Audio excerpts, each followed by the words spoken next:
Welcome to my stream, where knowledge reigns supreme. Calm and collected, I'm about to go live, you know what I mean. Got high expectations, gonna teach you something new. Learning, hacking, exploring, there's so much we can do. Feel the excitement as we dive into uncharted lands. New discoveries await in this digital wonderland. Together we'll unravel secrets, all along the code. No limits, no boundaries, all knowledge will explode. Welcome to my stream, where the fire of knowledge burns bright. Chat with me, let's embark on this journey of delight. From the basics to superpowers, we'll learn and grow in this stream of knowledge. Together we'll grow.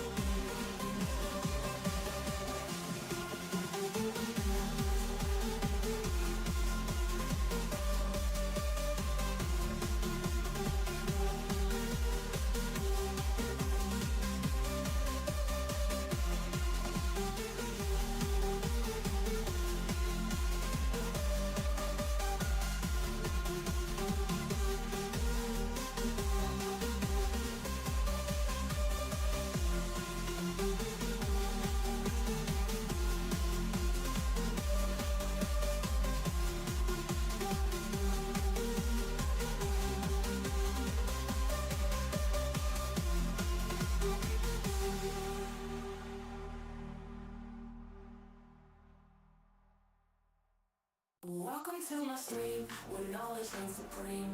Calm and collected, I'm about to go live, you know what I mean.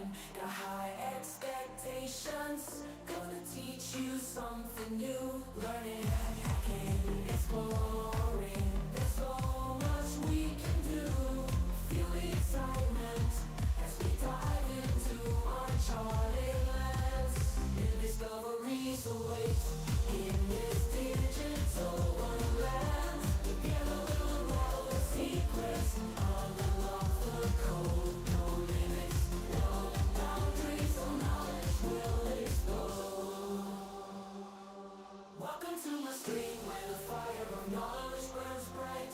Chat with me, let's embark on this journey of delight. From the basics to superpowers, we'll learn and grow in this stream of knowledge. Together we'll grow.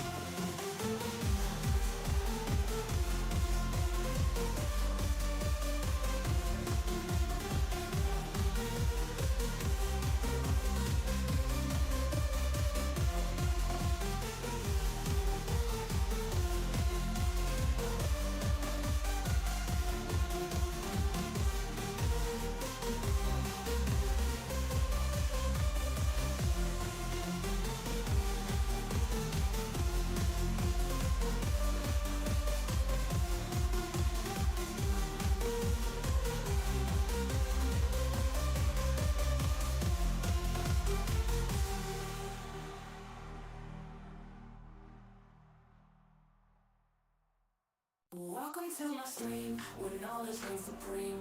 Calm and collected, I'm about to go live, you know what I mean. Got high expectations, gonna teach you something new. Learning, hacking, exploring, there's so much we can do.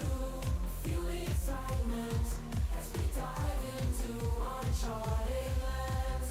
New discoveries await in this digital wonderland. Together we'll unravel the secrets, all along the code. No limits, no boundaries, all knowledge will explode.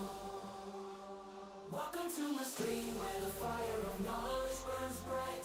Chat with me, let's embark on this journey of delight. From the basics to superpowers, we'll learn and grow in this stream of knowledge. Together we'll grow.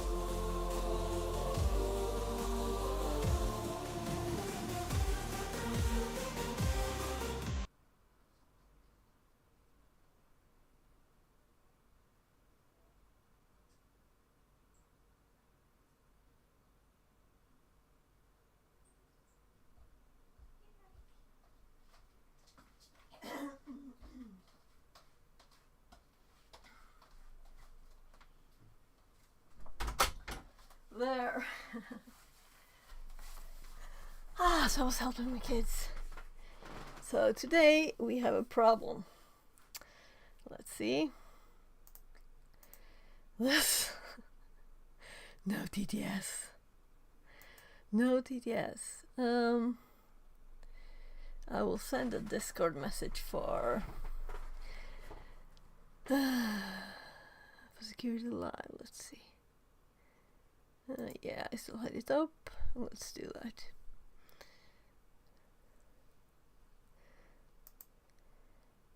See if someone has not been streaming for a long time, so I hope it's okay. That's the main thing.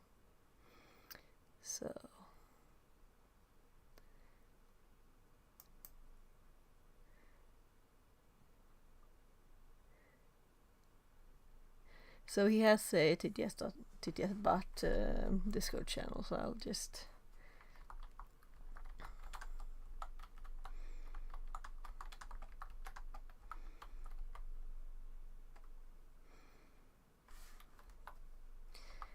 FYI.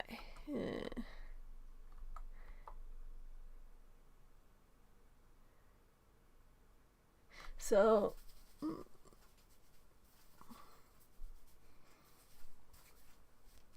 I'm thinking we'll do something temporary, or we won't just care about not having any TTS. I'll have a look at chat.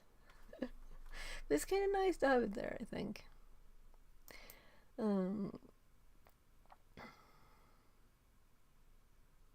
So last message in this group is April. There.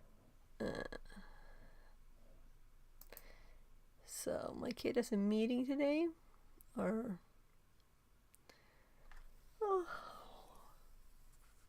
yeah, I'm tired today too. I should have like a full weekend of sleep that I didn't get this weekend. Like, no catching up on sleep, you know. Well, let's just continue anyway. So no no TTS today, I think.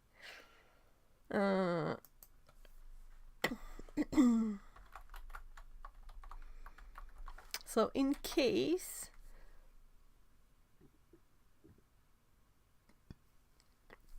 we could try the speaker bot. I think it will be kind of quick. Though I did uninstall it because I never use it. Well, installing this means just unzipping it, right? So we can just do this quickly. Then we'll see what we'll do. So kinda full drives here. I still think I have it on my, let's see, streamer bot. Yeah, it's here.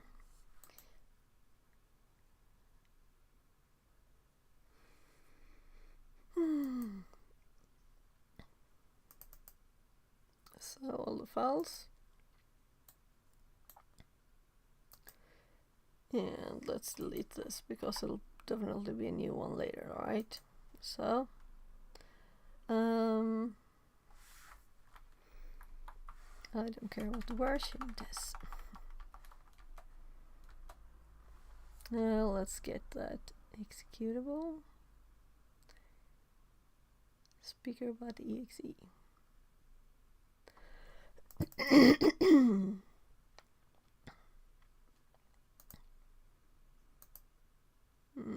I'll open up a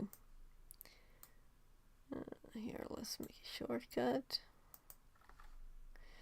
And the thing that works is that YouTube is connected again to streamer, but I fixed it before stream, so, and then I was going to start TTS and it didn't work. So this service is active now, meaning streamer bots can use TTS. Let's just see if there were any settings or anything necessary. Maybe there were. I don't think it's much though.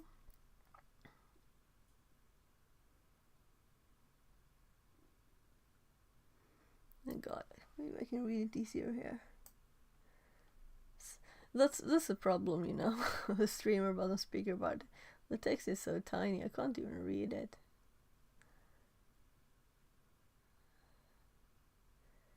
Save TTS audio file. Oh my god, that would kill my hard drives.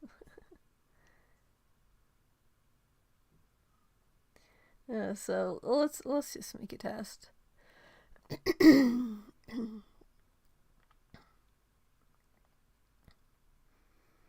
So streamer bot is over here. Yeah, and I just noticed when I was fixing the account thing here, I noticed we can set the stream info here for YouTube, but I'm not sure if this is harder or easier than actually doing it the other way. Anyway, integrations. Is it a self here?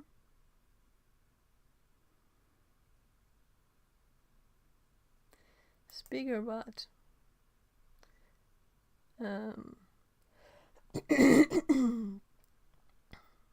Auto connect.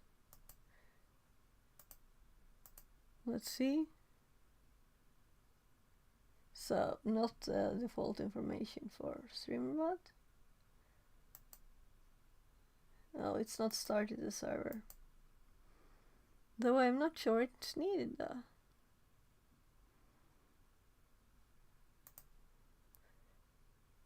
Okay. Yeah, so we'll see. I don't know if that was necessary or not. Anyway, I do have something for chat messages, I believe. So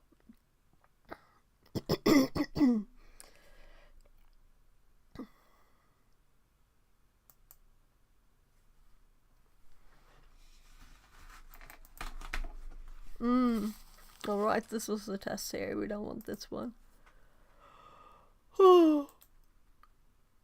And name.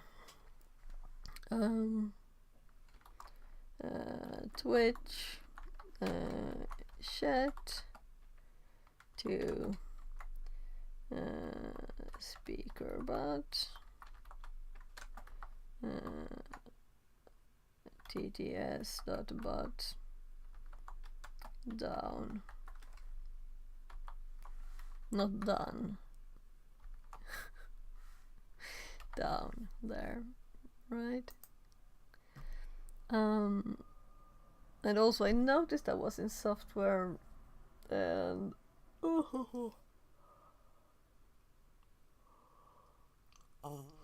I thought about testing that because GoPro was insistent didn't think that we should be in science and technology. But I'm more like thinking, well, I think it's science and technology, but if more people can find you, well, I don't care. I don't think more people found me though, if I was there. I think it's more the title of the stream. So this one is okay. Let's Twitch chat message, and let's add. Let's see if it can do it without me even. Speaker bot. Speak. Voice alias. Alright, I had to set those two. So, too bad I just uninstalled it, right? Because, let's see, maybe, nah, I deleted the directory, nothing is saved.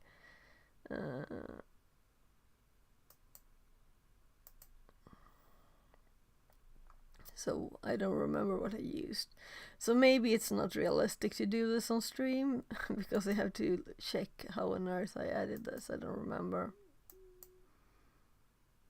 And also I think this can connect by itself. So I'm actually closing it. And I'm skipping this for now.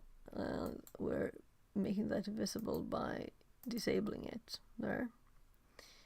So we don't want to close that down. Then we see, let's open up I'll try again. This is what it looks like. No, site can't be reached. Unfortunately. I'm sure it will hop up. Let's look at this before I start doing something else.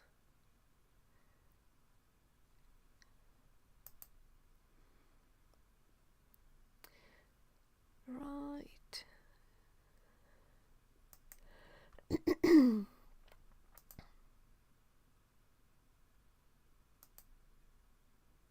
So I'm really kind of tired. So I'm thinking today it won't be a very long stream, maybe like 3 hours or something. Or 2.5. Because I want to make sure that my kid gets focused to, if possible, get to his meeting. But also, if he's like totally no, I won't do it, then we'll see. So I have the same one as I had trying from yesterday. I didn't finish it, you know. Maybe I should. But I don't want to drink too much energy drink. It doesn't feel like a healthy thing. Anyway, what I was doing here, I was actually reading this article. So it's about Linux container basics and capabilities. And well, splitting up the root for security. Kernel version 2.2, it was added. So I don't know if you should say it's recent or not. I think this was from 2021. That's old, right? And then it talks about when you fork. For example, want to continue your program running, but calling another one. Then you need to do it, and let's see.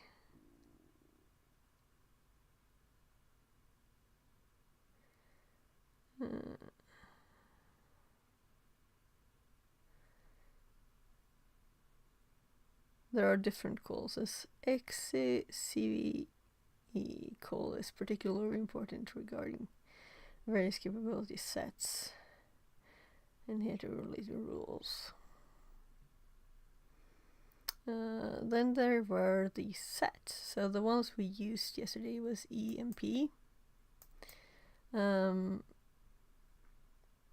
permitted set includes all capabilities a process may use. Are allowed to be copied to the effective set and used after that. Effective capability set represent all capabilities the process is using at the moment. For file capabilities, the effective set is in fact a single bit indicating whether the capabilities of the permitted set will be moved to the effective set upon running a binary. This makes it possible for binaries that are not compatibility aware to make use of capabilities without issuing special system calls. And this cap in inherited. So the I was for inherited, not like anything else.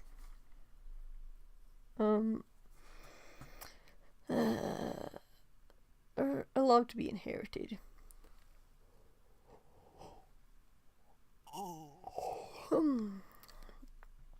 So things that are not useful, you don't have to put this on. This that is preserved across an XCV and is usually set by a process receiving capabilities rather than by a process that's handing out capabilities to its children. Cap BND, the bounding set.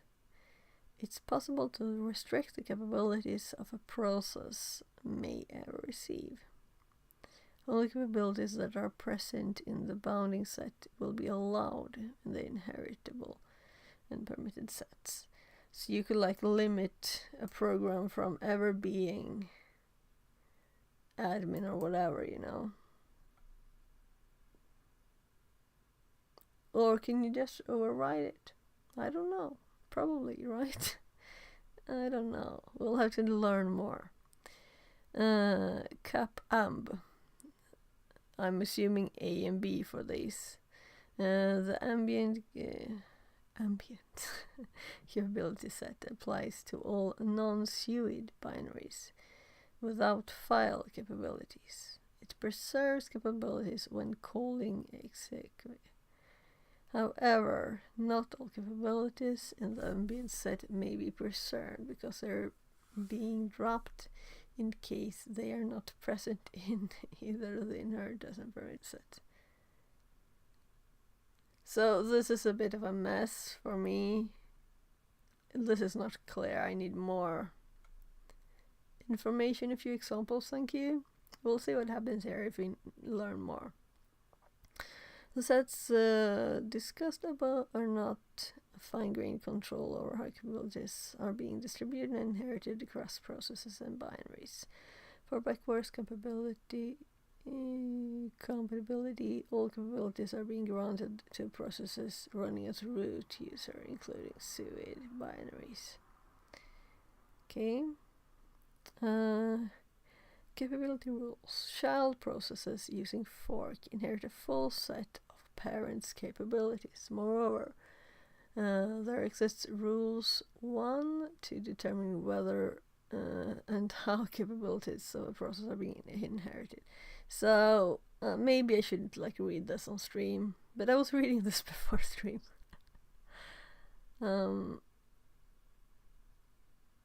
Yeah. Or maybe I'll just top this for now. I don't think this was a very good explanation simply. It wasn't a good explanation, so we'll just skip it. This is just a Google we did yesterday. This is the one that actually helped and where I understood what was the difference between this and having between the set set UID and between SUID, right? The difference between capability and specifically the set UID one and SUID. But SUID just runs as root, right? Well, we have to actually call in the thing we run to get use of this. But we did it for Python. I tried an executable too, just making a simple C file. And it didn't work, but I just realized I didn't compile it on the box. So I should have. Let's actually do that because I was tired. It was at the end of stream. I was really supposed to have stopped, right? So let's see. I don't know what I have in the history, so I'm just moving it over. By the way, so history. Hope it wasn't too far down. Maybe it was.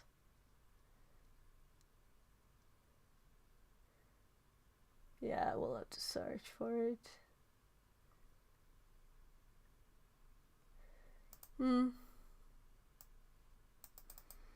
So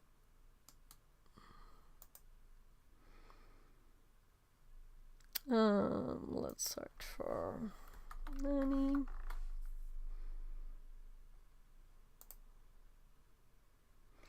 And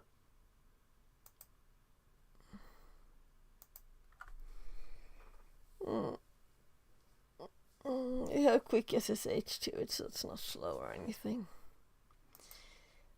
but let's use it for testing. Because the thought I had was that maybe, that's why I was reading about the permissions, that maybe the Python version of setuid function and the C one were different, and that the C one didn't use the capability for some reason. It just looked, I have to be rude, you know, to do this. Not using the new stuff.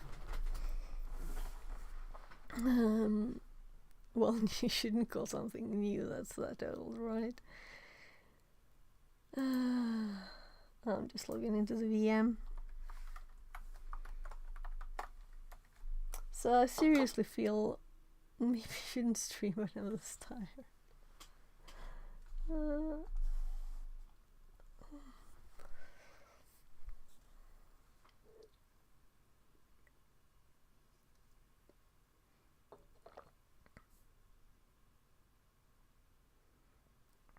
Oh.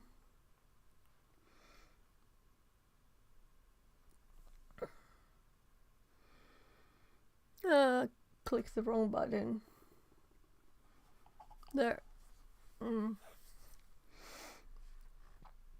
Right, so. Oh. Yeah, so I did actually an update to GTFO bins. So I just confirmed that what I sent worked, because getcap wasn't in there. So I added it. And I also added the sudo version. That's why I tested it online. So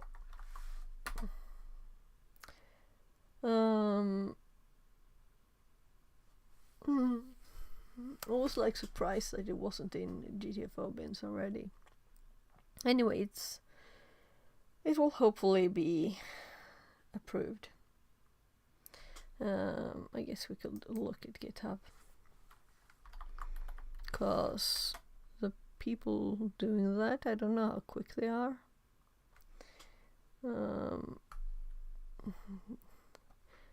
I didn't even look at. It annoys me to, let's see, this is the dashboard. I just want to go to all of the list, you know. I guess I should. Oh well, there's pull requests. Yeah, so 8 hours ago. It doesn't seem to have been approved yet, so, but I guess 8 hours is not long, so. Yeah, let's take the IP for the machine and let's SSH to it.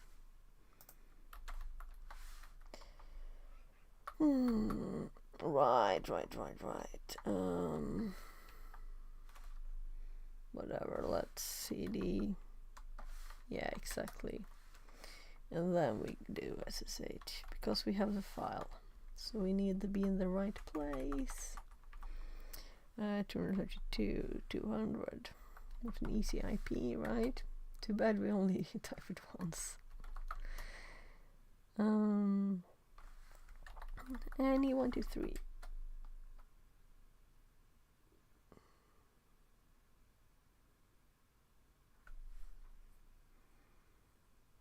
I'm sorry for being tired.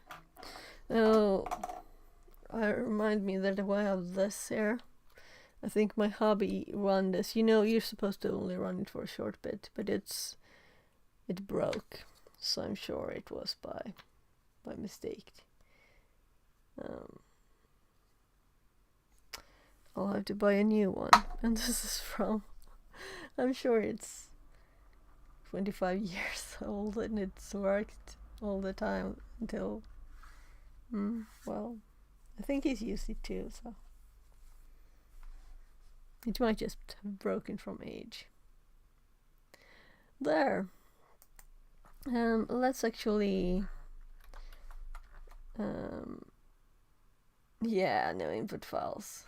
So it's there, and I kind of knew it was. But let's. We're in Annie's home directory. Let's just.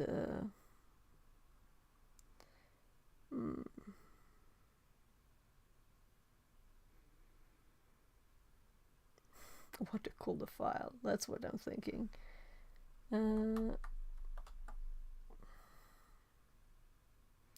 Well, sorry. I should have called it .c too. Let's do a better name. Test.c. Very nice name, right? And I did put the code I used in my notes, but I did compile it on my machine, which was kind of stupid, right? And then I thought, well, it doesn't work. I didn't think that it might be good to compile it on the machine. So, oh my goodness. So let's do GCC test .c.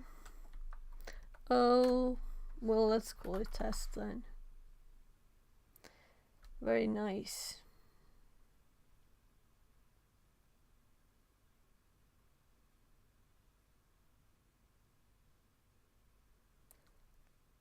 Oh, this is not the latest file. Too bad. Okay. CD, I think I put it in. Yeah, there. So. No. Oh, it's even there already. So this is a version where I added this.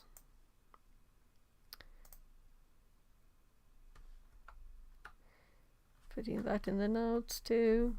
I don't know why they were not there already.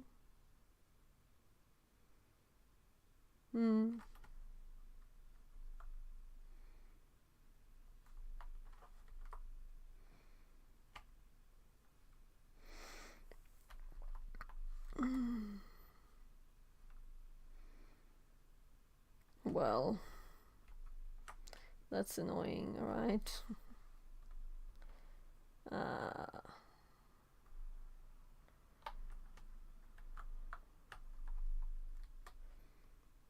There. So, test. So when we run test, and we have done set, this is a test now, if I remember, as it's supposed to. So the thing on this machine is that which set cap and LSLA SBin set cap, and let's do get cap. Well, it has SUID there, so we don't have to do anymore. But let's do set cap, and then the name of the capability cap, set UID plus EP, and then the name of the executable that we want to do it to, and this is test. And if we now do get cap R test, we get the capability there, and it's set. So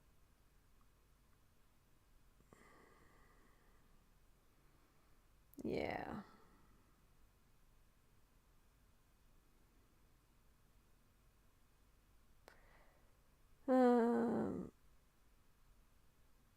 So now I will run test now. We didn't get any error message.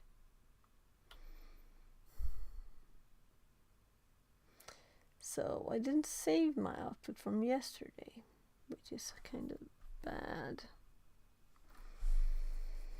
I have to think. I didn't think. So, set cap.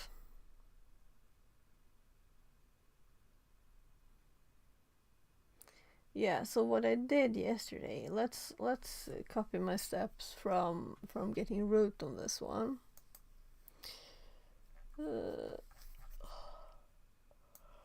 This is the end of a very long list of things here. Very long. So, yeah, I copied first Python 3. Let's see all of it.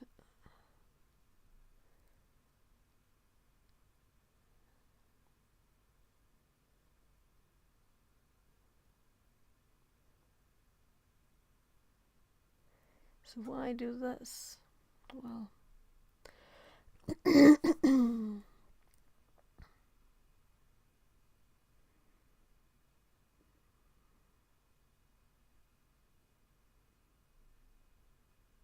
yeah, so I tested first, even further up.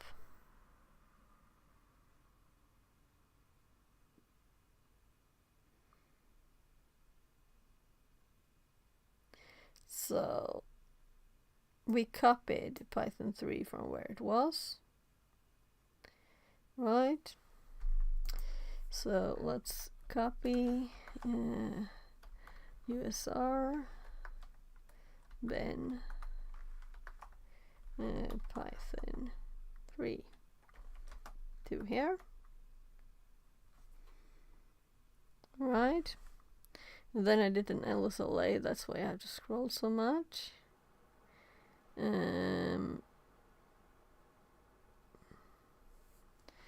Yeah, I know why I used it to null before, because I was doing it on the old files. But we can just do it on this one. So if we now do get cap, typing on the wrong place, there. So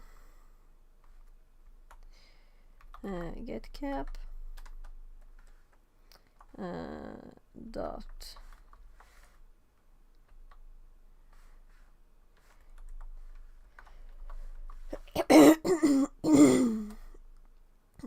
there's nothing there, and then we set cap.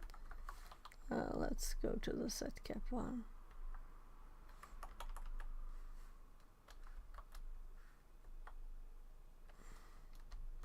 And then we get cap again, so meaning we don't need to dot slash it. It finds it anyway.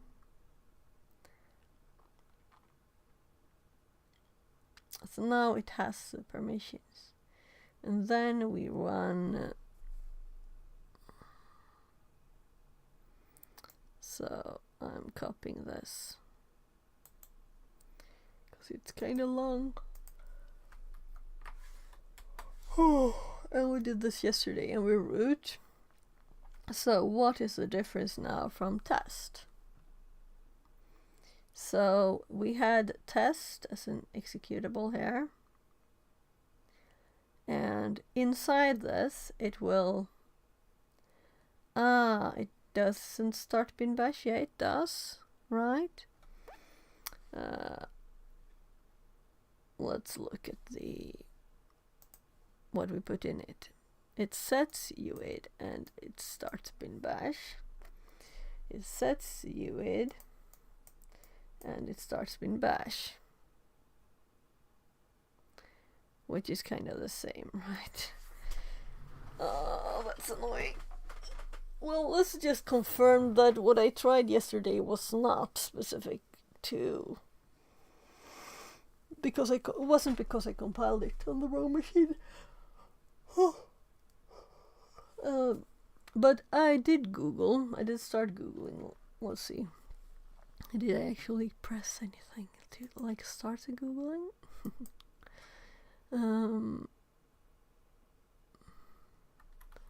Maybe my other Firefox window.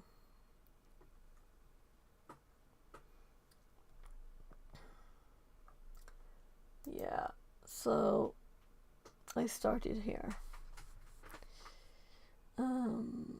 Because I wanted to see what the SetUid function does. And maybe I should have been more like specific here.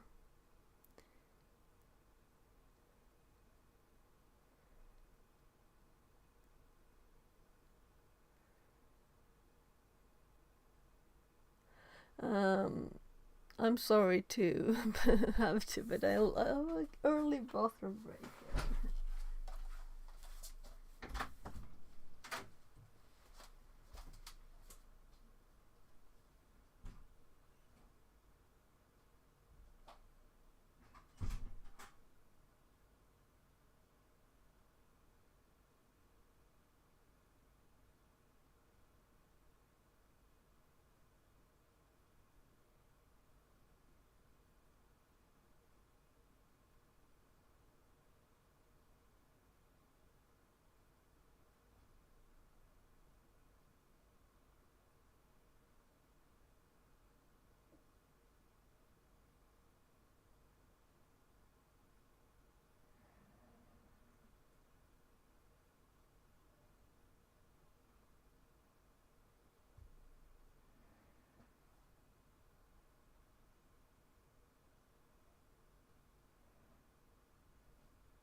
Yeah, right.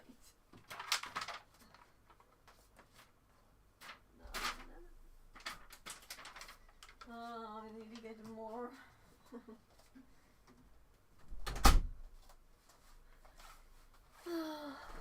my sign fell on the floor that I'm streaming.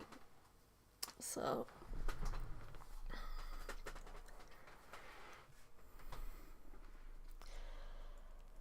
so that's the capabilities. It's kind of a big thing, right? And I was annoyed before on something working with when I made an executable, but not when I just did Python. And now it's the other way around. So there's something different. So it's actually SetUid function. So if we do this,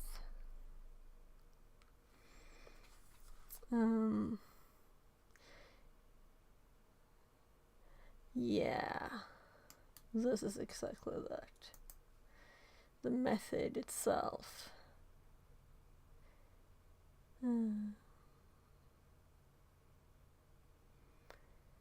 Setuid method is used to get the current process real user ID, while setuid method is used to set the current process real user ID.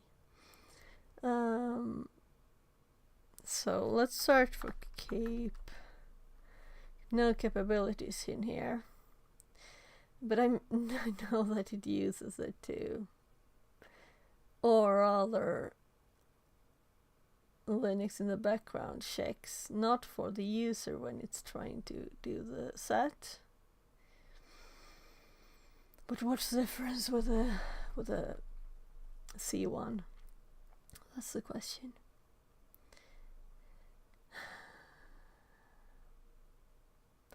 I don't think I will learn much from looking into this. I think this is like something that would take a lot of time.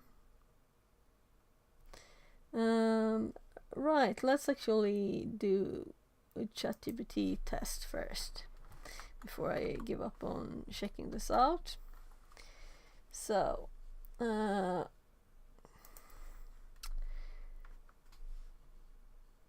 let's use the output. So this is in an annoying place because it was on top of this.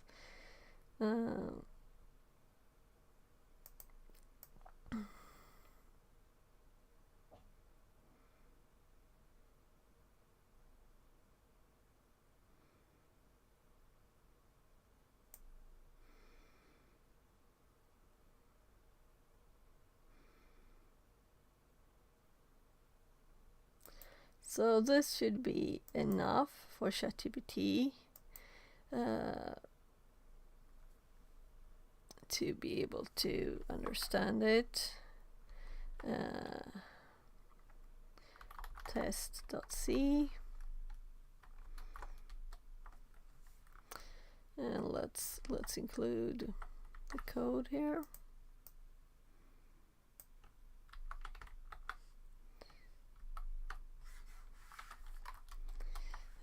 Why does Python work to get root and not C?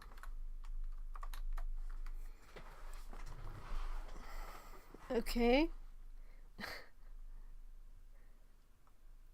Why did it cross all this out?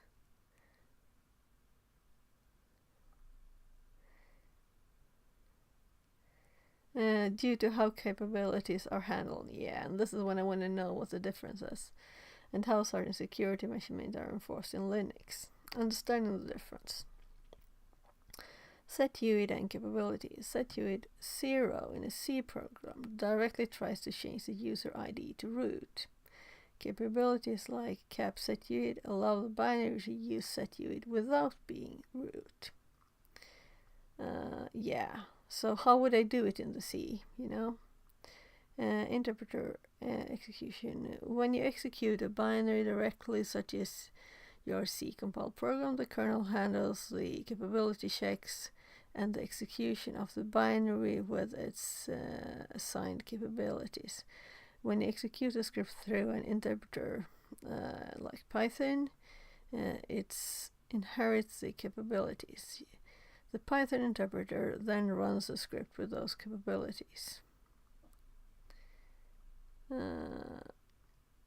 When it calls setuid 0, it tries to change its UID to root. However, modern Linux systems have security mechanisms such as the no new privileges flag and other kernel restrictions that can prevent this action from if the binary is not appropriately configured.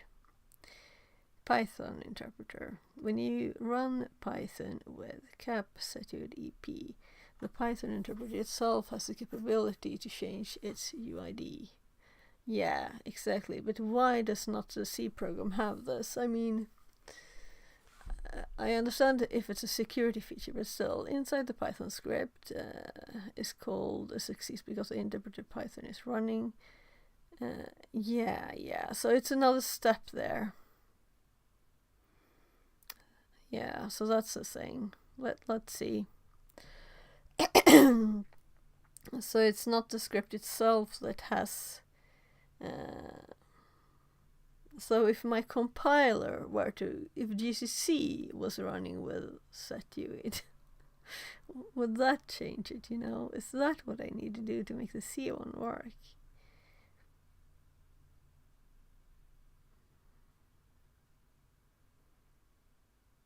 But it's still set on the executable.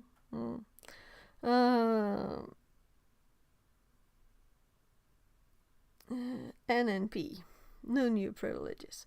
The setuid system call and capabilities are subject to additional checks, and if a binary is marked with a no new privileges flag, it may not be able to escalate privileges. Exec shields and others. The kernel may enforce additional security policies that differentiate between how interpreters and compiled binaries are tested, especially regarding privilege escalation. And in this box, something is opened up, maybe? Or is it like this as default? I guess it is. Specific case, why Python works. Python, as an interpreter, when given capability, allows the scripts to inherit those capabilities. This behavior is part of how interpreters work. The capability applied to the interpreter extends to the actions performed by the script. And I did also try to do it with bash, but not running a script. We could try this too. In contrast, your C program is treated as a standalone binary. Even with a cap setuid capability, the security policies in place, like no new privileges, prevent it from escalating privileges. Solution. If you need your C program to successfully execute setuid 0, consider the following. Ensure no new privileges is not set. This can be complex and involves understanding the system security policies and configurations.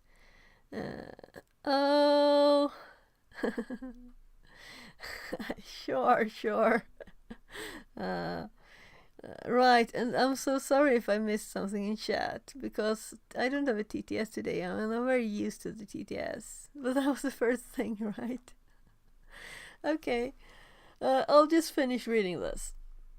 So, use proper capabilities and policies. Ensure that your system now allows binaries with capabilities to perform the required actions. This might involve adjusting security settings, which could weaken your system security.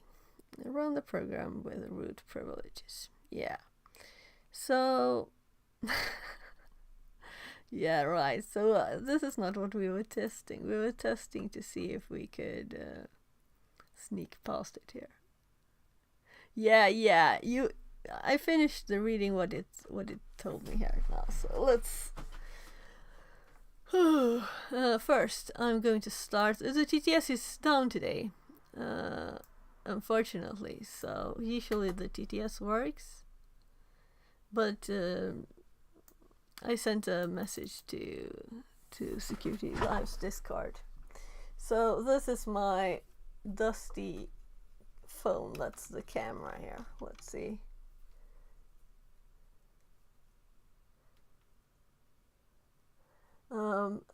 Did you notice that I said I need a spare part for it? But most things should work.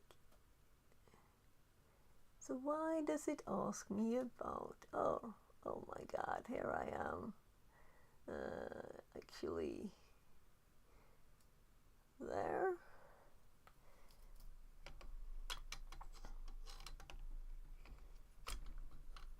So first,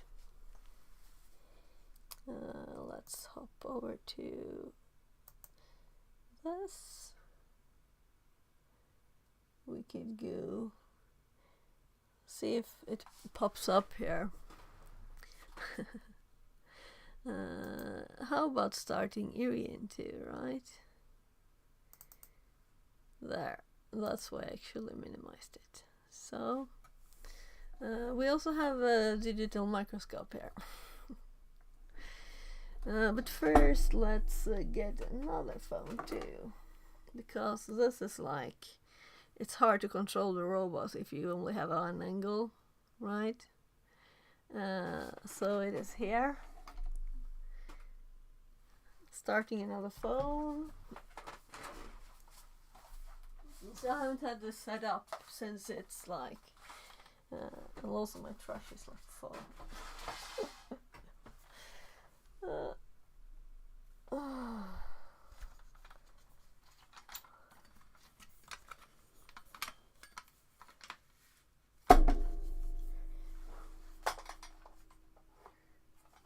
This is kind of big.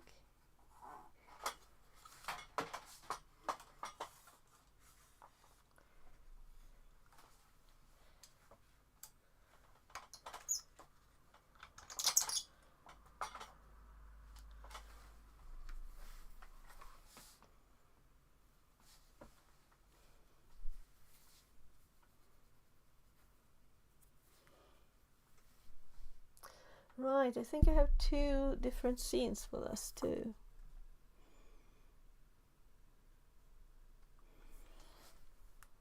So this is my kid's phone.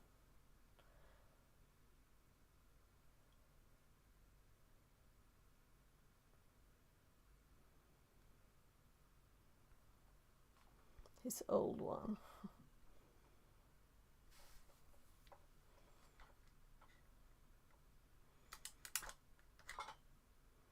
Oh, that's when I put it in here. I pressed the power button. Come on.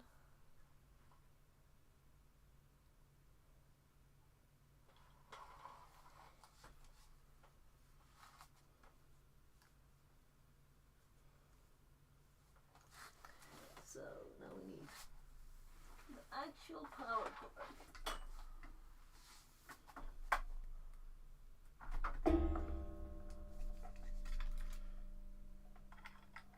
So there's an Arduino on there.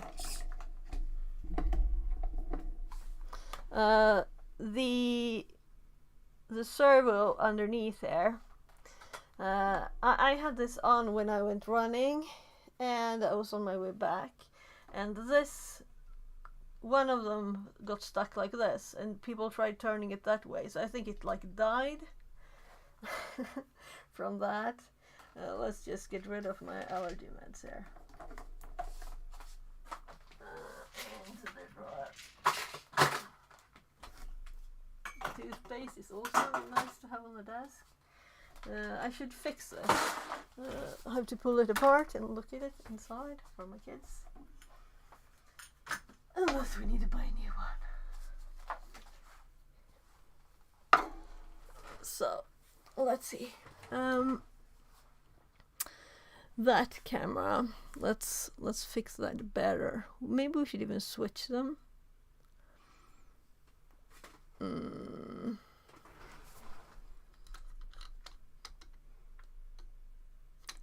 Yeah, so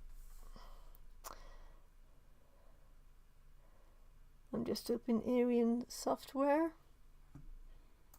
and I'm going to tell it to close this one. Close this up, and it should hop over. We'll see. It might not hop over while it's on.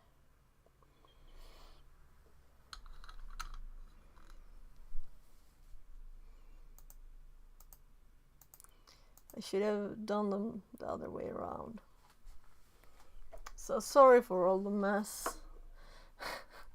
Oh, that's funny. That's funny. Why did it rotate? Oh, because it's actually closed. So it's not on anymore.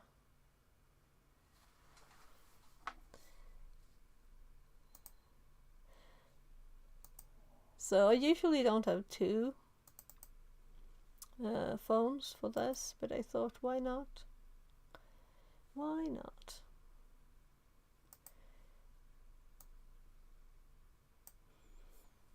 So now I'm going to start the one I want big first.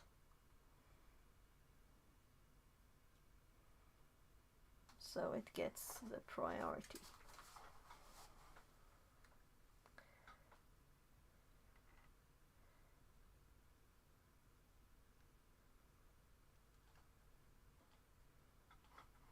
So let's lower it a bit.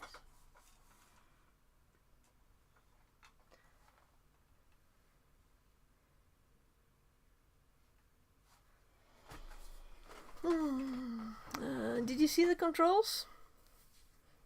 You have the controls over there. So my mic is kind of in the way here. So I think I put this one like this. Let's see.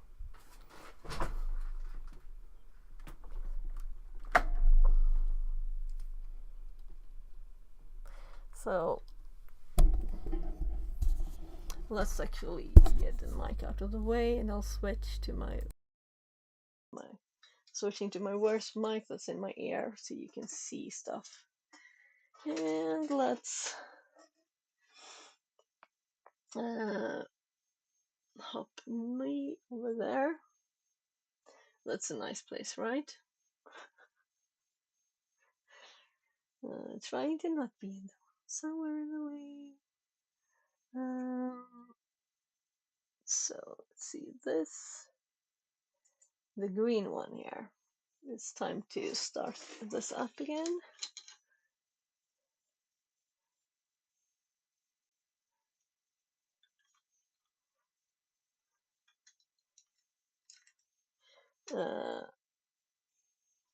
And let's fix this one.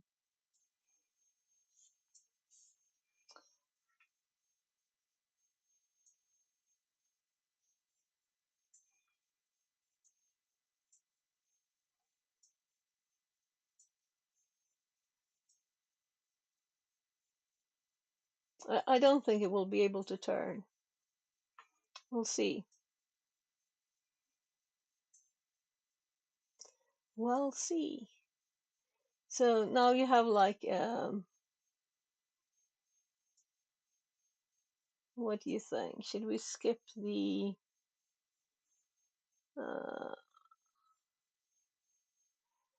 right.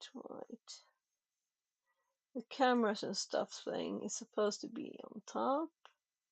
Well, we have the robot controls on top of that.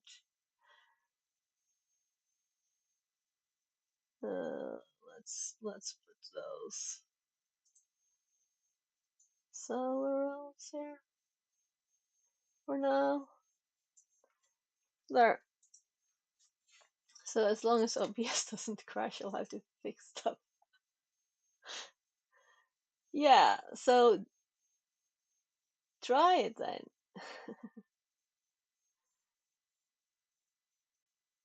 Oh, right. Don't want to strong arm it. You don't have to redeem anything. You just type the commands in chat. So that's just for me to, if I was doing something else, to tell me you wanted to do it. So if you do like, you can do exclamation U 30, for example, as a test. Let's see, it goes up a bit. The thing that didn't work is right and left. So let's do R50 and see if it works. Maybe some rest made the servo work again. Oh, it actually works. So let's put this closer so you can actually catch it. So try and lift this up. Okay. You can see from the top angle there where you are in that direction. So it's undershot, I know, but I think that's the least out of the way, and I think it's good enough, right?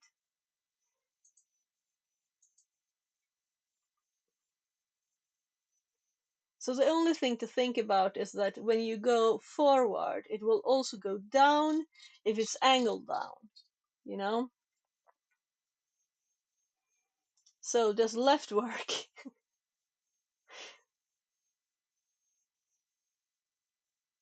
What about left 90 degrees?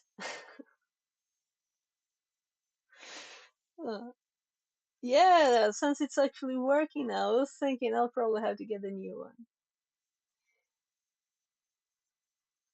The whole arm is on that poor servo. This kit was not very well designed. The semaphore, its timeouts, it's just um okay, a tiny bit. Let's see. Oh, left 360. Okay, no, it can only do the service can only do 180 degrees, so it's probably at the max of one direction here now. But it might be broken, as I said. So let's see. Uh, yeah. So left 90 should be about here, but it might be broken.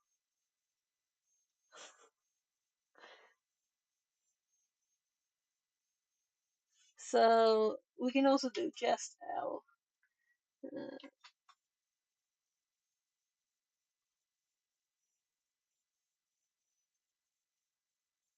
it's a bit dusty too. It's probably the weight from the dust making it not work. So there's let's press the reset button and see if it manages to reset the arm. No, it didn't.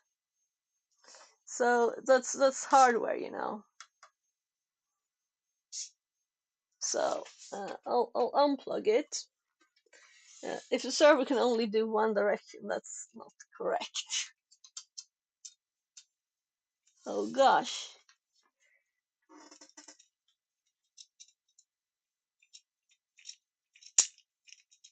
Yeah, something is off with this one. Can you hear it? Inside the server there, I think there's tiny plastic cogs that are just bye bye. Bye bye. So, with this, if I click the reset button, well, it was actually on. Now I pulled it back in. Let's see. If I remove power, it should be easy to move it like this. This is how easy it should be. Oh yeah, I think it's like half broken. So uh, I'm putting it so you don't have to use right and left. Okay, so it's kind of straightforward there. Let's see if you can pick it up.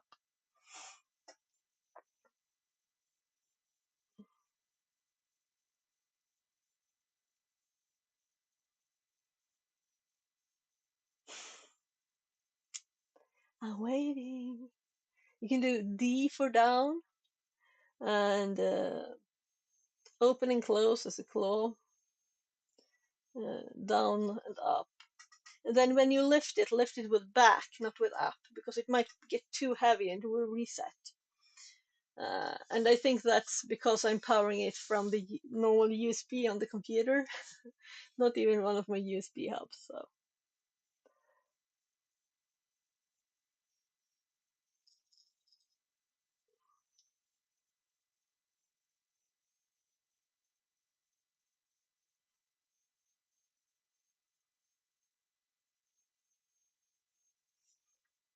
So I could move this a bit. Sometimes I do like this too, so you get like a more of a 3D view.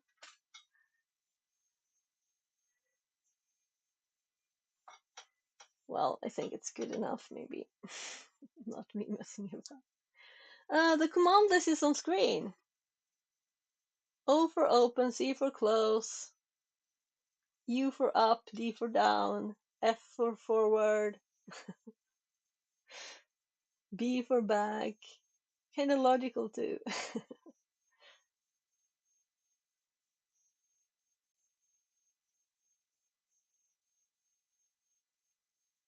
Hi YouTube. This is a tiny robot. It has an Arduino and 4 servo motors that are not very strong. So we would have to new cooler things and build a bigger one if we wanted more stuff from it. But it can manage to lift us if we use back and not up to lift it. So kind of cool, right? Yeah, so the default, if you don't set a number after the letter, is 5. So you could do C50, for example, and it will close 50 degrees of the servo. And hi there, Mike. Well, I missed your message. Oh, look. Right. Yeah, I think the commands only work in Twitch chat. I'm sorry, people. YouTube will have to hop over to Twitch. Um, let's see. So this is a Twitch thing. I could add YouTube control in it. Yeah, I'll do that, but it's not currently active. Um, let's see here. So we have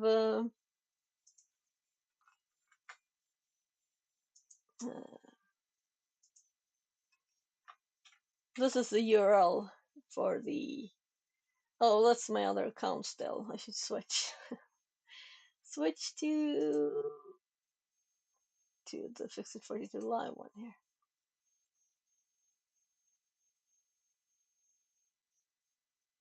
Sending messages with the wrong account.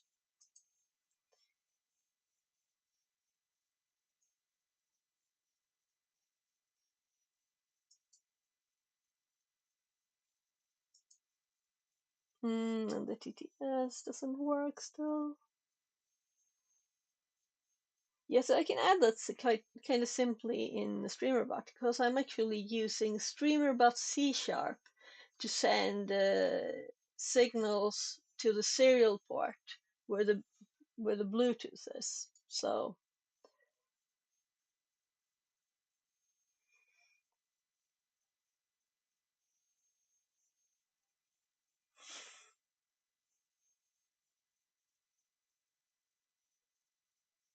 when you connect to a Bluetooth device like this tiny one here, this is the Bluetooth module.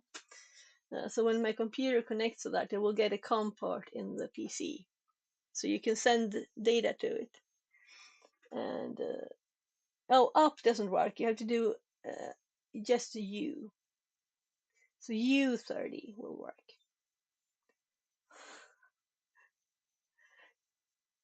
Yes, so someone had done control their own robots, and they were like so quick at this. It was crazy. They had a robot driving around on their desk or something.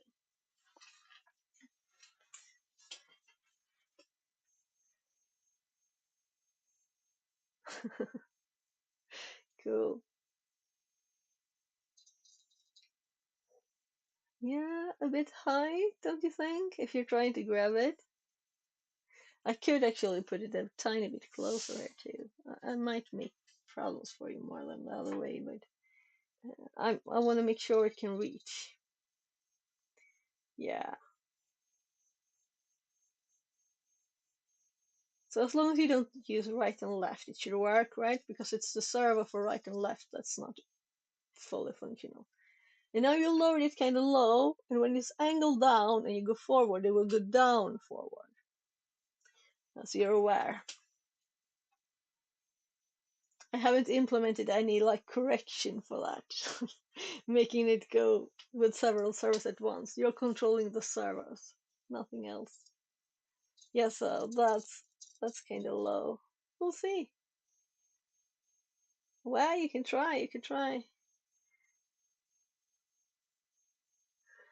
Also, let's actually move chat. Right, it's in the way for the camera. I think you can see better this way.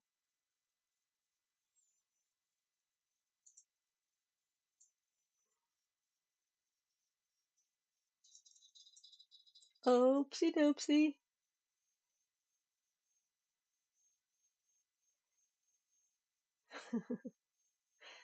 Almost. I think you have to grab it right around the neck or something, the head.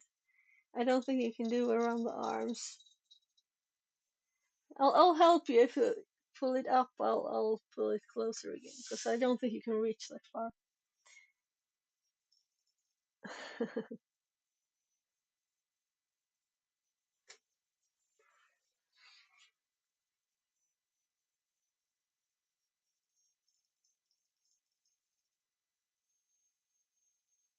So I will move it closer because you pushed it away, so I don't think it might not reach it.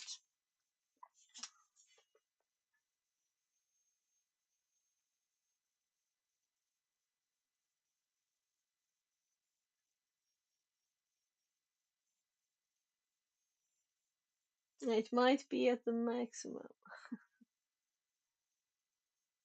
Yeah, how does it look for you? For me, it looks like if you just close the arms or close the claw.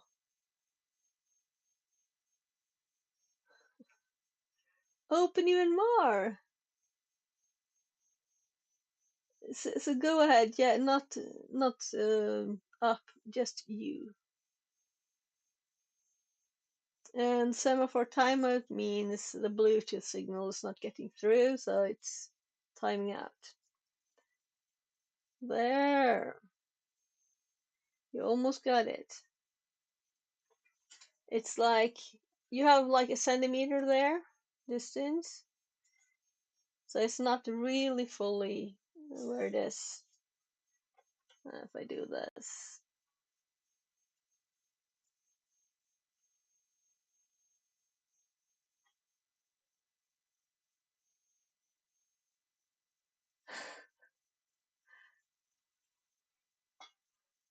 right? I put something white here before, so it was easier to see too. Oh, whatever. Yeah, I think that's what I use these for. These are tiny bad microscopes.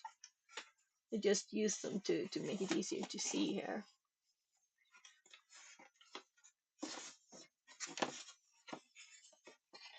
So you have a higher contrast there.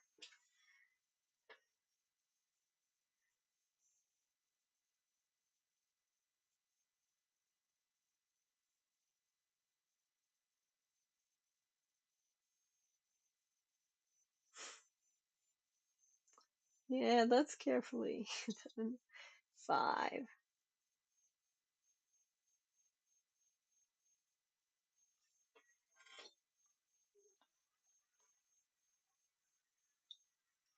Oh, 100. That's too much. Too much. It might break you. You were like 10 from the place.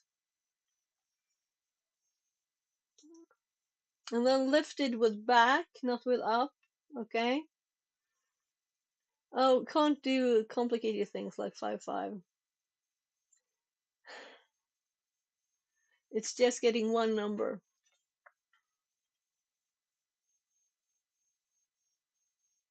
So it's just an int. It can take an int.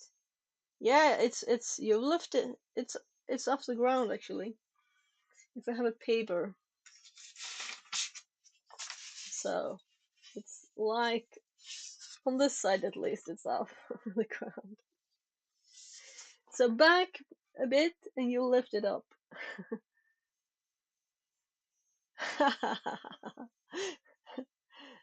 Yeah, it might be able to do. No, it didn't. 5 is a default. If it can't read a number, it does 5. Back doesn't work. You have to do only the B. Um, you can't see what the. Let's go back here. Oh my! What happened? Sorry, what happened? Did I click that by mistake by the knuckles or something?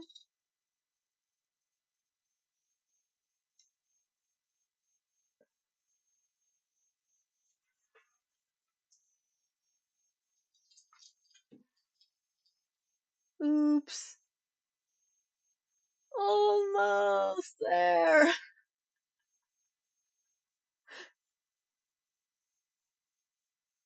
So I will help you and I will put it straight again. You can try again.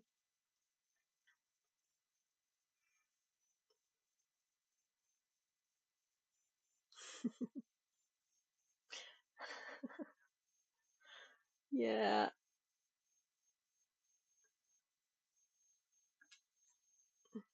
I'm curious to know how these servers, how long they're supposed to be able to handle this.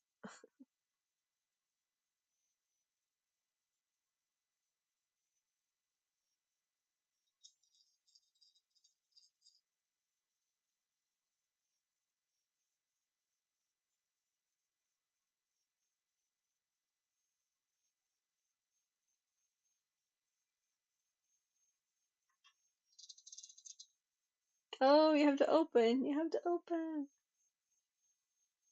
Yeah, right.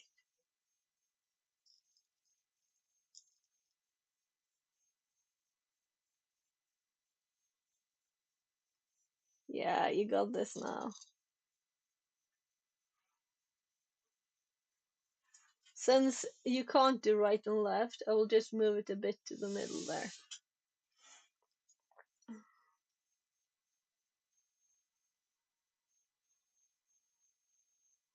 So it's more fun though when you can do right and left too.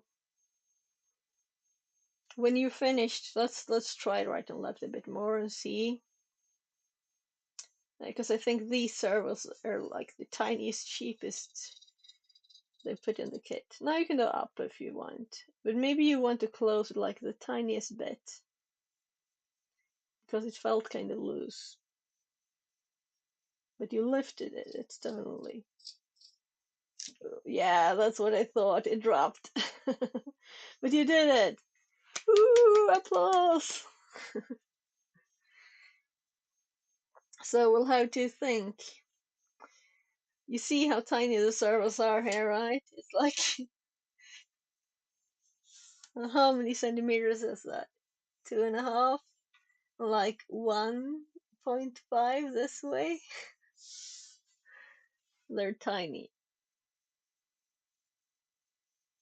That would be kind of cool to have something a bit stronger. But also, this servo, the screw for the rotation here, that's what holds this whole arm. So all of this is on one screw in the middle of one servo. That's how they designed the kit that it's from, you know. I think I have an Amazon link for that, but I'm not sure. Oh,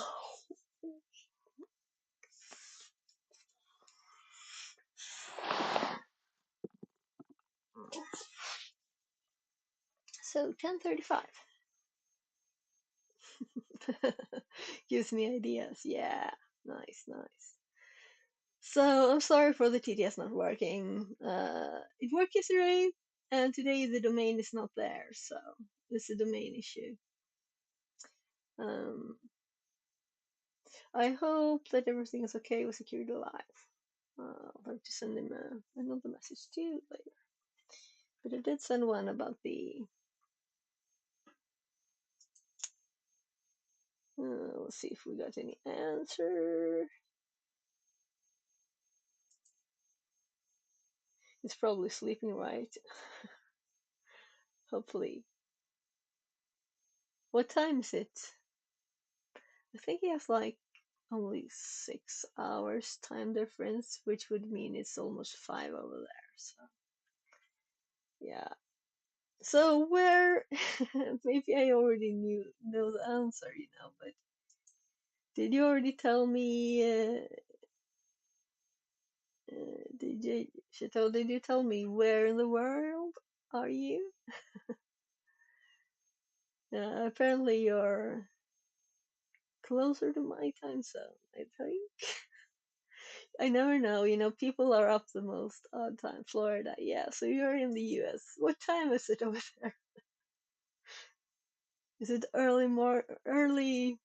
Well, early night. I don't know what time zones in. I don't know the geography of the U.S. It's just like uh, a lump of land with different time zones there. I know that it's like between 6 and 9 hours, or even more, maybe.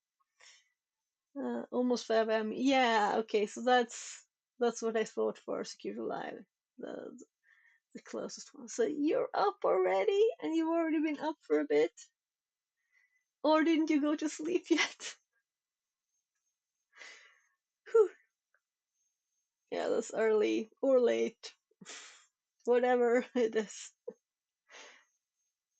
Oh, you're supposed to go to sleep. Okay. Okay, then maybe I shouldn't keep you up. I don't know. So it's still yesterday for you. Um, mm. Yeah.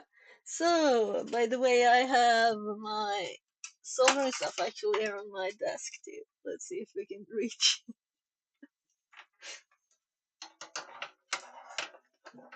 Uh, and we have lots of tools and stuff here too. And I think I have a few kits here that I was kind of thinking of. So here's another one with motors. This is like a tiny car, I think. Can you see it? There. This would just like, well, SMD soldering. I don't know which way to point it. This way, this way, this way. There. So a few tiny things. So what was this one? Oh, I don't know how that ended up there, but this is what I was thinking. Maybe we should do this, or maybe we'll do something more soldering thingy, or just think something up to do. So I managed to click F12 now by mistake too. What else have we got here? All right, so I was thinking too. Let's I just pop that on there temporarily. So over here there are 3 rotors actually. That we might just open one up and see what we can do with it. Play around a bit.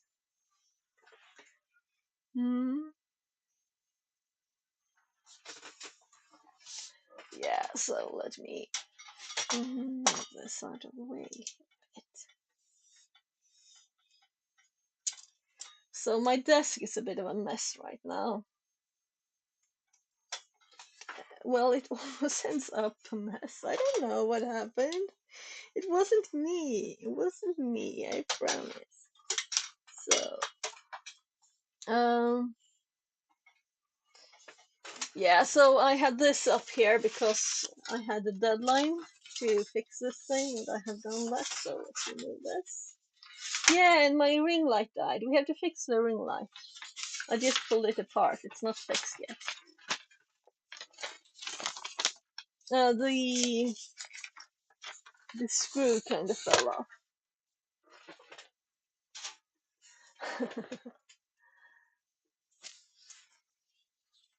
Alright, so I'm going to switch back to this mic here. My beautiful snowball. I think the audio is better with this one, right? Also, I know that if I click the screen of this one, it will kind of like, yeah, fix the light. No? Well, it's kind of bright today outside, so though it's not like really sunny, it's more like a cloud covered sky.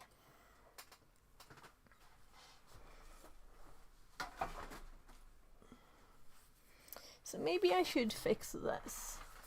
So this is my to-do for today. I'll have to. I had my car in for the yearly check, and apparently my brakes are starting to go well used, you could call it. So we'll have to get new ones. Ah, there. So maybe we should fix this. This is what I really use the top one for. So this here, this just broke. And the other one is okay, so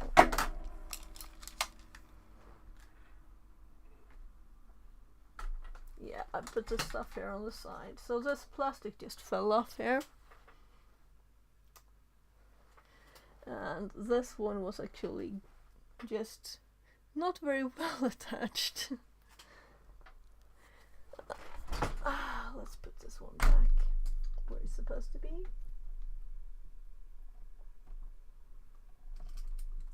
Though there's supposed to be a ring light. So if you can see up here, there's a delay. Right, you can see there's only a phone here. So this ring light was attached like this, and then that one was inside. So kids knocking on the door, sorry.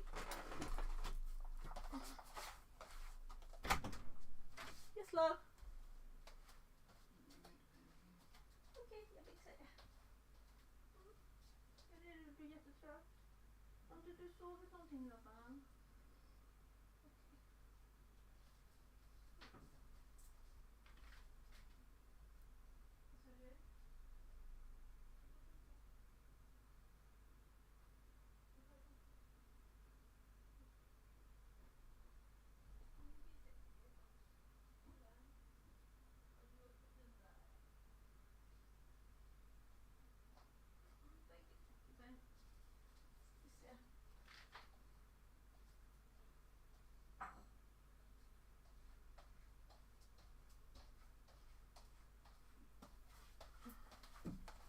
Yeah, so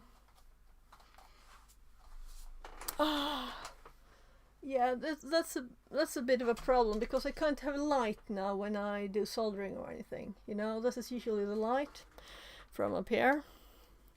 So we better fix this. And I was thinking of actually putting this thing on the other side here to make it more stable. Let's switch cameras. This isn't working.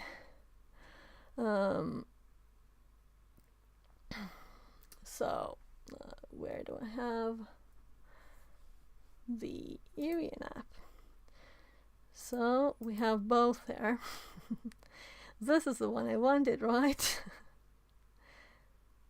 Well, we could just do this for now, right? So I was just going to thinking, will I put this one here to make it more stable? But the hole is down here too. So I'm not sure this would even fit it. I can't push it down here now. So this is what actually was in here that's just fallen out, and it's all like, you know, it's not stable anymore here. Because if we were using this, we could do like, let's see. Yeah, so I have one of those. Lots of bits here. And we could put this one into there, but this will lengthen it by about this much, and I think it was kind of perfect the way it was. So this one now is more that direction than what I wanted, so I'm thinking we will just like squish this in there with a lot of glue and maybe put more glue on the back end. But I'm thinking, what kind of glue would I use? Should I use like 2 components so it's really, really tough afterwards? But this is still just plastic, you know. It's still kind of can't take the weight. So my phone was attached inside here, not just there. So the weight of this was 1 phone plus this. And also the phone holder, of course.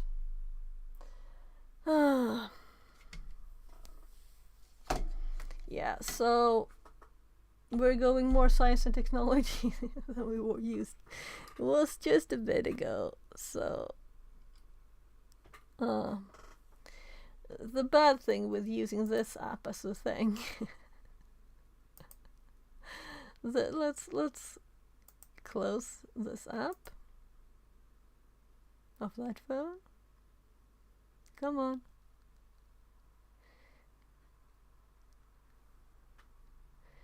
I did click close.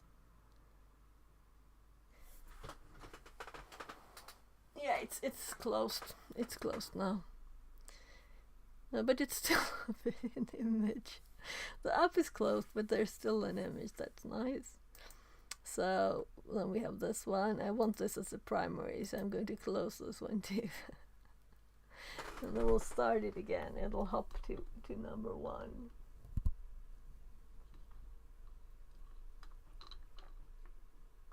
Yeah. And the problem with these phones, using them as a camera, is that this one is too hot to touch now. Yeah, that one too. They're very warm. You can't even move the phones. But now we could use the desk if you wanted, and we can put the microscope here too. So let's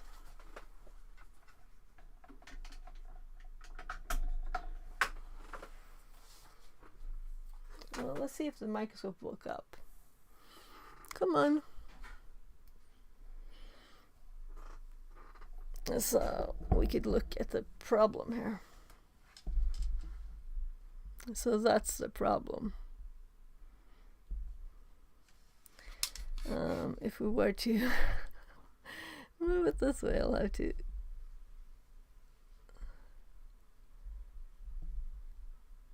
Yeah, so it's kind of broken here, right? Let's preview this on my other screen because it's tiny for me. There. So let's see if I raise that one up a bit. We don't want to have it too tiny here. So this is kind of loose.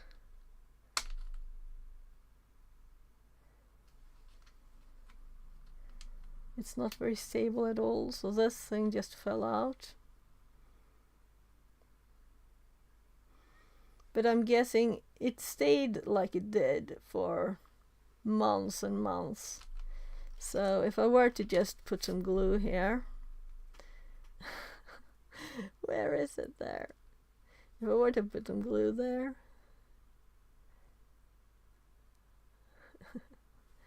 and we can see that it still was kind of like, though this is kind of interesting to see. What does it look like in there?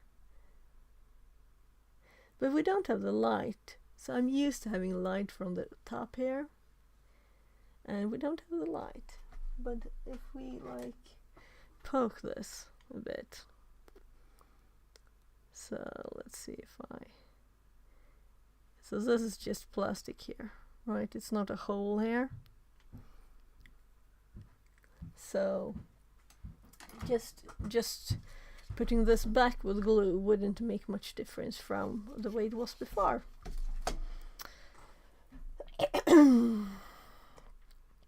So where is the microscope? There.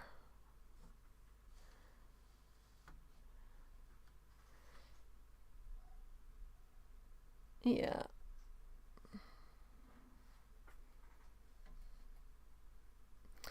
Yeah, so the question is, should we do something else with this that will make it longer? I don't want it longer, right?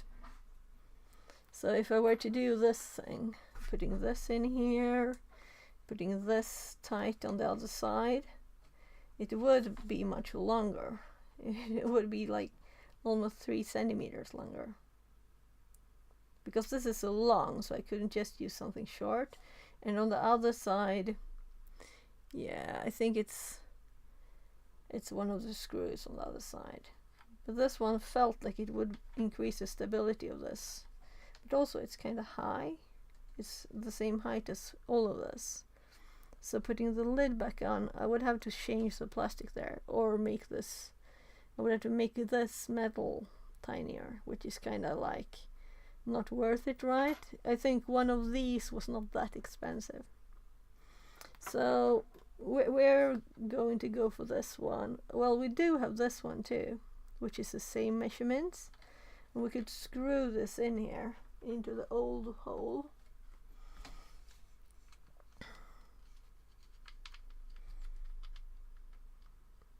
well, it's too tiny for this for now.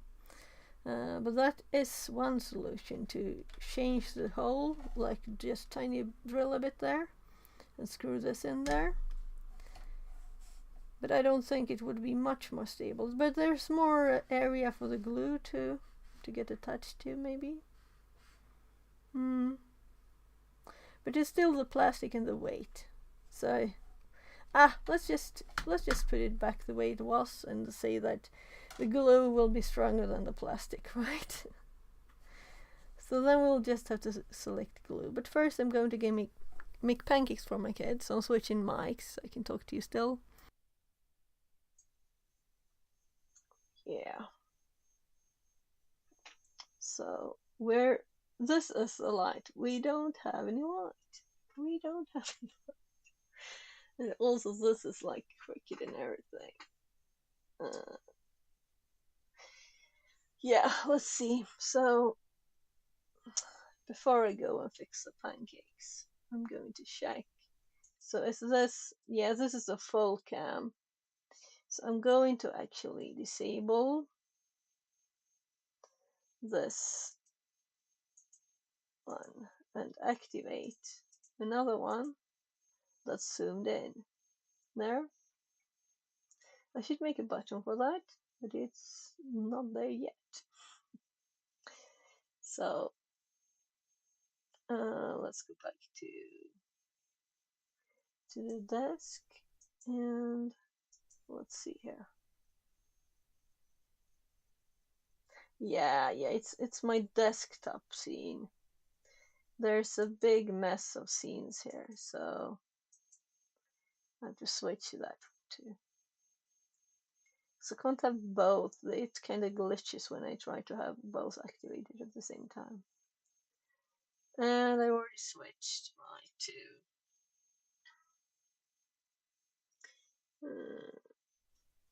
So now we have this one up as I wanted it. A bit more zoomed in to where we want to work. And this one is actually a bit back, about this much back from where it usually is. So the edge of the table is usually like more this way, but I can just change the angle of it, of course. So let's see here. We can angle it. So I don't have to be in the middle of the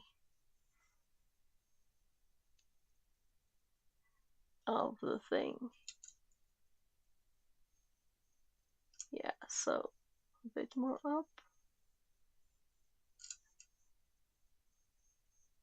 There, and its weight will rotate a bit. And I usually use this at more of an angle, so it's not in the image that much.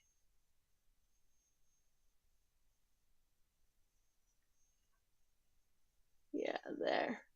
So I can also see the microscope on this monitor now. So if I were to switch to the right screen here, it would freeze and I would be able to draw on it. But you could see quickly what I see there. Also, let's get the robot controls out of there. We don't need them right now, right? Yeah, so I think that this will be the next thing. Without light, fixing the light, but just a bit of glue. It's kind of nice to have this done, so I'm going to put this underneath so we don't glue stuff. And I'll be right back. I'm just going to go make some pancakes and I'll be constantly babbling as usual, right? And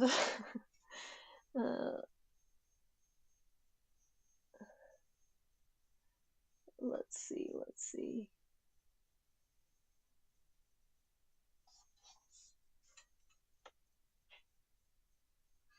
Audio was really clear.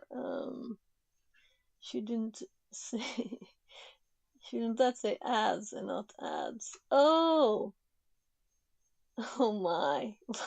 That's funny. Okay, yeah, I'll fix that. I'll fix it. How come I didn't notice that? Okay, let's do that too. That's such a quick fix. So also TryHackMe popped up telling me it's 11 o'clock. You should be doing some TryHackMe today.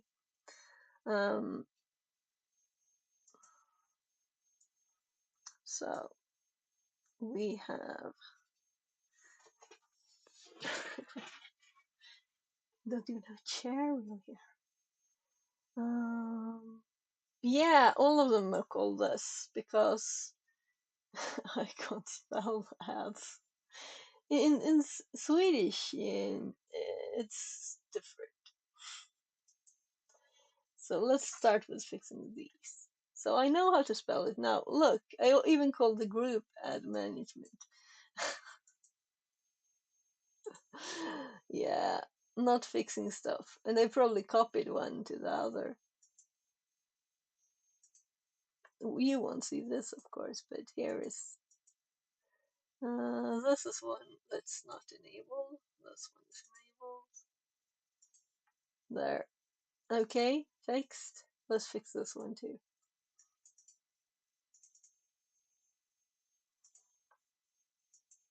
There. Fixed. Let's go back to the desk cam. And I'll be right back.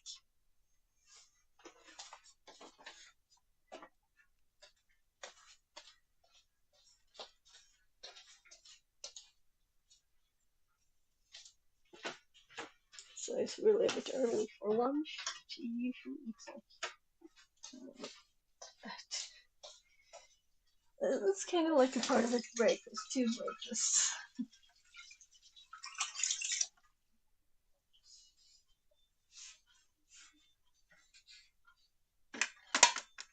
And we'll have to buy some new pancakes too, because I got tired of frying pancakes every day.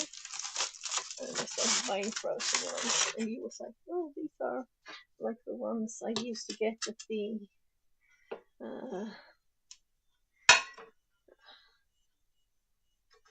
we call it Lakeland, which is like play country.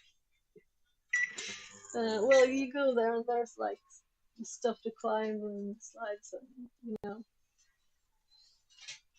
tiny cars and stuff to play with, and the cafeteria.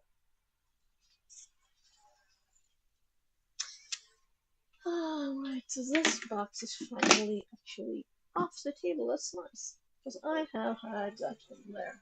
So when I started picking the berries and juice off yesterday, and I guess I should accept that there is no word saft in English. It's just juice. In Sweden, juice is split into several words for different kinds, sweet ones and just like natural ones, that are just squished berries. So if you boil the berries and put sugar in there, it's soft. And if you just squeeze like oranges, it's juice. So if there is a word for the one I'm looking for, for someone native English knows, please tell me. Yes, I need more warm for that pancake. So giving the jam, giving the cream.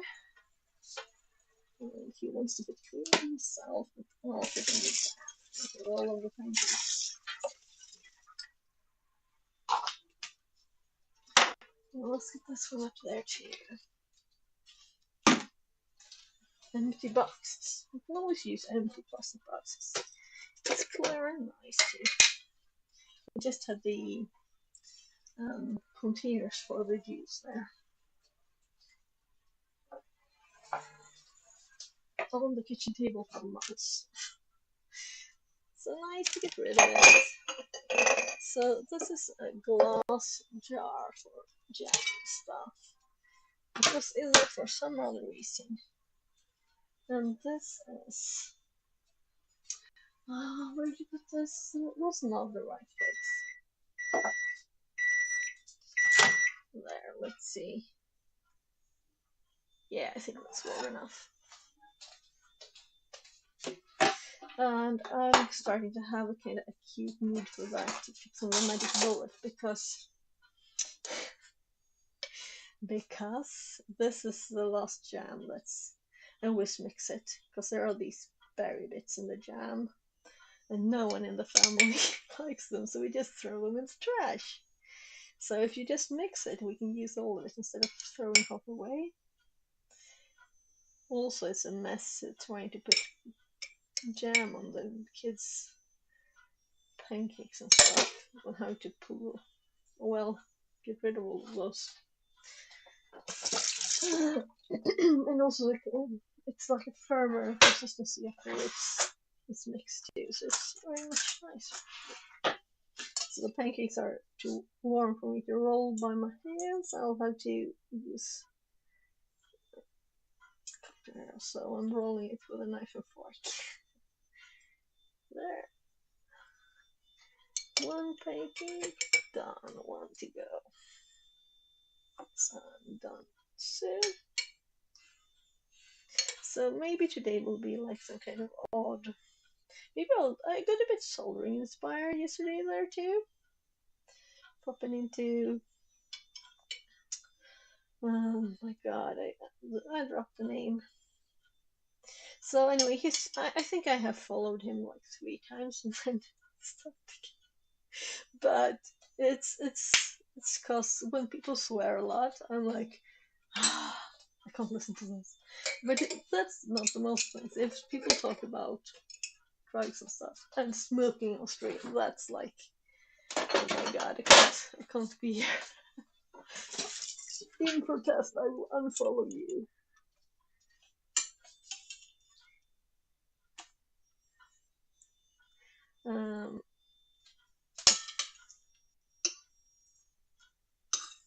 But maybe I won't, because there's also the thing that, well, this is interesting, I want to see this. I'll just turn stream off for a bit if it's stuff I don't like.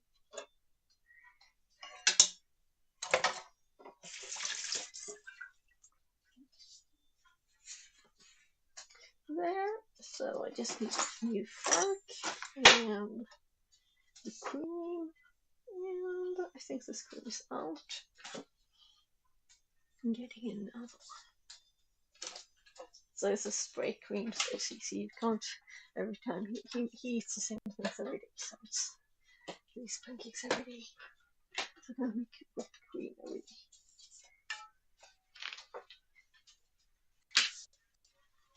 Gubben, varsågod. Därför att den där känns lite lätt idag. Så om den tar slut så kan du ta den. Men bara jag hämtar vatten också.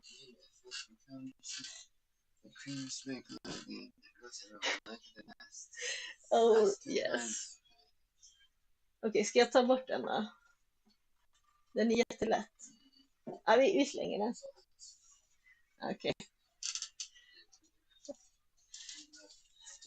Jag hämtar vatten också, Laban. Yes, I'm just getting some water too. I can't carry a meal open.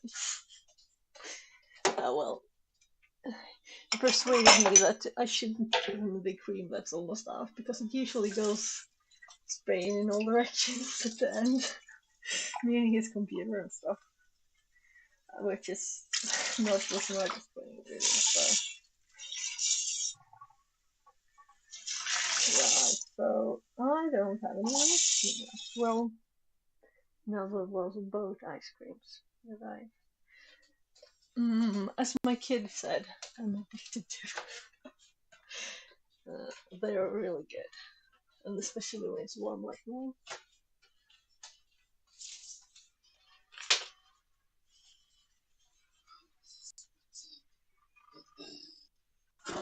Nej,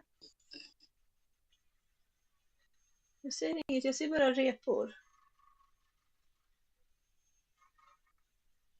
Is there something there? Okay. Very good, lucky man. Det är den där som råkade bli inhällda med de andra. Okay, so it's a tiny bit of rust. He looks at the coffee very carefully. I'm actually going to sand this a bit.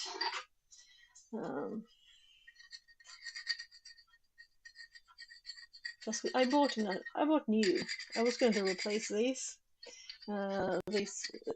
It's wooden handle, like barbecue, very sharp forks, sharp knives, and not the forks, well, the kind of the forks too. So did I manage to? Anyway, the new ones, they went rusty at once and also got rust on all the other ones.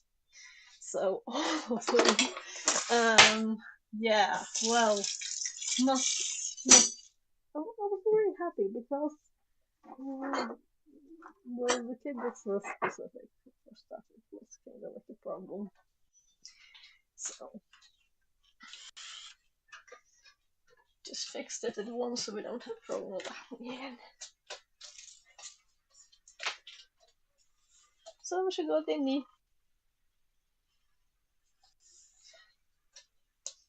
So it's already 1111. So let's clock in there. 1111.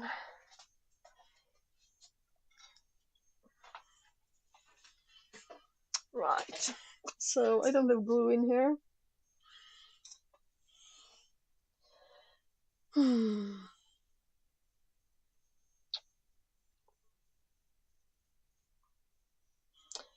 So we do have very hard glue, which I don't think is a thing.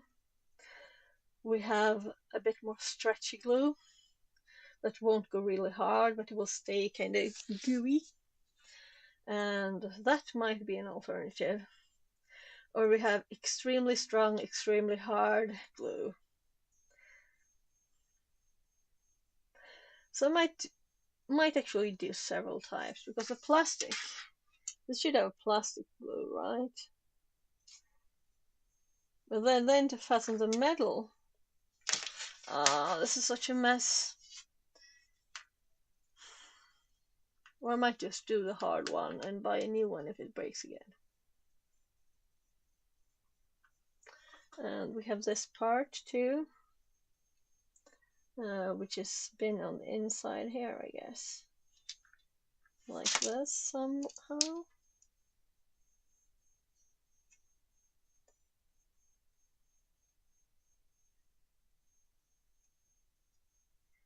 So there, that's how it's been. And then we also have a few tinier pieces of plastic, but we might just as well throw this out because this is not like they will help much. So even getting this in here is very fidgety and kind of tough.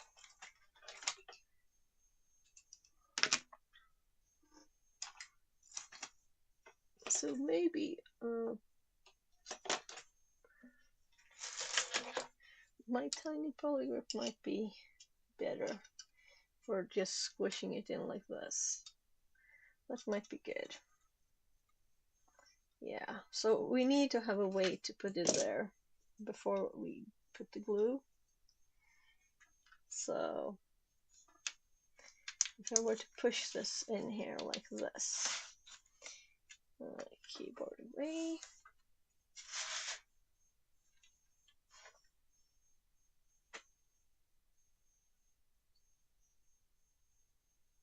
Right.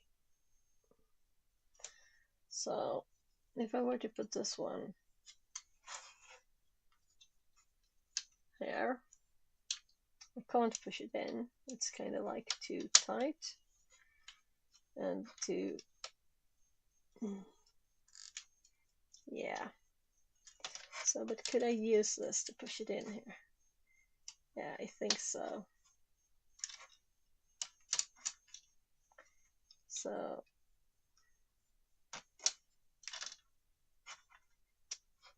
yeah, so we could do that probably. My kid's calling again. I didn't switch mics, right? Yes?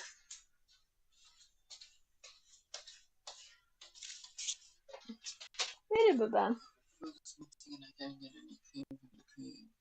Va?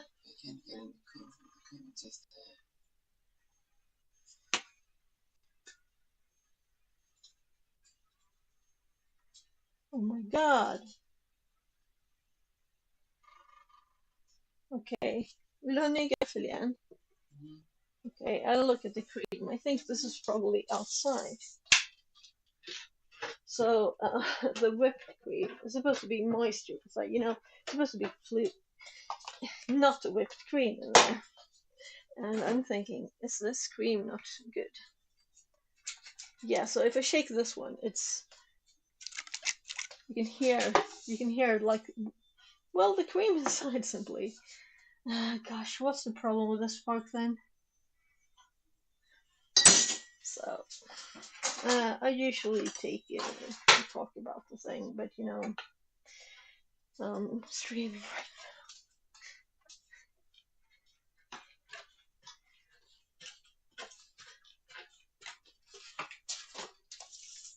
now. Labban, här är en bra grädde.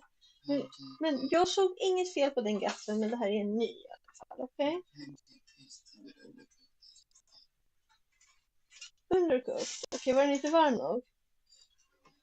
Ja, men det är inget problem, det är bara att äta den. Ska jag värma den lite till? Nej, okej. I like love. Did you like it? Är det bra?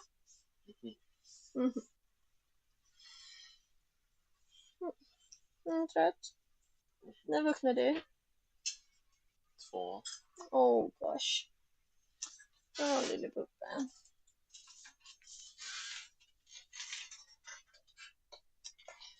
So my fucking woke up at 2. That's why I was tired. He doesn't go back to sleep. Right, I was getting the glue too. Let's get the glue. I have a box of glue.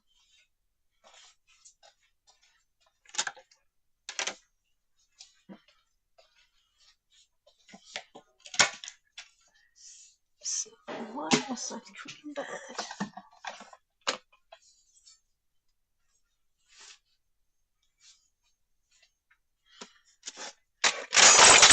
Oh, so on the edge of when I was taking this box, there was another box. I don't know, what do you call them? Anyway, metal stuff.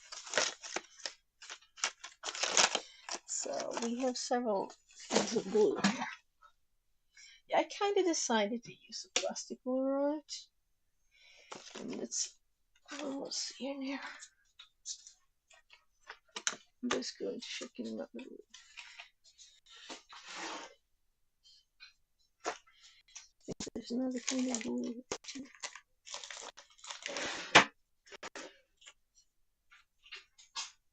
Yeah.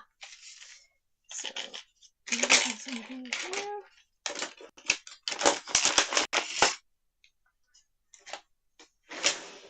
Super glue.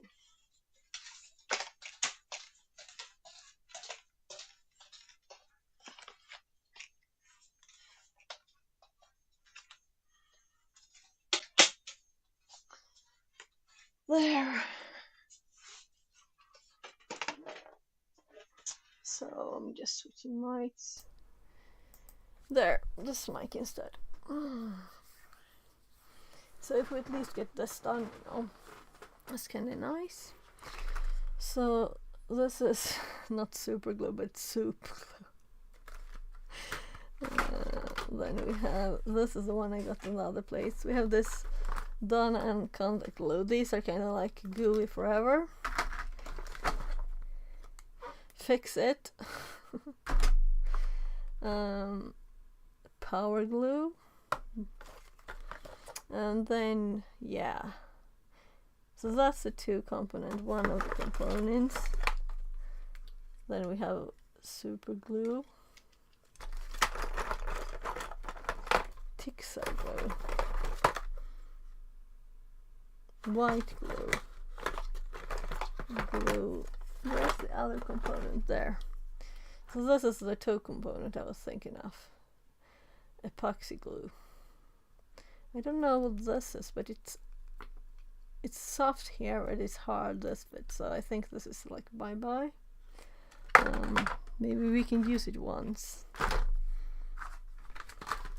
This Donna glue is kind of good. So we have the top part of it there too. So this or this, or the Donna one, not the Donna one. Yeah, I'll try this one, and if it's not good enough, this will break kind of badly though. Well,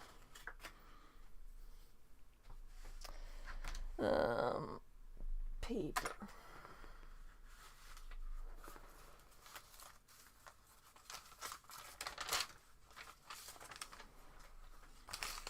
Oh, could you use plastic? Ah.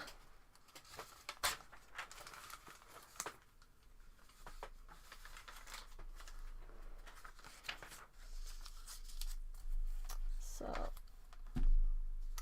I don't want anything on the mouse mat, so I have this one, and then from this one I have this one to protect it. Very logical, right? I'm assuming that this is not opened, right? So it's new. So we have this kind of cap here.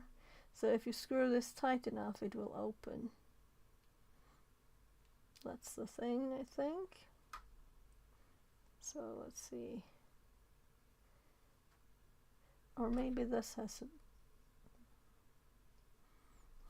let's look at the microscope, because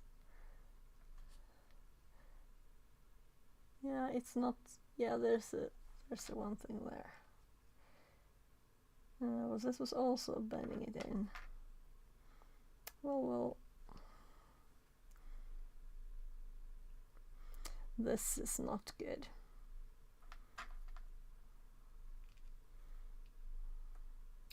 Yeah, so it was just screwing it on. I could hear it saying something.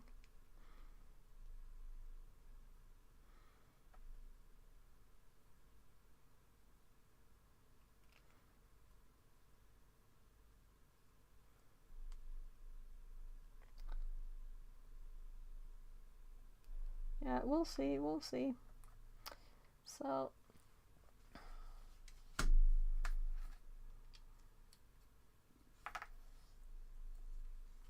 So let's actually make this a bit looser, because I have to lift this all the time and I don't want to lift that much.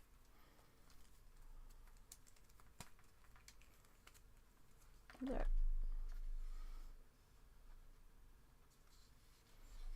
So let's look at this in the microscope a bit. So we have all the bits that needs repairing, and as I said, I don't have any light. So broken off bits. So there's also one here, right? Yeah, so the whole thing also split here. So I couldn't get it much bigger glue in here. Gosh, this is bad. I could up my normal lights. I could probably even turn on that one. Let's see. I could actually do this. Let's see.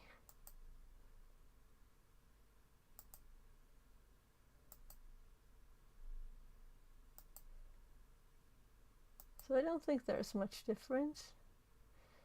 We would need more light than the tiny flash from the phone, and that would kill the phone even quicker. So I've been thinking of getting a light for the microscope too, but it's so tiny, and it's very nice to have a tiny microscope, you know. And it's not in the way from the up camera, so we can have both.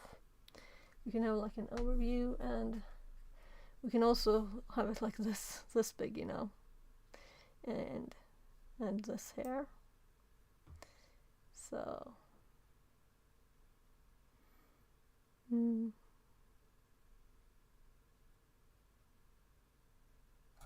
right. So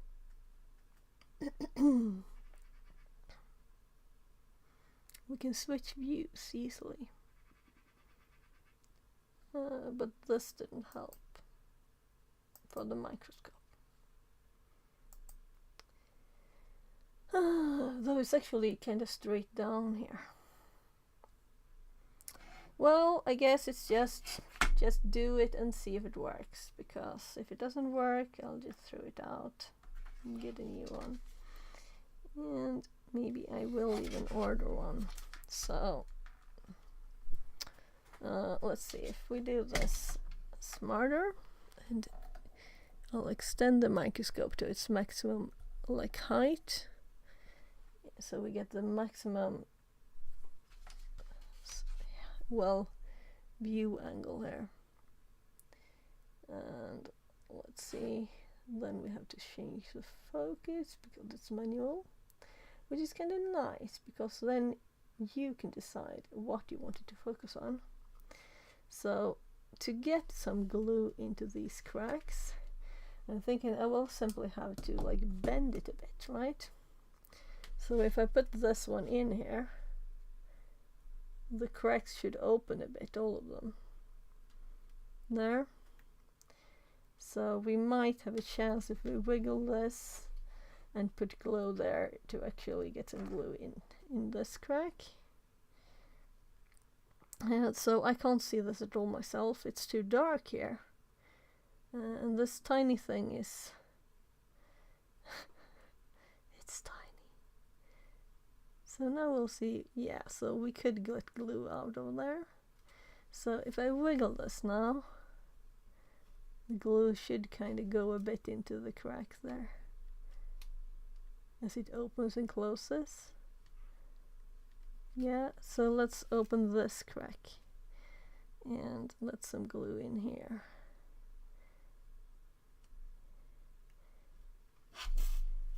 Oh my. So how about having 5 arms? 6 maybe. So I'm on the edge of the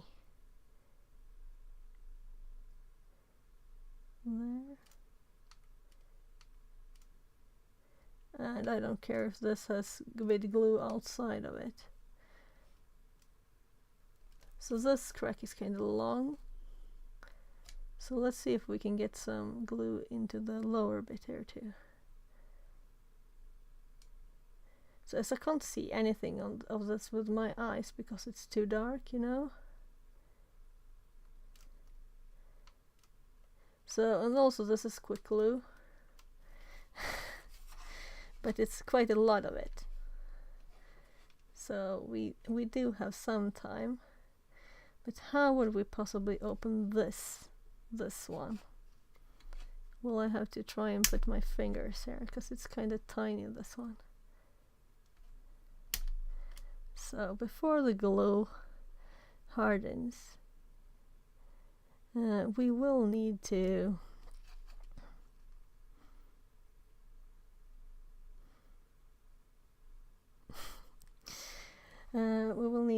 try and get the actual thing that's supposed to be here in.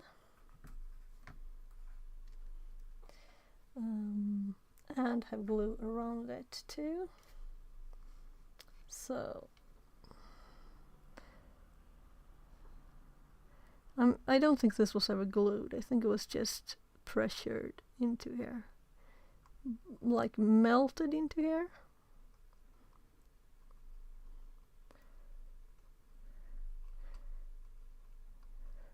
So right now there's nothing like too much glue, because we can leave this to dry forever.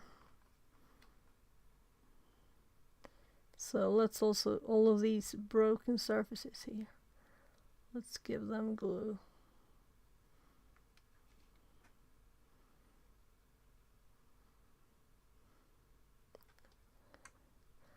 And the other side of this bit, we'll put that on afterwards. Now we're going to try, we have a lot of glue in there. You can't see it, but let's change this to like this height.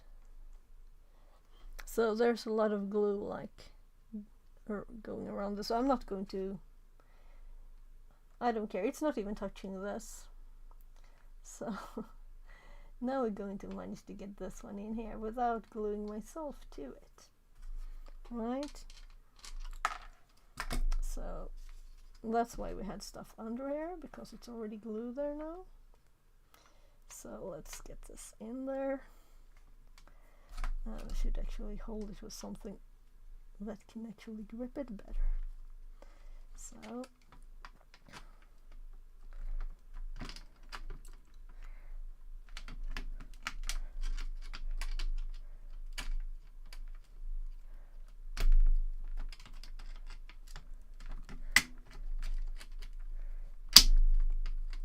So it is in its place. So let's just pour some glue on top of it.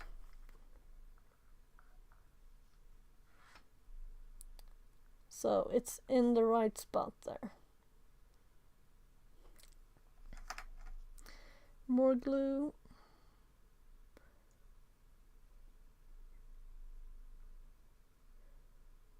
So this didn't dry already. Here is probably a big hole. And there's no need to save any of this because oh. And also I can feel my fingers are not, you know, have glue on top of them, but it's already dried. So I'm opening it up a bit here. I'm putting glue in here too. So this is the worst kind of glue. Well, exactly this, oh well, that's not smart. Gluing it more to my finger. Oh, that's annoying. So I'm stuck.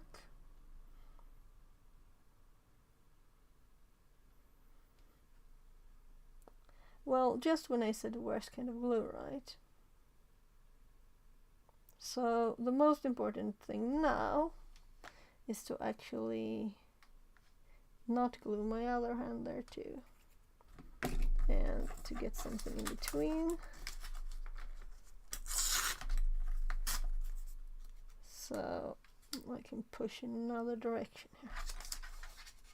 So, well, it's very sticky and it kind of dries quickly. So that's why I put my finger on there.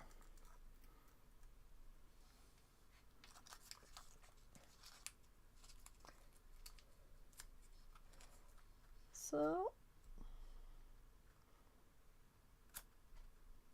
yeah, so that's,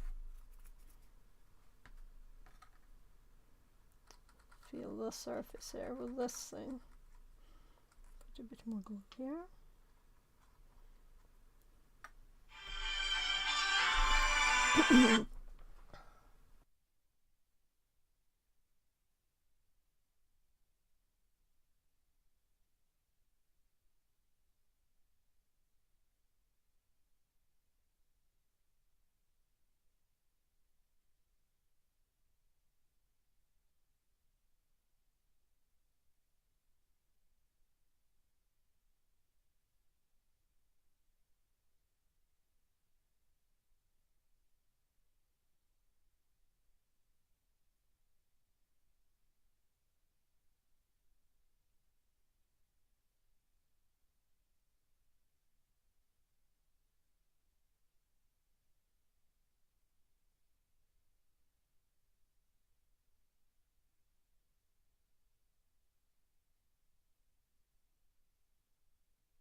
So that was the important call I was expecting yesterday. So I didn't talk as much as I had assumed because I'm kind of stuck with my finger, which is not a tiny bit either. Well, I know that this will just fall off in a bit, you know, but it's still annoying. And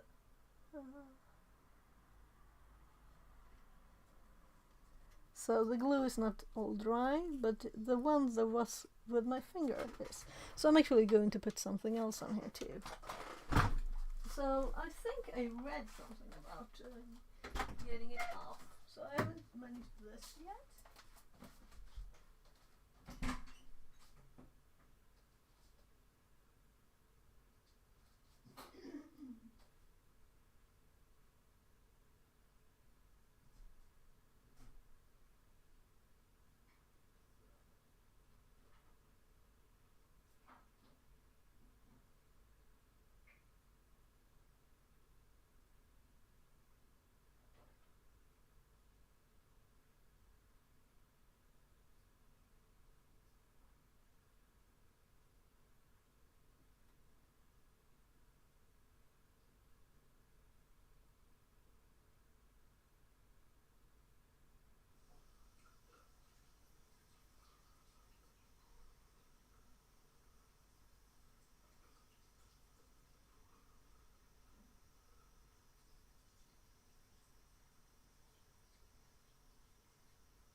Yeah, so I got more stuck when I got the call, which is kind of bad. Well, you have a fun time with my finger here, so I don't have to carry this. It's carrying itself. There, I'm stuck with the glue here. So I did put this white stuff on here, which is fat, and it's also like washing stuff. So I know that super glue will automatically get loosened just by my hands fat, but it's kind of dry still, you know. The worst timing, really, actually. Anyway, so let's see here. This is the wrong window, so I'm going to put that under there, so we can terminate Annie there. I was going to do this one, but we need to fix this a bit more. So I must have managed to my finger must have been like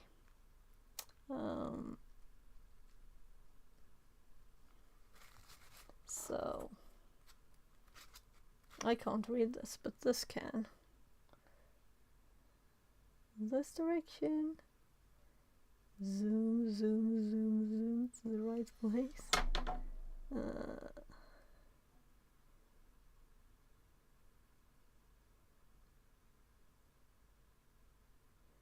Yeah, I'm just checking.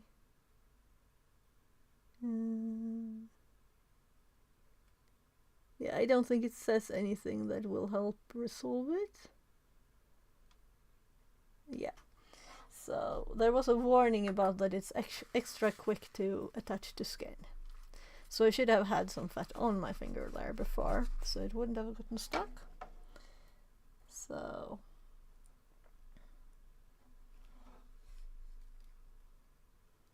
it's just one thing to do to kind of move it a bit all the time.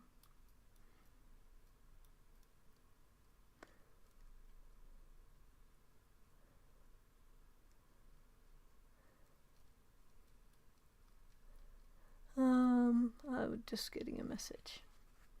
So this is like a clean your hands thingy that's got a lot of fat in it.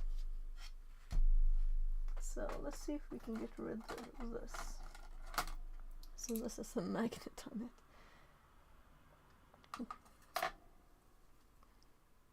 So we don't want the goo in here.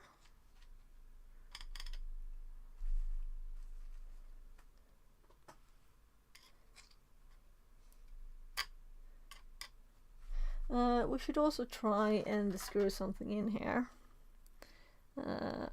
While the glue is not... Well, it's only the one that is attached to my finger that's actually all stuck.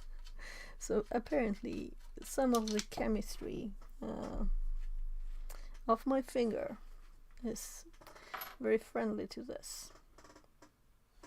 So right, so let's see here. Something has popped out here.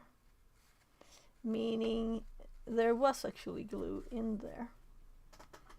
And this might have glue on it too. So let's... Darn! So I don't want to drop it somewhere I don't want glue, you know? Like my clothes. But I do feel like one-handed right now.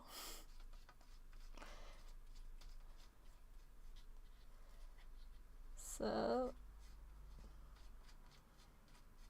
we'll have to do this a few times. And I would like to know what solves this glue.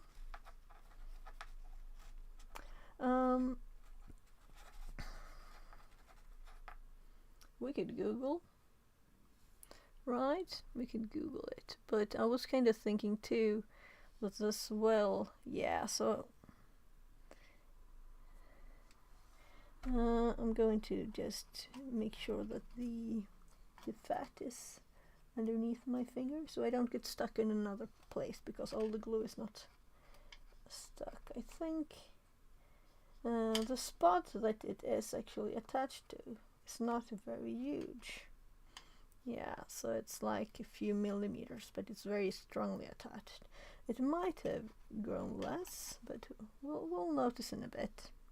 Yeah, so probably it will just fall off in a bit. This one I don't want to glue stuck on, and I don't want the glue in the thing we're doing here.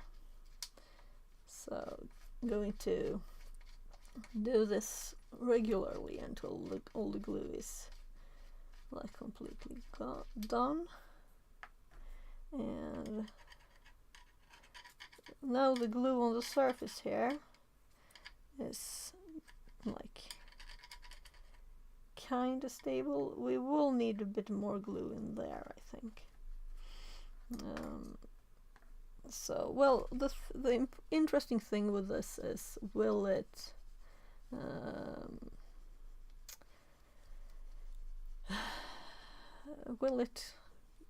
be strong enough to hold my phone?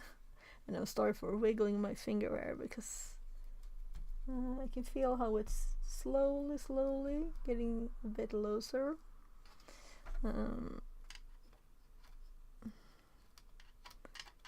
There. So I'll let my skin rest for a bit there. So we're done with that. And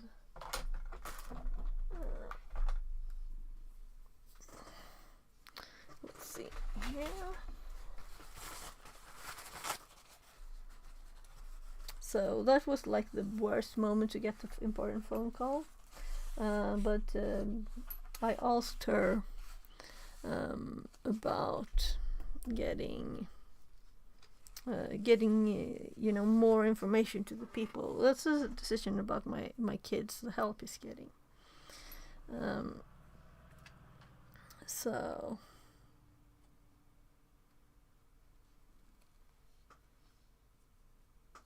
So you can see here how it's attached, I think. I can remove some of the paper now because I put it in here to be make sure I didn't get more stuck. And I think most of the glue has hardened now. So Let's see, where is it? Yeah, well, if the mic is in the way, nothing will be visible. So, here, you can see my finger with the fat on to get rid of this. So, let's see here. So, you shouldn't glue on yourself, right? Isn't that a good rule? So, here on the tip of the finger, I have this fat around here now to make sure it's not getting stuck. So on this side I can go this far around here. So it's a tiny bit there that's stuck on the top. I guess we'll just continue with SQL stuff while I can't use both hands, right? So before we do that, although maybe it was nice that I got some of the grease, the fat into this, because maybe it's got spread out and I can still use it, which is kind of useful, right? So if we couldn't use this, it would be just bye-bye. Well, I'd have to rebuild it more. So there. This one is closed thoroughly, and we can get rid of these. And we have a bit of glue here. I think it's glue, yeah. So that's why we didn't want it on this. So no glue or stuff here. And I also don't want the fat to get on my nice purple. So we can put this back. So I have a nice attachment to myself in the form of a light here. So I'll actually tie this around my arm so I don't have to have it under my elbow there. So there.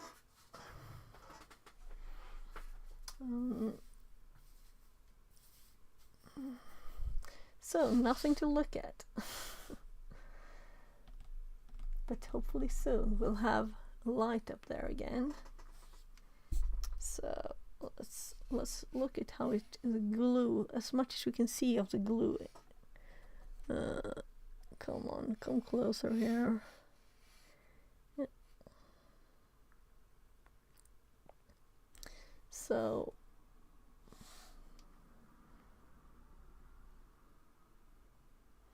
well, that looks kind of funny, doesn't it? Doesn't look like it's very well attached here.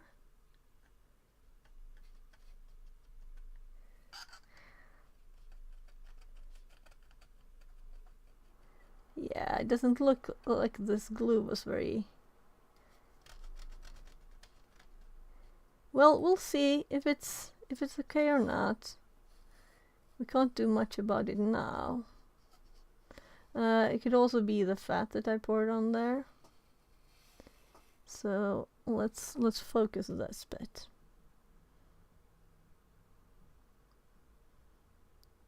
So, well, the glue is strong, and this is the hole that I was thinking about pouring more in. And you can see it's still wet, the glue. In these places, it's still wet. So it depends on how much you put there. I was thinking of putting more glue on my finger and making it melt itself. So, but I think it won't be forever until this is lets go by itself. So I'll just have to cut off the finger. So what I planned today was kind of the plan from yesterday to check more into Annie, which we did, and then after this to just Look at this. So I'm moving the microscope, it's in the way. There. So I need a keyboard. Oh, that's nice. I pressed something while moving it. And we have the notes, and let's go to SQL then. And it's 11:52, and I had kind of, well, planned to do more things, but I kind of glue myself stuck to this, right?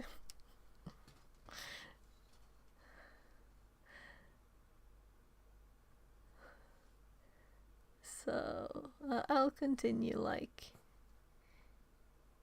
wiggling it a bit, and also like rotating. So there, it finally fell off. I was feeling it going more and more and more, you know. So let's switch quickly to this, but the microscope is all over somewhere else. There. So I'm unstuck. Oh well, we could get this back quickly. I thought it would take a bit more time than that. So we can look a bit at this side too, where my finger was in the way. That's not that, that's that. So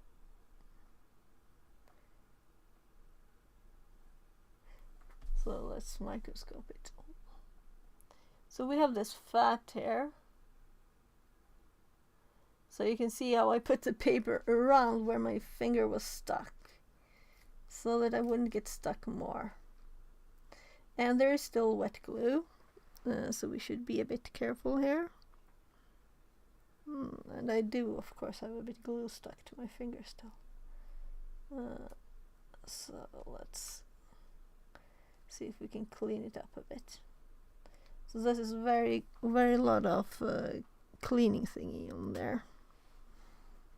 And since I already have it on my finger, why not remove it with this? Well,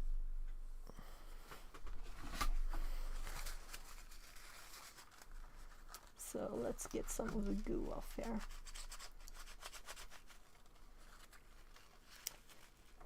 One experience richer.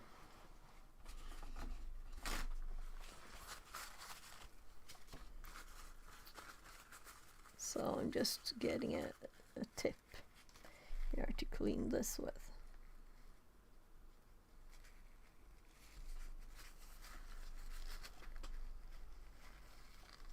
So before I pour more glue into the hole there where I wanted more glue, I'm going to make sure that it's dry, the old one, because even thicker layer, even more time, right, to make it dry.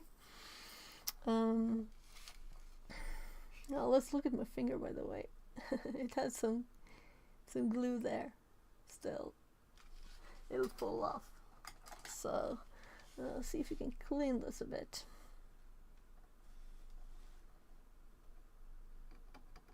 This is all stuck here now, so I might have to take a knife later to get this paper off,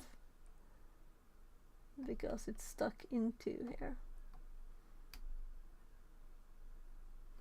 Yeah, so it doesn't matter much. It's only if the height is too much, you know, if it's become too high. And also here where I glued the bit, I could feel there that this edge is kind of level with this side, because this is what I was attaching when my finger got stuck. This is not even. It's we might have to like sand it there or something a bit. So if we focus here, we can see it's still wet glue on the side. Well, this should at least be stronger than it was before. And now when I do this later, I'll also put extra glue on the top, on the sides. But I think we have confirmed now that this works still, right? So we can screw this in here and it will like hang on this. So I could put it back there, but I would have still to remove it to put more glue in there. And I can also see that the glue that's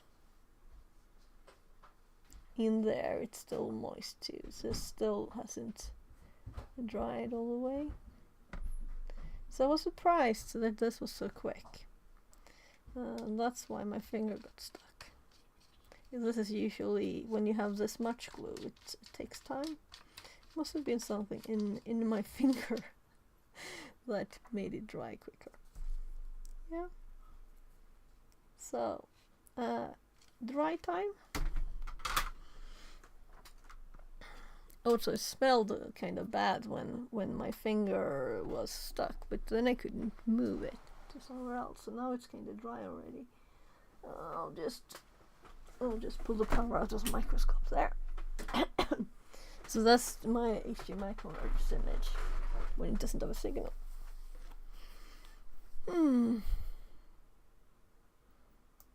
So we could now, because I was thinking let's do SQL until I can use my hands. Now I can use my hands. So we have two options. We could solder one of the tiny projects, but I kind of think, well, let's unplug the robot too here. I'm kind of thinking that I want to do the SQL thing anyway. Yeah, I'm actually going to turn off the phone app. Let's see. So yeah, so I can select in the app. This is kind of nice, right? So it should go lighter if I like. Whatever. Let's just turn it off. And we have the full resolution there too. And you get this features to be able to control it from the app if you buy it, and it wasn't very expensive. So it was definitely less than $10, maybe $5 or something. So I'm just getting some glue off my finger because it's falling off now.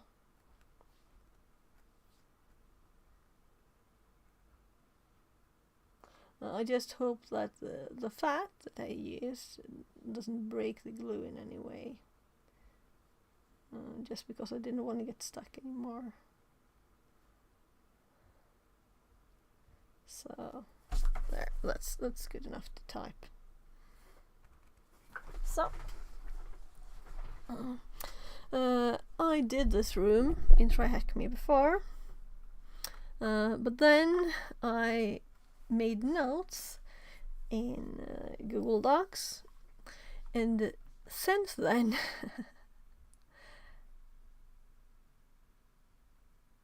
I'm like thinking, what's the kind of questions here? Should I reset the room? DNS. Yeah, so this is, you have to do something, okay. And there's like a box here. Maybe should still reset it anyway. Yeah, I think I'll just reset it. And we can redo this one as if I never did it. Because I remember that there were nice things in my notes and I used them on boxes. So, room progress has been reset. Right, I forget that I have to check chat. I'm so sorry. Oh, hi Goaku.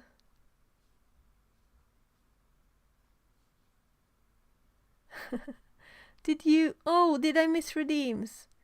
Oh gosh. Oh, so sorry. I see all your messages. It's not me. It's the domain doesn't exist. So unfortunately, I think that TTS, but maybe it's that Security Live is doing updates, and maybe it's not.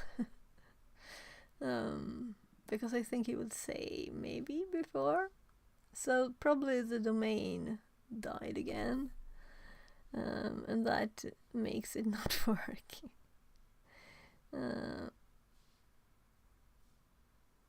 So it will probably work like tomorrow or in a few days. But I will have to learn to read chat, and I didn't. And someone told me that this chat is good. So let's use this chat. Because it uses both. So since things kind of get buried in all the automatic messages here. Oh, someone tried. Oh, right. This is not history. This is the first time I started. This is the first thing I did in StreamerBot. Oh, that's funny. Anyway, I can't read the old stuff. That's annoying. When I want the chat to be, I want it to be able to read. Let's see if I can do it this way.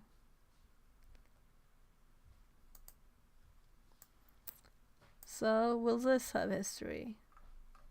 Yes. Oh, look. It's not long enough. It's not long enough. Oh, then I'll have to look in OBS. So, up. Hello again. Has left the stream. Still lurking. 2 redeems. Oh yeah, I didn't notice any redeems. I'm so sorry. I don't think you see the chat. How come no one else in chat talking? Or else. How to fix TTS? Oh, ads. Oh, good, no more ads. Just hanging with the bot. I'm so sorry, Kawaku. I'm so sorry. Could I get a refund? 3 exercises. Oh, sure, I'll do the exercises.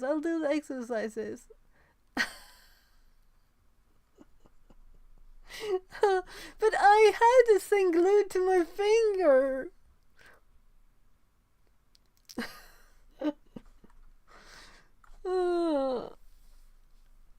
So it's kind of natural not to look at the not look at the screen as much, you know. But I can't scroll up here. Let's see if I can scroll up in StreamerBot. So, right. So I don't have to have a preview anymore. I had a preview up. So, so. How far up can this scroll?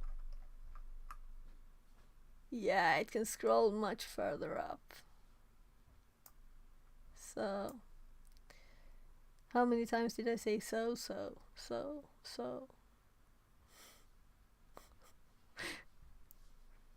It wasn't 3 hours later at least, right?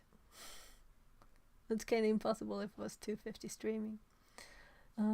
Yeah, so we did the robot thing here. And then it was more robot things. And then I missed chat a bit. I don't know when audio was really clear. Was it then when I switched to my good mic? And I'm looking over there to see that this is the one. This is muted. That's my mic in here. In the air thingy.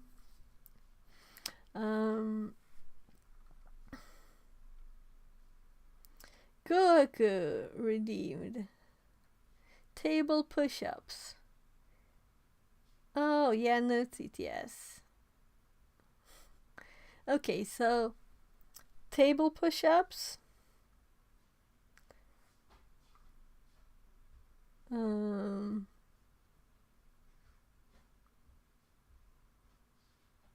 Sit-ups.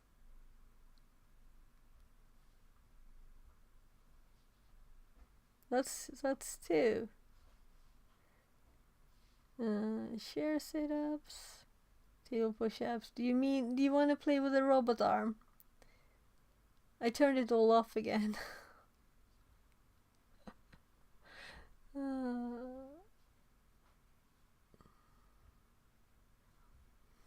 I should here's the high jumps. Okay, sure. Let's start with the sit-ups then, right? I should probably scroll to the end so I don't miss more chat. 30 minutes later, 3 ad breaks in 30 minutes. That sounds bad. Is it supposed to be that?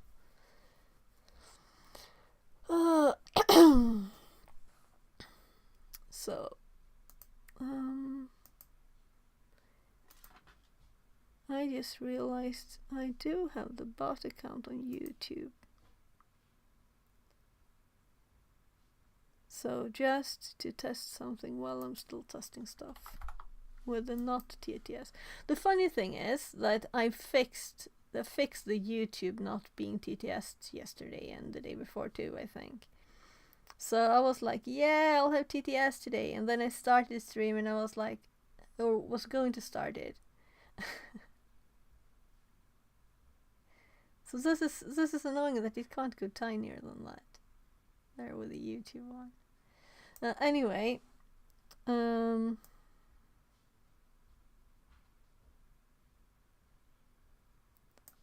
so this is scroll down. Yeah. So I don't speak this language.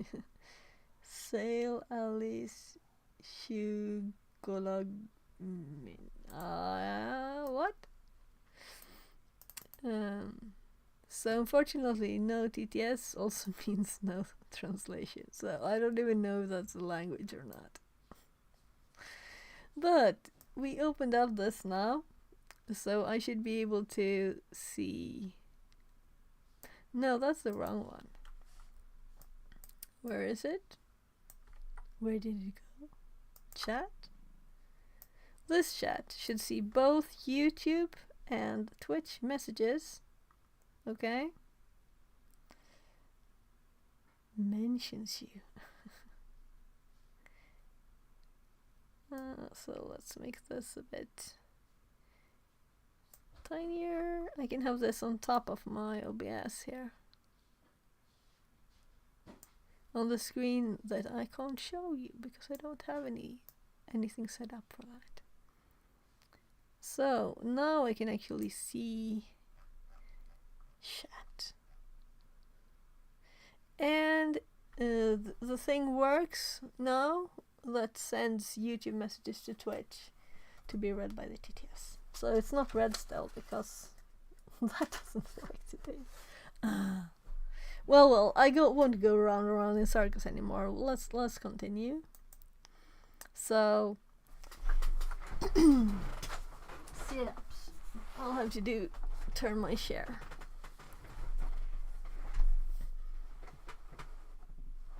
That's too far. I will fall off the share.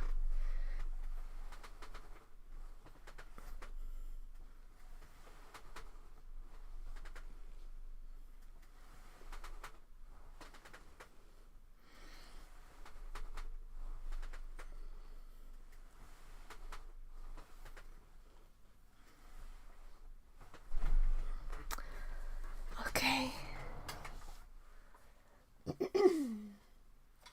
So we have cameras and stuff up, but whatever. I'll just do the things have kind of fallen into a bit of a mess again here.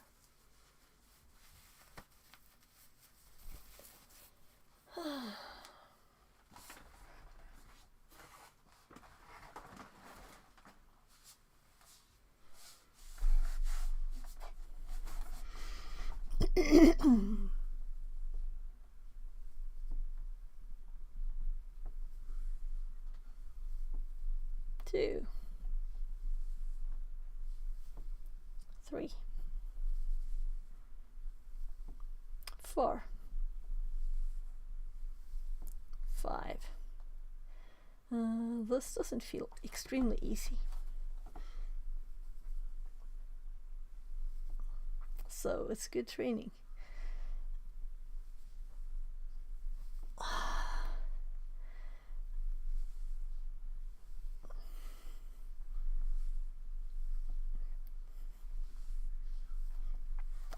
Ten. High jumps. Yeah. So my AC is over there. Computer screen over there.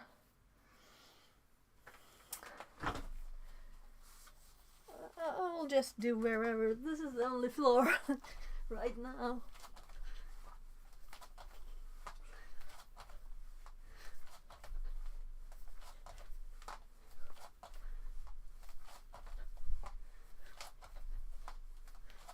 There.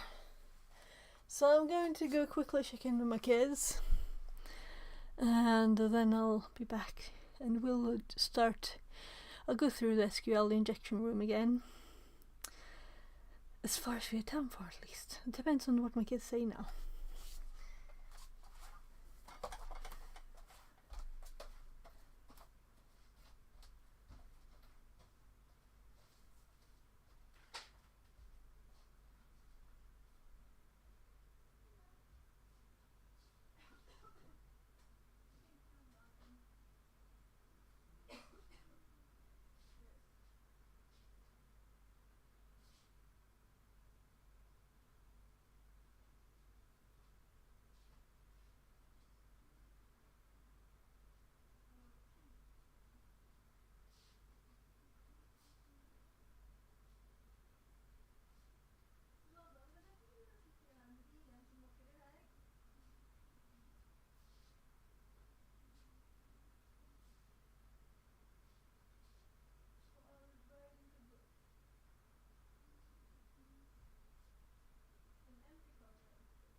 So this is starting to get in the way.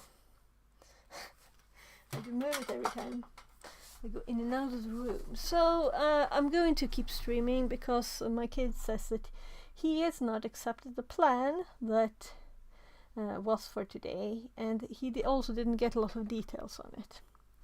So I'm going to send a message to them telling them that that's it. I can't like carry a 16-year-old to the car. He was not think that's a good idea. So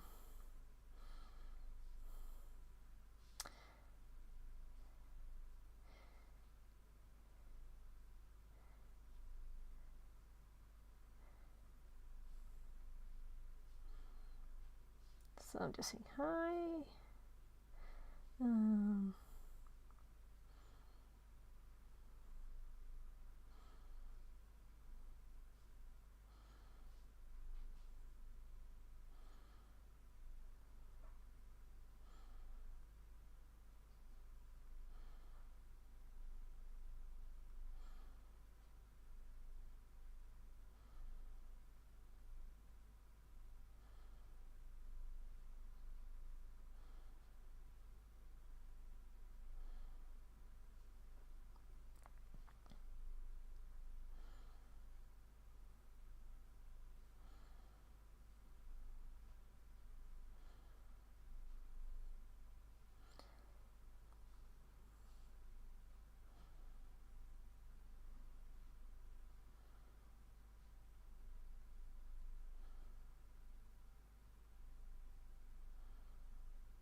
So he has a dentist appointment next week, my kid, and he thinks going out of the house is hard enough to only have done it twice this year so far. And one of them being to these people, so they're trying to help me with this.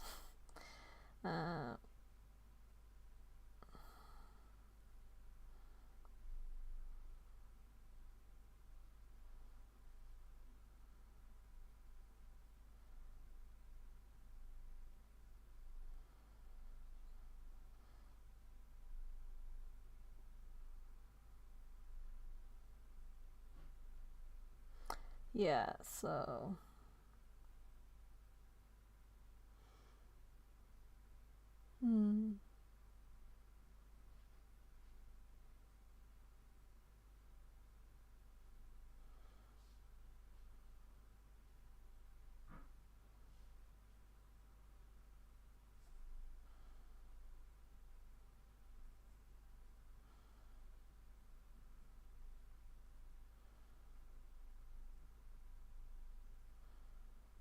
I'm just putting parentheses on that bit. So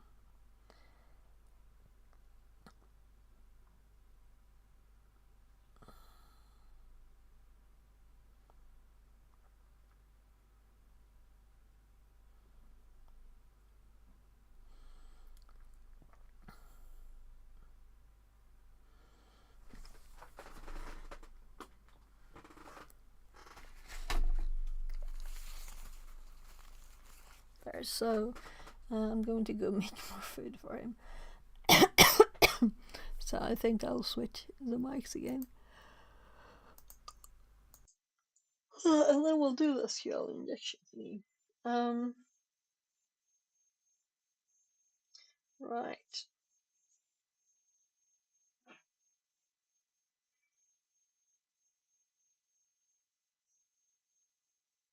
So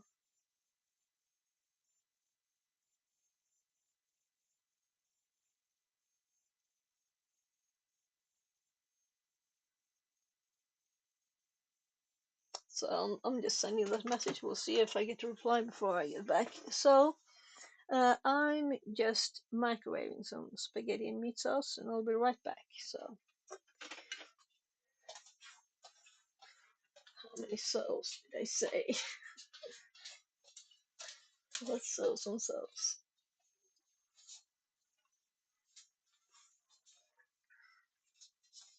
So I'm bringing down a few things here too. Plates and things. Hej. Vill du göra lunch? Den ena grädden vi köpte var jättekonstig. Är du säker på det? Känn på den här grädden. Skaka den. Vadå, vad hände liksom? Var den gammal när vi köpte den eller? För så här ska det ju låta. Men det är något i. Jag kan fixa det. Jag kan lägga den här långt borta. Sådär. Ingen hörde i det. Okej.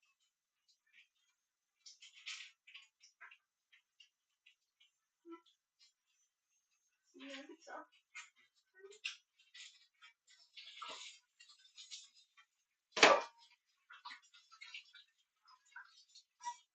Jag lyckades limma fast på sortens finger.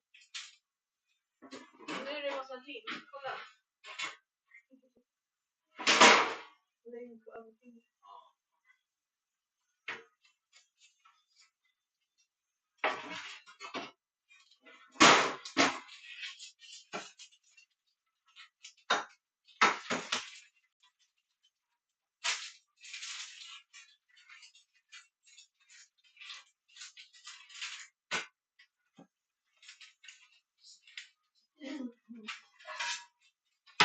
Vet du vad jag ska göra så? Jag ska gå upp och sätta in skylt att jag gör lunch. So I realized I didn't even look at chat before I went there. So I should. But chat, I should look at it. So nothing great. I didn't miss anything at least. Well, it's not great that there's no messages in chat. One plus of messages in chat. So I was just going to click the making lunch message. Am I blind? I just misclicked there. Just getting some lunch, and I'll actually, since my kid was done, I'm going to turn off this there. So I'll be back soon.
there.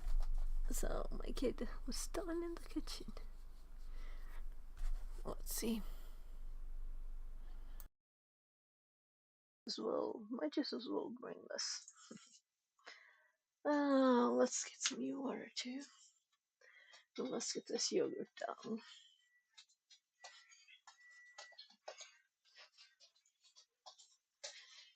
So, unfortunately, I can't read chat, so I'm usually used to people being able to talk to me. Oh well. So I was just making a pizza for my kid, and it's already dough and tomato, so I'm just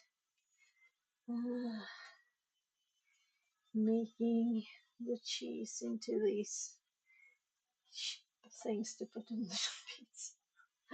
What do you call it? Anyway, so it's the last bit of the cheese. I usually just use a normal cheese thingy.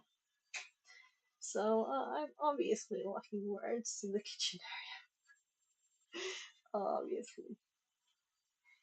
Oh my god. I'll have to do a bit of Google when I get back up. So someone told me to do some kitchen stream.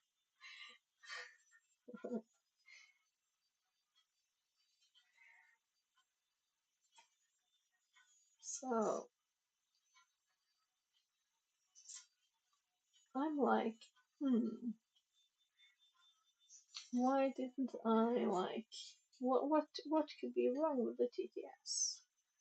I suggest that the domain is not there. Could I use IP instead?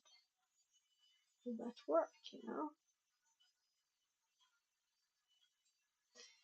If that worked, oh my goodness, this is so slow. Because I can't do it quickly, I will peel my fingers off my hand. Because it's the tiniest last bit of cheese in my hands. And that's the other kid's meat sauce. I'm thinking I'll do like taco, but with the tortilla bread. You know, not hard shells. Since I still have taco meat sauce that I made yesterday. Since my kid eats it with a spaghetti every day. So it's like always home. And I opened a package of tortilla then too. So then now all the cheese is in tiny, tiny bits.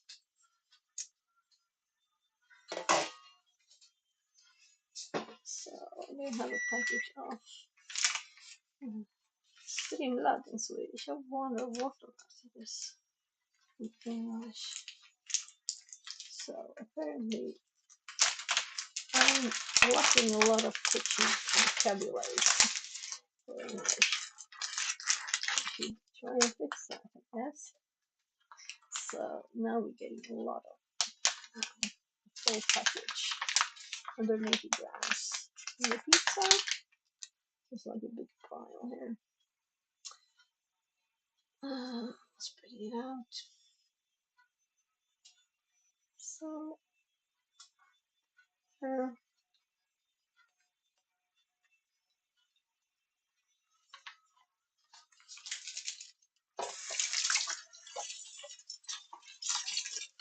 I just tasted a bit of the ham, and I really don't like meat anymore. I can do meat sauce. And maybe like roast beef and sandwiches. Well, meat sauce is just a bit mixed with lots of veggies, right? When I was younger, I loved it. Meat. I think it's an age thing.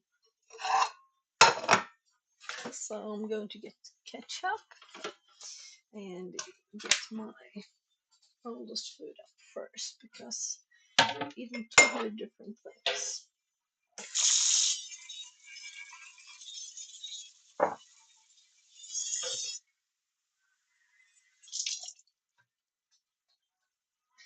We need a fork too.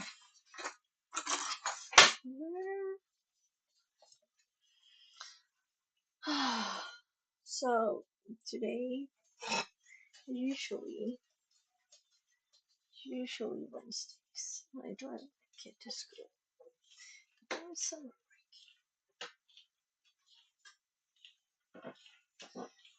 we should go working.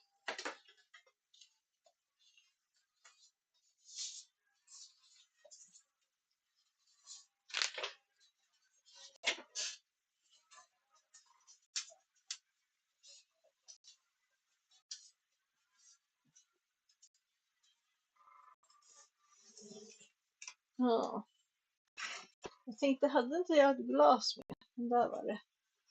Kvar uppe. Så. I said you got cream before. It was one like you get cream air. Gruyère. Okej. Kom ihåg att du måste hålla den upp och ner. Fast den dåliga grädden var ju dålig. Jag tror den måste ha blivit härsken. Okej, vänta, det ringer på min telefon. Vilket like?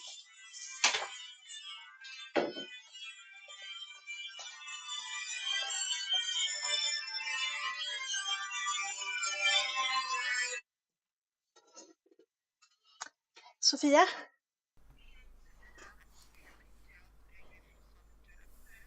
Hej!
So someone actually, yeah, you're on YouTube. Someone actually called and told the well, what do you call it? It's another word. Let's look for this. Translate Google.com, and let's first do so common in English. Okay, so municipality, okay. Anyway, it's like the area here. Someone called them and said this flea market of mine, and they called me and said, so actually it's on your, it's on your, space. It's not on ours, so we can't say anything about that. But the sign, it's out on the sidewalk, and that's ours. So you have to remove that. And I said I'm about to remove all of it, so I'll pick the sign at once. It's no problem. But anyway, that someone called them. When my phone number is out there, they could just call me, but I guess people are like, well, don't want to talk to other people. Someone shy. but they still call them, well, anyway, so she was very nice. It was, so no problems with that. The other thing, shredded cheese. So shredded.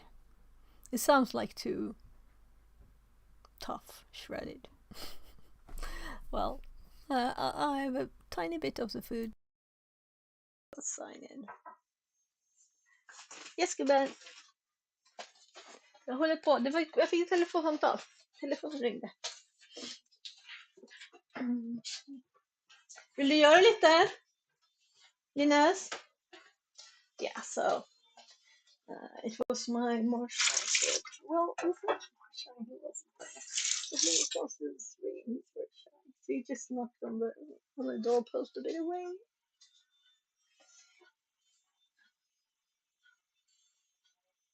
Somebody cheese and pizza. Yeah, anyway, that lady that called, I just told her that first of all, I'm just removing it now. So, let's see. So I'm apparently allowed to have it there. Well, that's good to know. So I could just keep it there if I wanted to, because it's on like our ground. Well, there. So we need a bit more cheese on the pizza, so I'll have to open the new one too.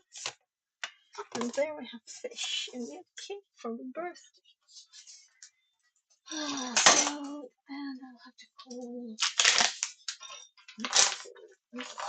to my mom. So as soon as this is in the oven, I'll go and fix the side. Which is kind of a funny thing.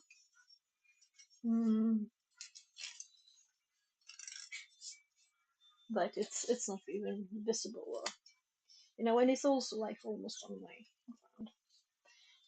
ground. So if I were to move it like 2 centimeters, so it was not on the sidewalk, but actually in my hedge there, then it would be okay to have it. Also, that's kind of what she said. So it's only because it's touching the sidewalk concrete, or is it concrete? It's asphalt. Yeah, but it's not allowed.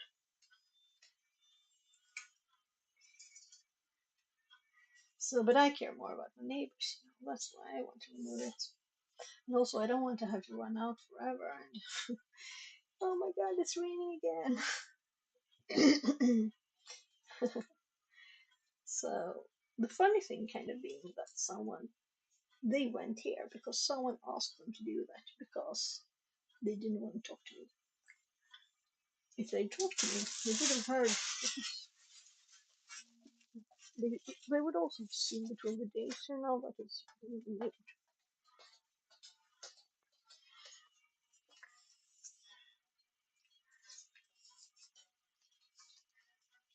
So I'm tasting the new cheese. It's good.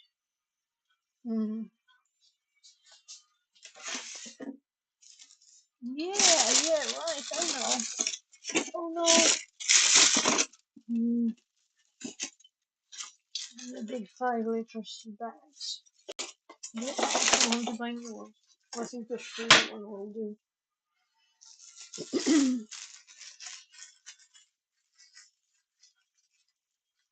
So best before the 5th of January 2025. But I guess that's why it's not open, the cheese, right? But this kind of cheese still has the plastic on the edge. You just open the top, and then you roll down the side a little at a time. So it's really durable. Well, it doesn't like mold or anything like that. There, I'm done with the pizza.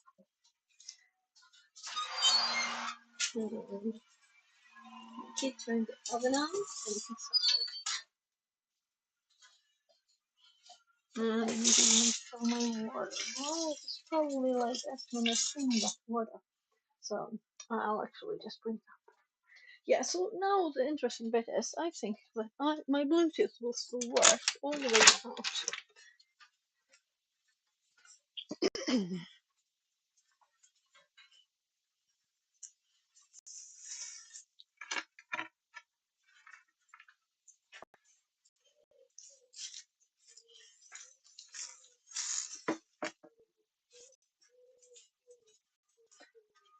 My neighbors out, so they don't want it there.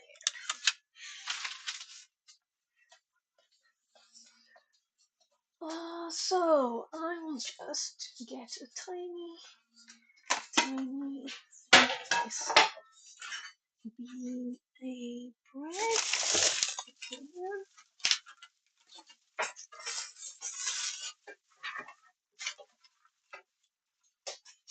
Jag tar sån här, ja. Is there any left shredded? Nej, jag hade på den och så hade jag på neråt. Var det gott? Wiggle up.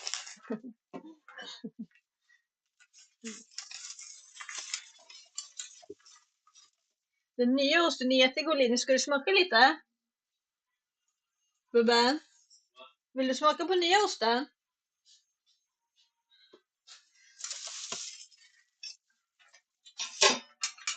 Den är ju ännu godare. Ja, men det får Bubben. Mm. Så. Ska vi se här. Så.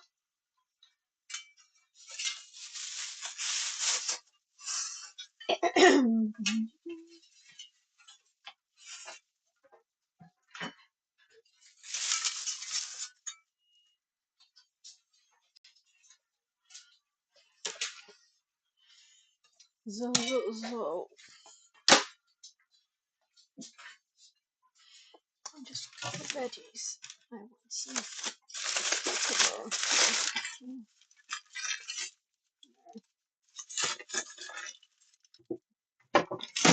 And what was it?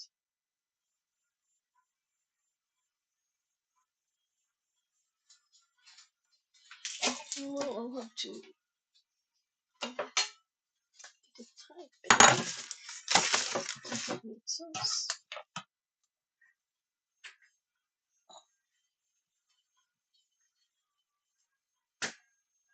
Well, I'm doing making too. Just to make more than a tiny bit.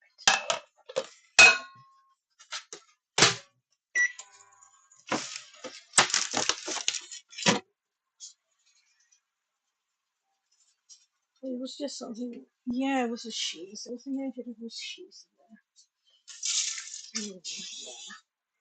Okay, for the third time, cheese.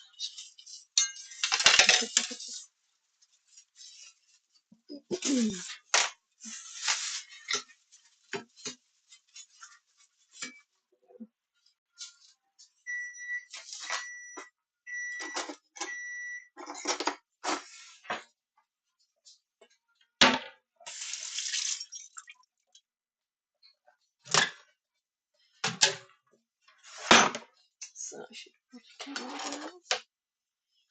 I'm just cutting out the middle. There we go. And what's I don't want to eat all the seeds, you know.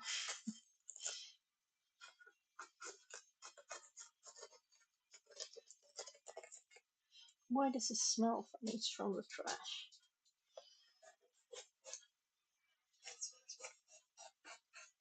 There.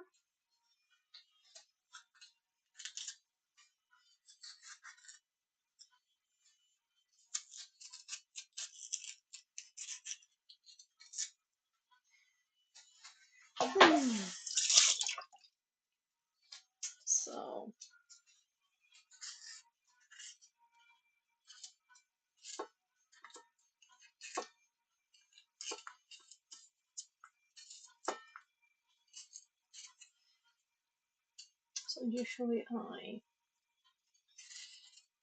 buy stuff for this and then they go bad because my kids don't eat it. So I'm eating it myself.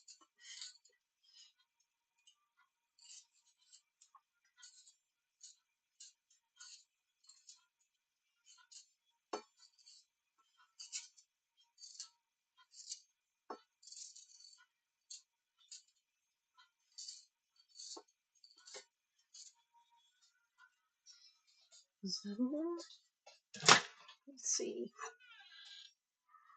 Maybe it's supposed to get warm. I don't know why I would warm it if I'm going to just cool with veggies and stuff.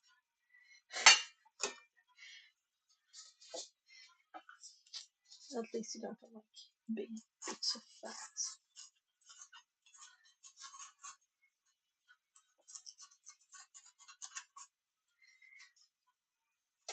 So, cleaning I don't want the seeds.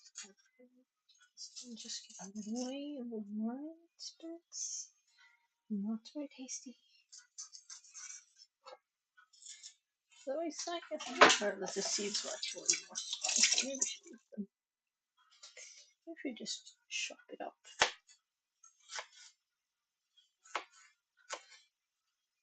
I guess you do what you some turkey.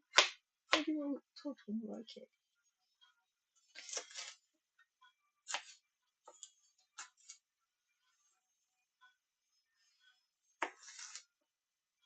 So I'll leave this bit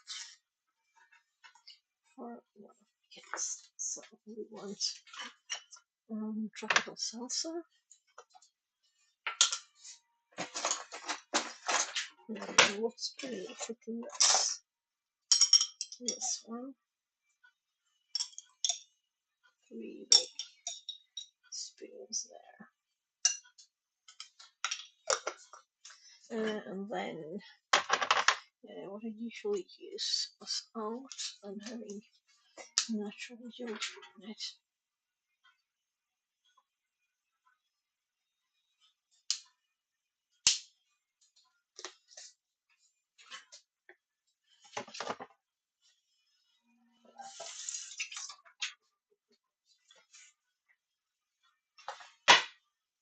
Yeah, right.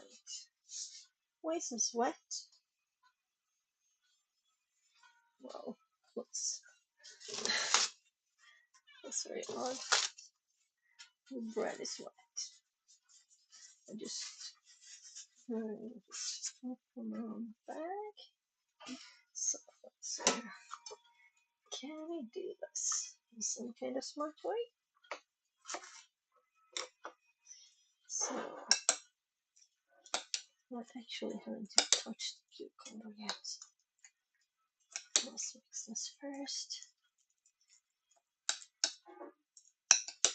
I'm mixing the meat sauce, almost a full paprika, some natural yogurt, and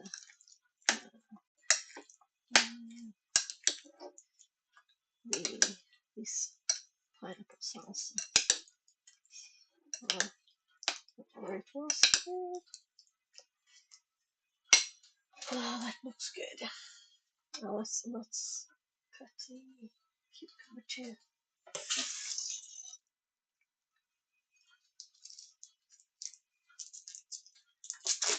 So I feel like I'm whispering, right?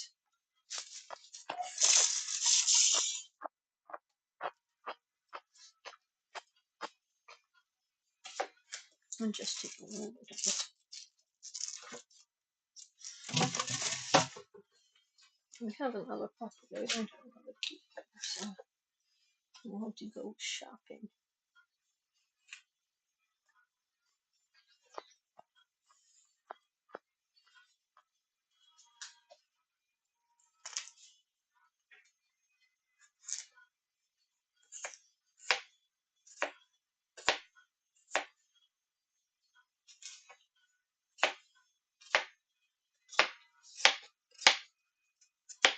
There, all done.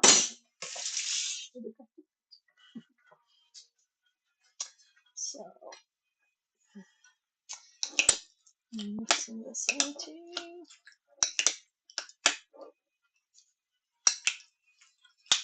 So I'll just put this on.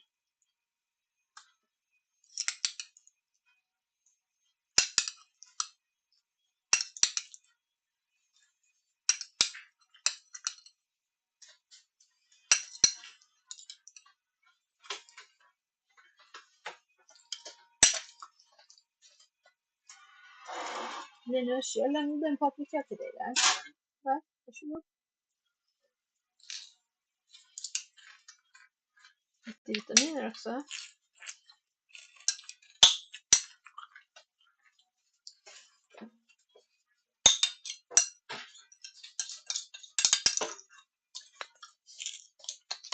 Nom nom.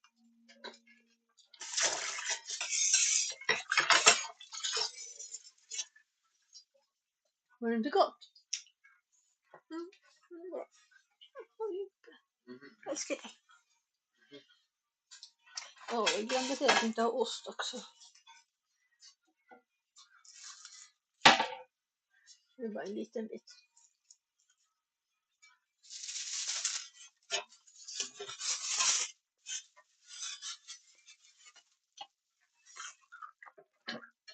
Har du ont i tänderna eller något? Du gör som en grimas. Var det inte gott, sa jag. Det ser ut så här. That's because one of my, tooth hair is growing, and it's biting my cheek. Oh. This thing. Så du får en till tand där? Yeah. Okej. Matter of fact, the only one that isn't, I can already touch it. The tooth of my tongue is other hair. Oh. Although I think it's been hurting the other one, although that one eventually went away. Okej, så se till om du inte går bort. Då går vi till tandläkaren. Då får de kolla så det inte är vass.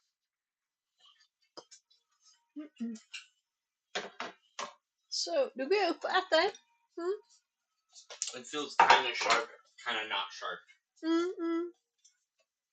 Just feels like den är alldeles ny. Men är det något åt rätt håll liksom, eller går den åt något konstigt håll, tanden? No. Nej. The other ones haven't felt like that. Okej. Oh, well. Vi kan alltid ta kort och skicka till tandläkaren om du vill. Whatever. I think I'm good. Okej. Du såg väldigt många grimaser där. Yeah, so my kid was grimacing. I was like, didn't it taste good? And he was like, yeah, it's good. And then it was like more of the faces, So he was like, I was like, what is it? Is it a tooth? So he's getting a tooth at the back. He's 14. So apparently it was kind of sharp. So we'll see what happens. We'll need to visit the dentist. So,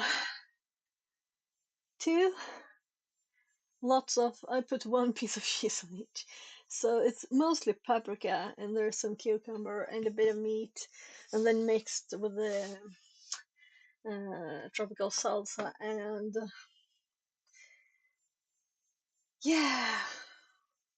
some yogurt, right? Yogurt.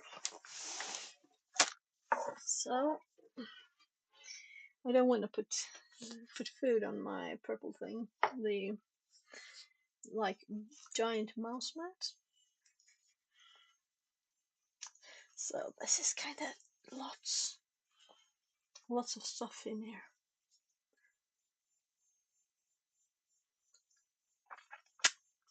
So I'm not getting lunch anymore. I'm just eating lunch. Right. So let's get started on the SQL injection room. But first, see if I can even eat this while I'm talking. I probably can't, right?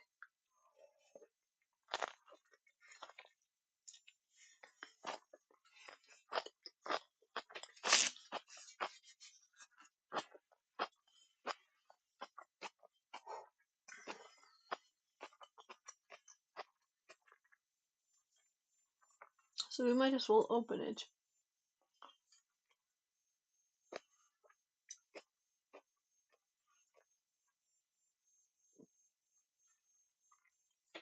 So, good afternoon. I'm looking to start streaming my TryHackMe process also soon. And looking at setting up my stream. Do you stream a VM for your TryHackMe work, or just do it all in? I have a VM. So I can show you my setup. That's perfect while I'm eating because I didn't want to start reading a lot and just going. So I just reset this room because I lost my notes, and I know that it's good, so I don't wanna not have it. So first of all, I usually have a TTS, which doesn't work today, unfortunately. So we have a problem. So I'm not used to having to read chat. So I might miss stuff. So let's just see. Right, just a sec.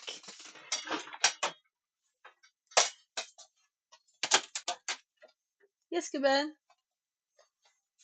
Jag har precis kommit in med min mat. Ja, men det var ju om vi skulle åka iväg.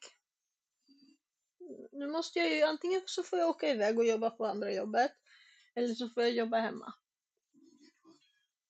Jag kan fixa det. Om vi ska åka iväg så kan jag spela med dig hela dagen, sa jag. Om du går med på att åka iväg så kan jag vara med dig hela dagen och spela och ha roligt. Okej? Okay? Ska vi göra det?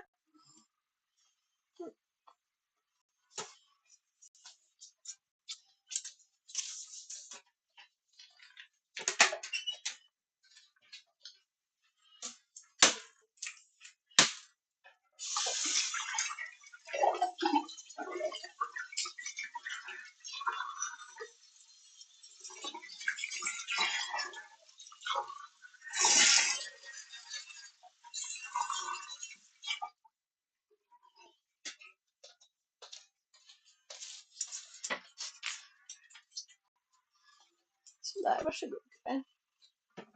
Vi kan fortfarande göra något sen, men jag behöver jobba lite till. Vilken tid skulle du vilja spela med mig? Jag har lite saker jag ska fixa klart i alla fall. Jag har inte gjort så mycket idag som jag hade hoppats. Yes.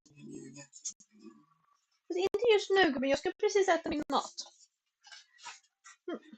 Like it like.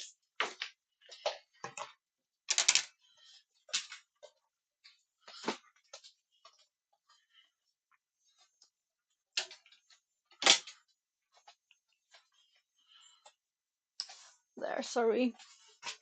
So, now you see all my secret things on my desk.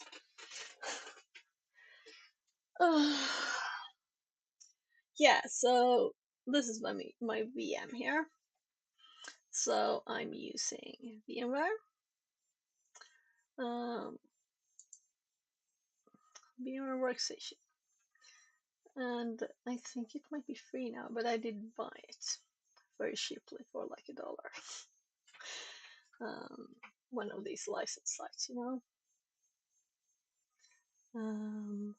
Right, did this one actually start now? This is the labs for the SANS Summit. They had this VM. Let's see if it starts. I think it won't. Yeah, because it uses, I think it actually has VHL. My god, I always mix the letters, you know, Linux in Windows. So I don't know why they don't have two VMs instead. So this is my normal Kali. I have a Kali that's just one of the images you can download too. Though I just did that to test communication with my copy program I'm making. So I have a simple one there. So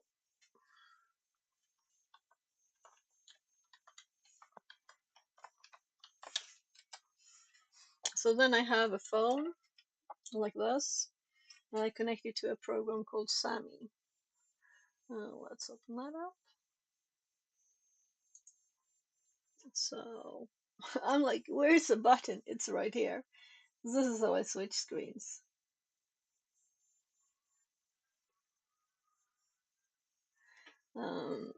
Very easy and nice. And I can also like mute and do other stuff like remove my camera and, well, use my desk camera we used a bit earlier, but it's turned off now. Anyway, so this is a free simple program, and you can set the background image and things. So you can set lots of stuff like filter on off for fan audio and stuff here. Yeah, so that's useful. And then the streamer bot that I just started testing to use this chat because my TTS doesn't work. Yeah. So usually I look at OBS's chat. So if we go to OBS, so I just had this BRB message for lunch there. We could also do this so we don't see this thing. Right, we can switch mics back to my real mic instead of the one in my ear here.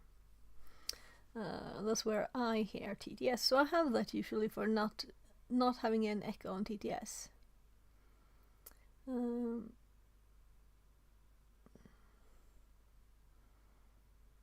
So okay, I'll get a call at 14:30. Okay. So let's see.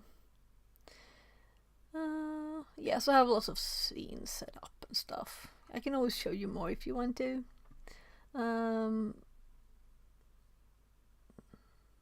So this is also a way to switch the scenes, just clicking them. Really kind of simple, easy to set up, and there. But no TTS today, unfortunately. So let's go back to this one, and I'm seeing there's something here, right? The start machine. So we'll probably be testing stuff, which is nice. I don't remember this room. I think I did it like a year ago, just when I was getting started. So I'll just take a few more bites of my food, and then I'll get started. So this is such a not the food to eat on stream, really.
So I usually have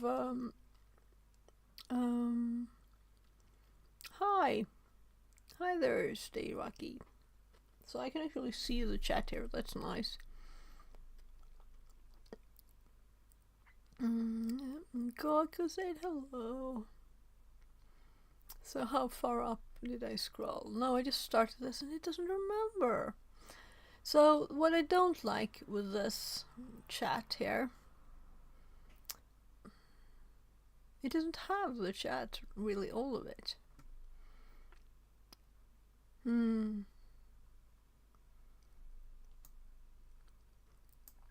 So I don't know why.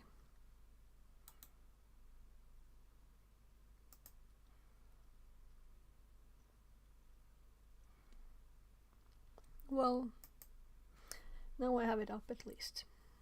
So I'm sorry for the messy eating.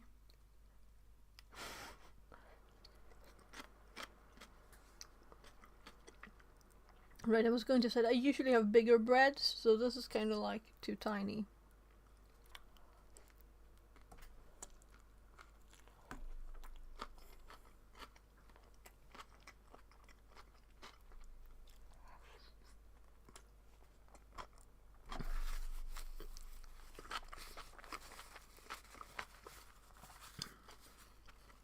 It's just falling all over.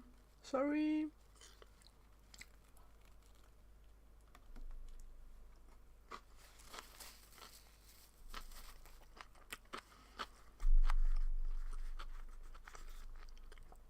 I'm falling into the other one.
So, I'm thinking one is enough for me.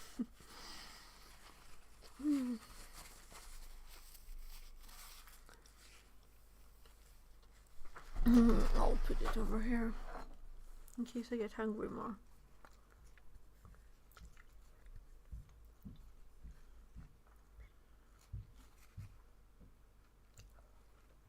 Just take a few bits.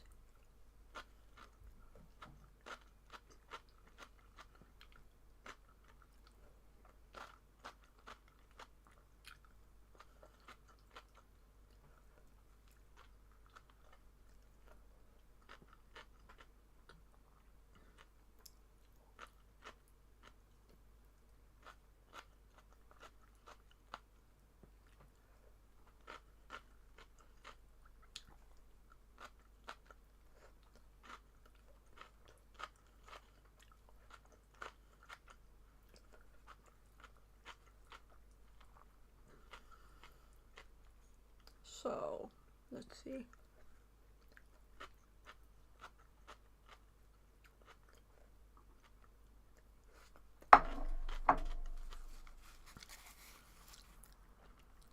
I think I'll just go kind of gooey if I don't eat it at once.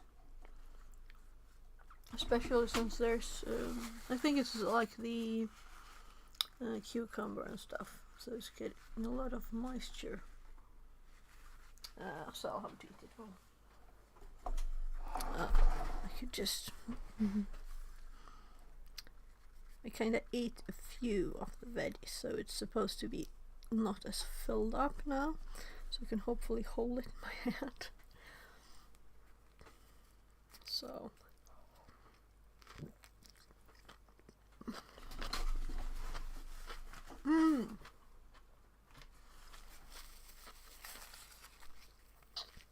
Alright, we're also in the exploits directory. Well, let's go back here.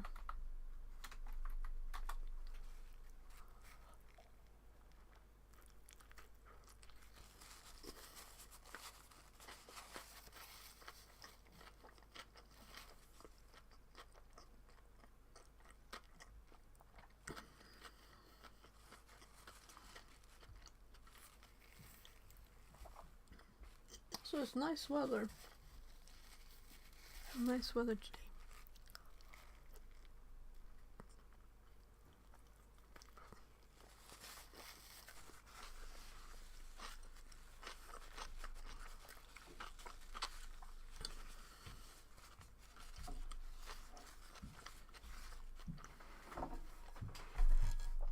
Just a tiny bit left.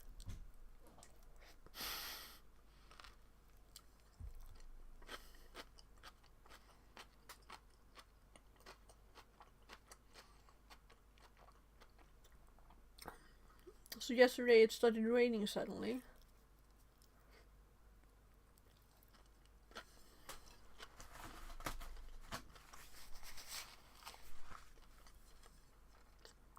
So I had to run out. Now I'm actually getting full. So maybe it was a perfect amount with 2 of these. Though I didn't really eat much before. So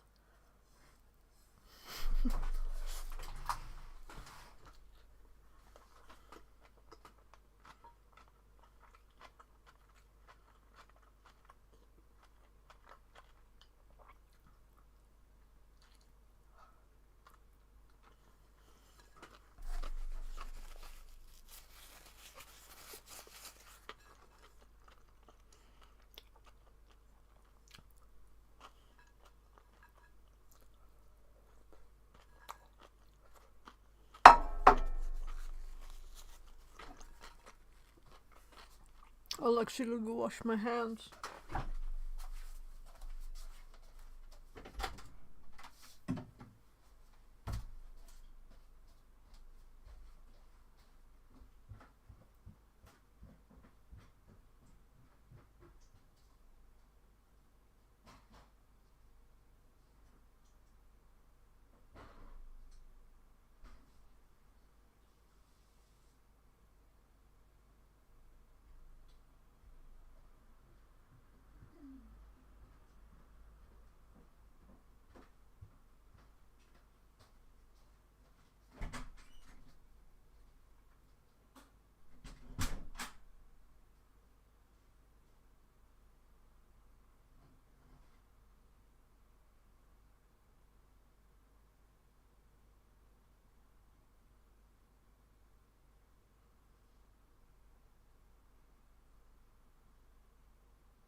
So it feels kind of useless to have this in my ear now, really, but I might TTS something or something anyway.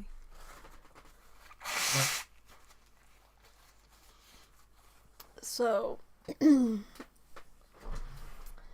let's get back my purple thingy here.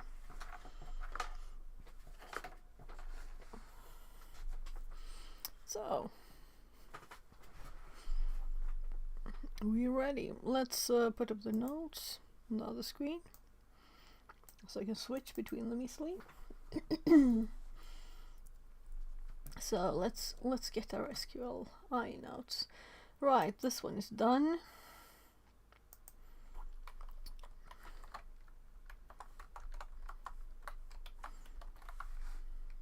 June. Was it a hint to me that I should? So post-its keeps falling. How do I shake the proxy burp? Yeah, I did that. So we can throw that away.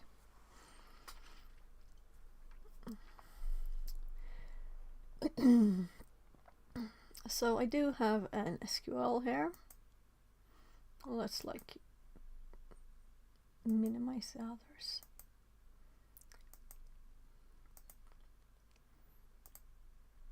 So many things open. Like all of them. There. So SQLi.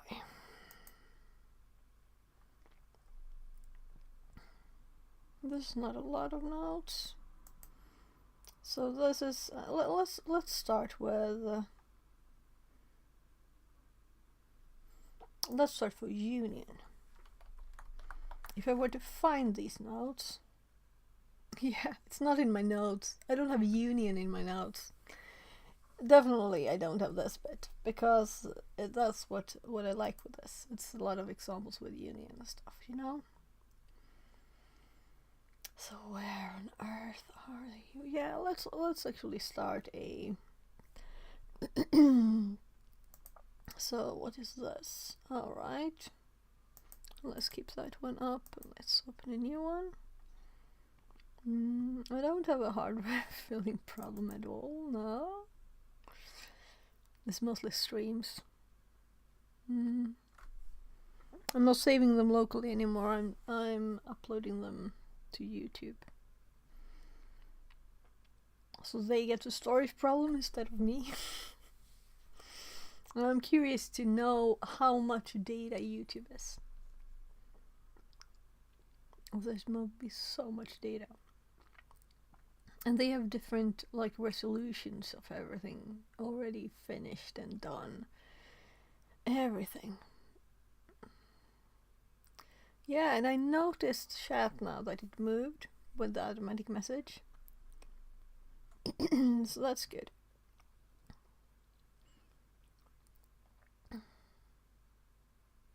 So every 15 minutes I get a message about the stream duration. Okay, that's a bit too much, right? 30 minutes would be enough. Yeah, I was just going to search for... I don't think it's on this drive. But union is apparently... Yeah, so... I'm closing that window. And we're doing this instead. Because we don't want to search that.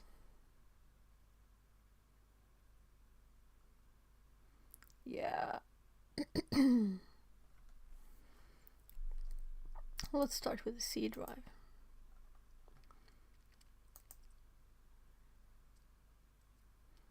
Search.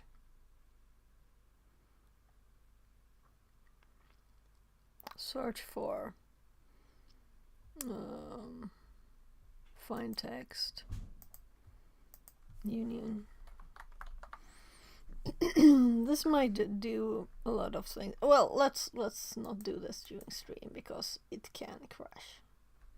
Unfortunately, I should update the plugins too. I didn't do that, so I'll do that afterwards. I don't think I will find it in 2 seconds anyway. I don't think I have it. That's the problem. Right. I just realized someplace I actually could look. So will I ever do what I was going to do?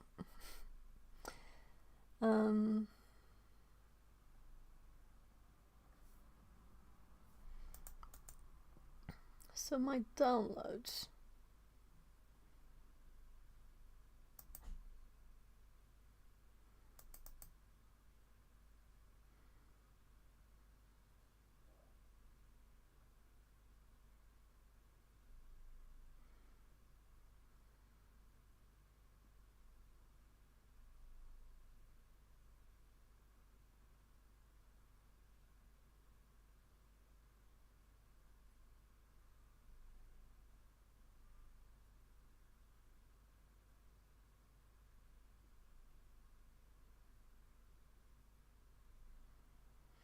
It's kind of fun to look at your downloads. But I might not want to show everything, that's why I put it on the screen. Yeah, and I noticed again a message popping up. That's good. And why does it says mentions you? It's annoying. Maybe you can turn that off. I'm talking about this chat here. It says mentions you and it's slightly red. But I'll have to look at the settings for this.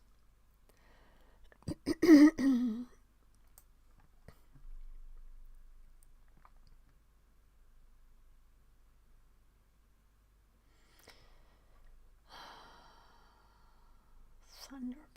Yeah, I was planning to stop using Outlook as using old Outlook. That's only bright light mode. I don't like bright light mode. And why do I even have it still? Because of people have some old files. So yeah, so I'm actually at the place. So these are things.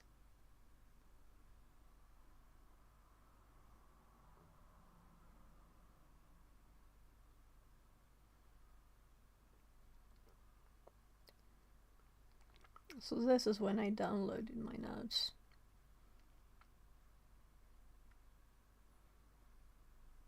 So EPUB format.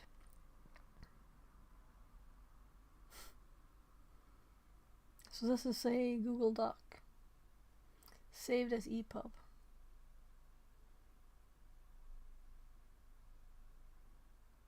Oh, it's kind of funny. Is this probably... Yeah, so there's lots of text here that we can't see. That's horrible. Well, that's why I saved it in several formats. This is just an HTML.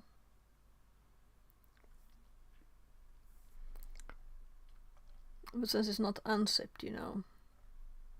So this was something old notes.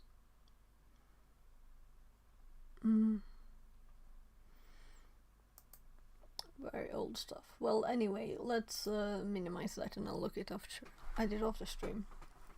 I didn't see any SQL there, and I'm kind of sure I moved it to.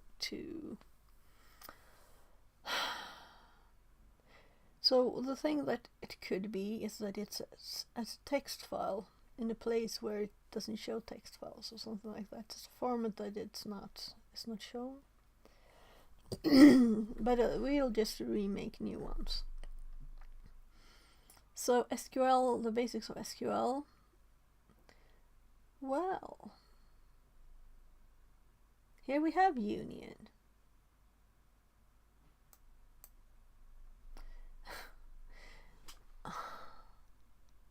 Did I seriously look everywhere and then I was, no, this is not all of it.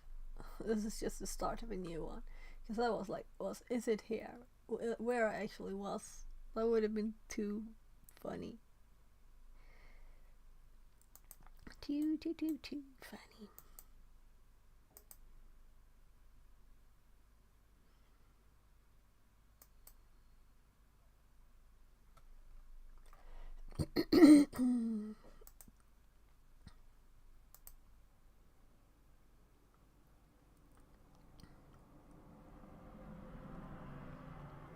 Yeah, so I'm thinking, since I have this like in my brain as this is the SQL injection room on TryHackMe, maybe I should make a new note for that, or maybe I'll just add to this one. Let's just get started because I'm kinda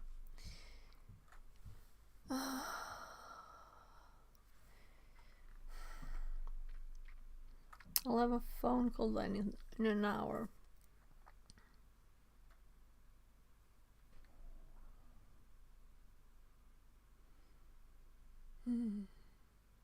Yeah, I don't think it will be very long. So, SQL injection.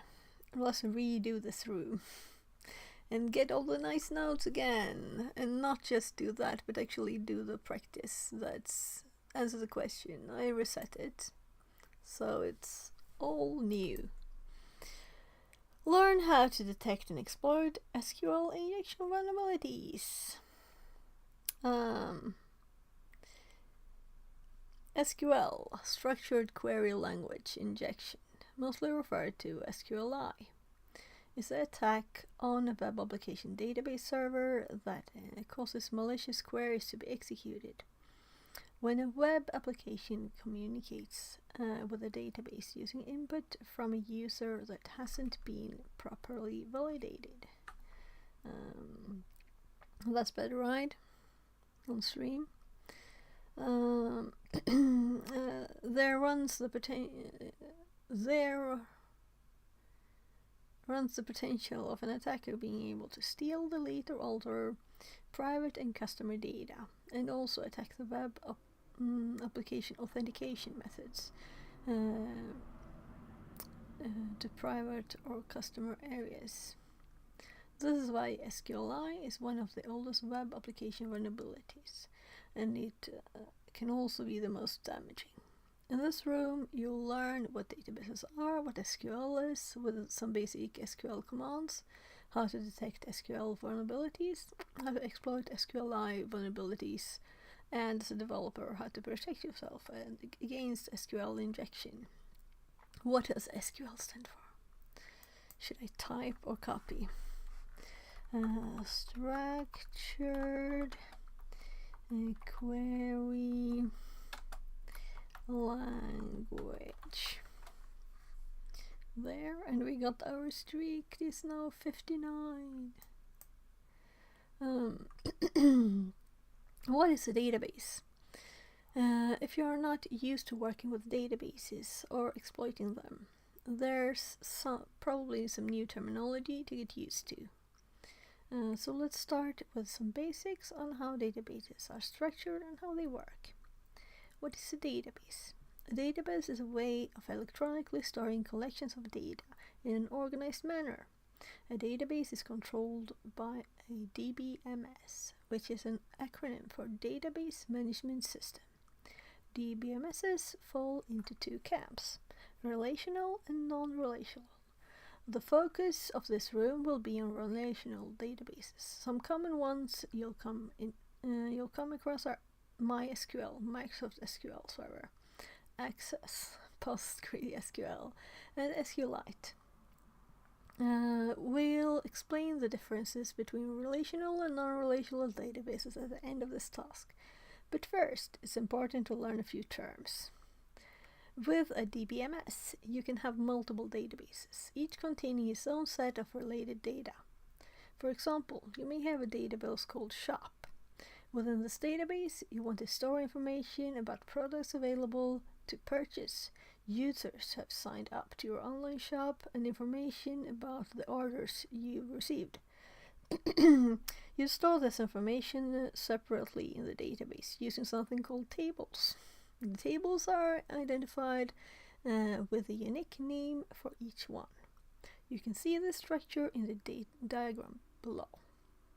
But you can also see how a business might have other separate databases to store staff information or the accounts team. And let's click the image because it'll get a little lighter gray here.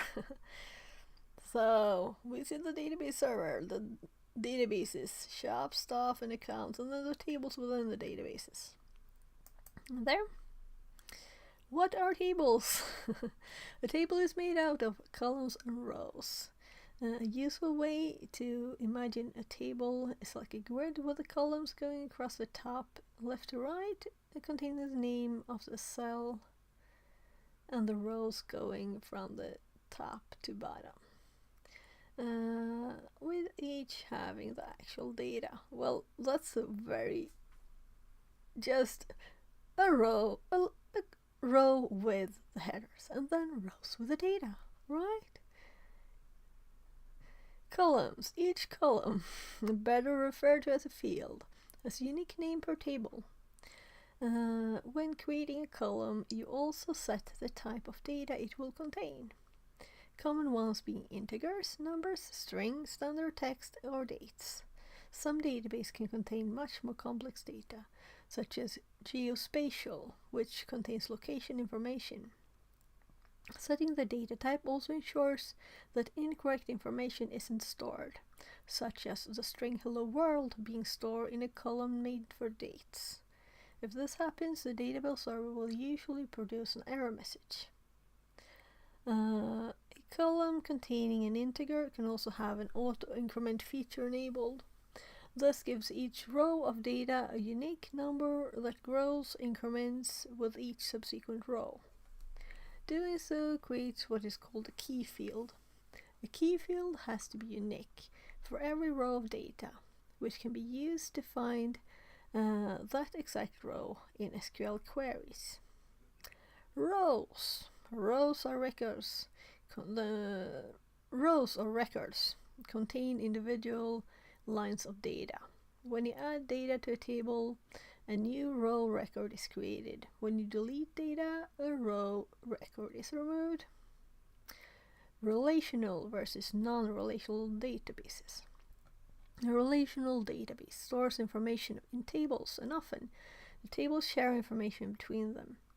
They use columns to specify and define the data being stored, and rows actually to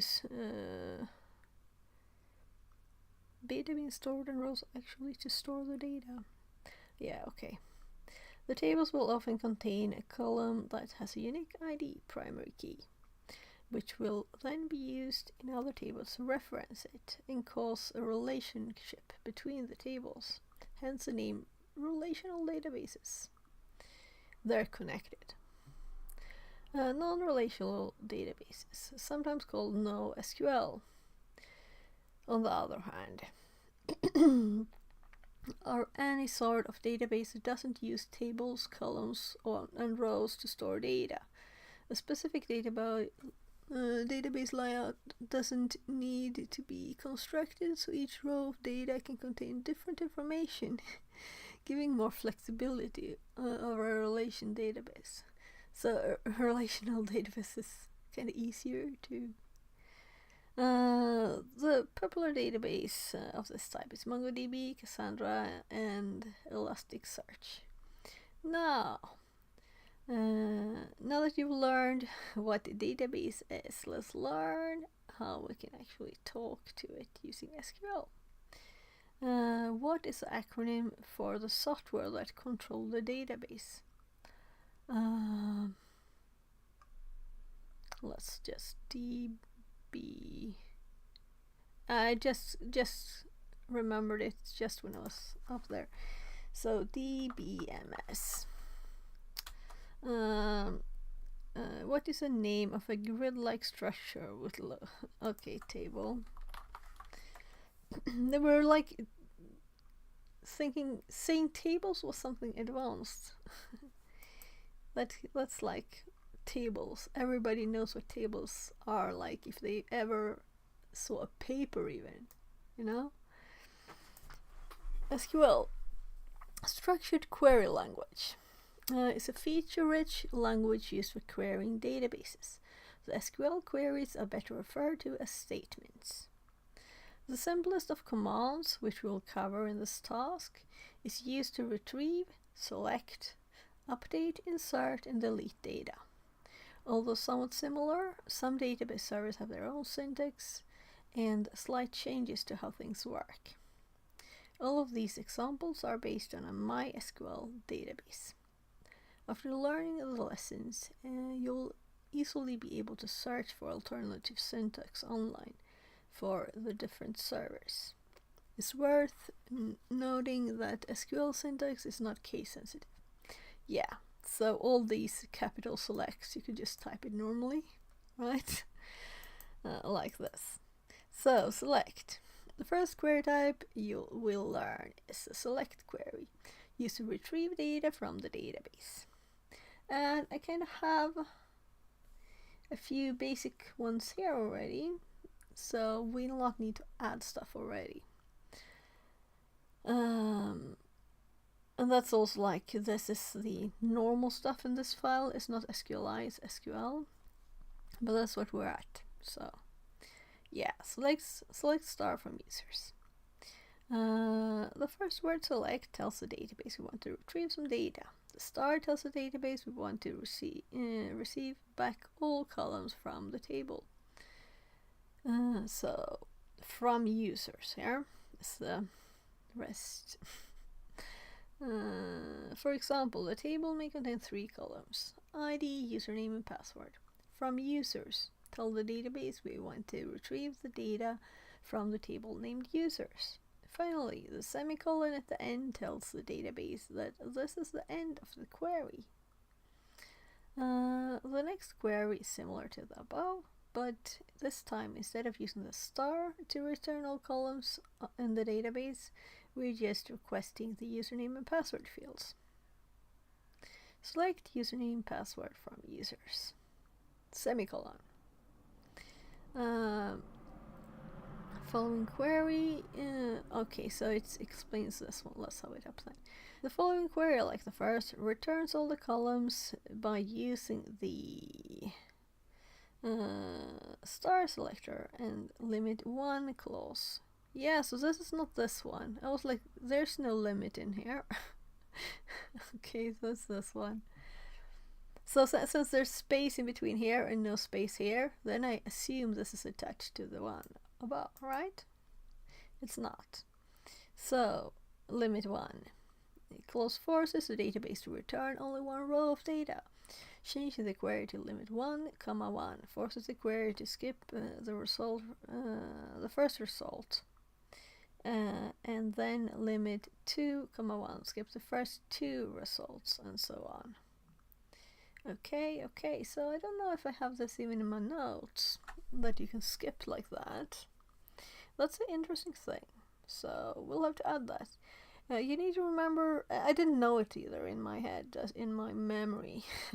You need to remember the first number tells the database how many results you wish to skip, and the second number tells the database how many rows to return. And I don't think this is fully logical. I don't agree with their syntax, but that's the way it is, so we can't change it. So this is a better test, or the better example. So why do I have limit capitalized? Because it's easier to see that that's a new thing, but none of the others have anything like that, so let's make it the same, right? So it's prettier. We want it pretty.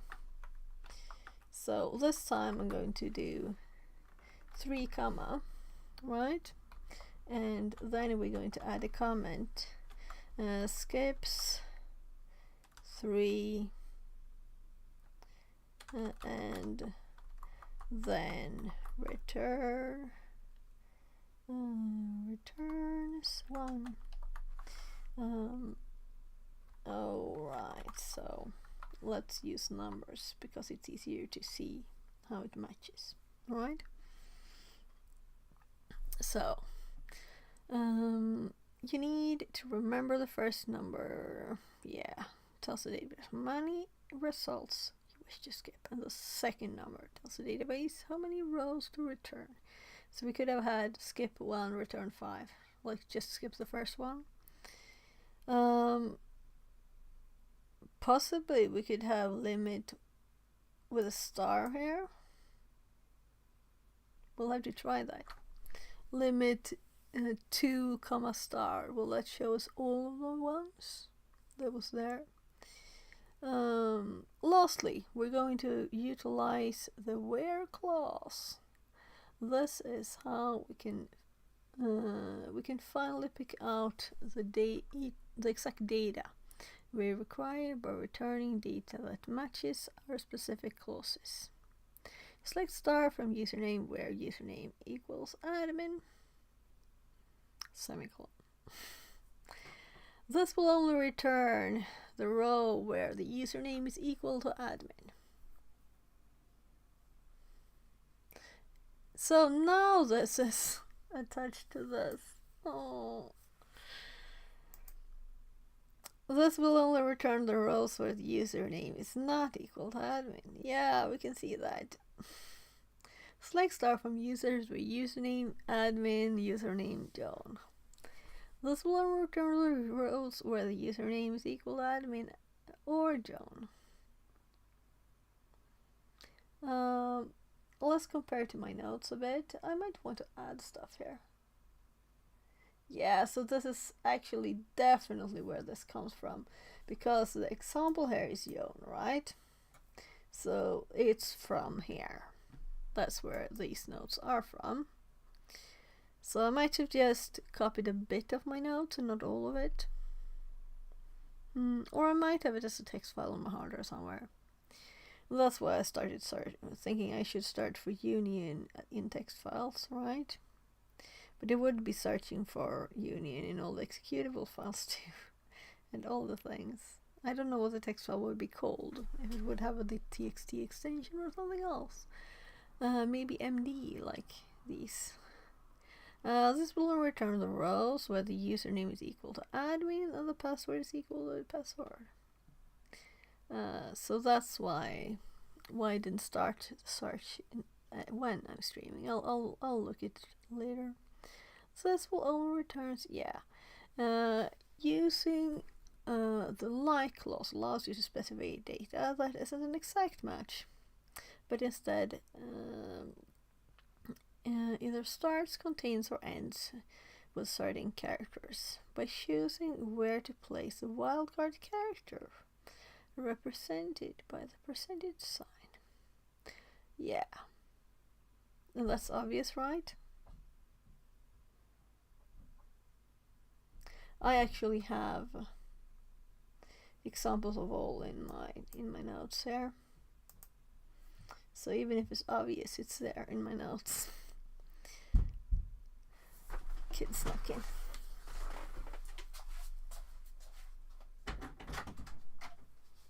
Yes, love.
Du ska inte hålla på med det här för evigt heller. Yes. Jo, det gör jag. På YouTube. Jag klipper ut bitar också.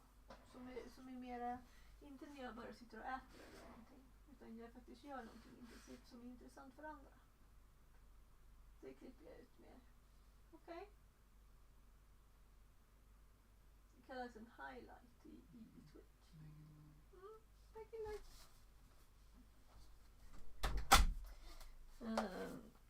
So my 6-year-old wanted his 4th meal of the day, and I said I think we should wait a few hours now because he just ate spaghetti and meat sauce, and I think you should maybe have a few hours between you eat anyway, not just like 1 or a half. So I said like 15, so it's a bit more than an hour more. So I think that's a nice time to have like a sandwich or something, and then dinner later. I'm trying to teach him the times better when to eat. He just eats everything at once. So let's continue. So I think that this is about where my notes end then. So this is just putting it in the different places. Oh, union. So I'm scrolling in my notes here. So we actually added one line here because I didn't have this in my notes. They might have updated the room, or I might have missed it. So I don't have a lot of notes on these. So this is just a basic SQL. We're not even at SQLi yet. Union. The union statement combines the results of two or more select statements to retrieve data from either single or multiple tables. The rules of this query are that the union statement must retrieve the same number of columns in each select statement. The columns have to be a similar data type, similar, not the same, and the columns has to be the same. Column order has to be the same. Yeah, so not like string, number, and then number string, I assume. Of each select statement. The columns have, well, order has to be the same. This might sound not very clear. Why? So let's use the following analogy. Say a company wants to create a list of addresses for all customers and suppliers to post a new catalog. We have one table called customers, containing the following contents. Well, the following contents. Another was suppliers. So it's not the same data, almost the same. I'm just curious why this one got so much space. So, using the following SQL statement, we can gather results of the two tables and put them into one result set. Select name, address, city, postcode from customers. Union, select company, address, city, postcode from suppliers. And we get this table instead. So with double number of lines. So let's just confirm that we have all of that in our notes. Combining several statements. The result must have same number of columns and the data needs to have similar data type. Yeah. The rest was just like repeating. Insert. The insert statement tells the database we wish to insert a new row of data into the table. Into users tells the database which table we wish to insert data into. Username password provides the columns we are providing data for, and the values Bob password provides the data for the previously specified columns. Insert into users. And that's kind of obvious, right? So I just insert a new row and I have the line copied. So the update statement tells the database we wish to update one or more rows of data within a table. You specify the table you wish to update using update table name set. And then they have a capitalized set here. And then select the field or fields you wish to update as a comma separated list.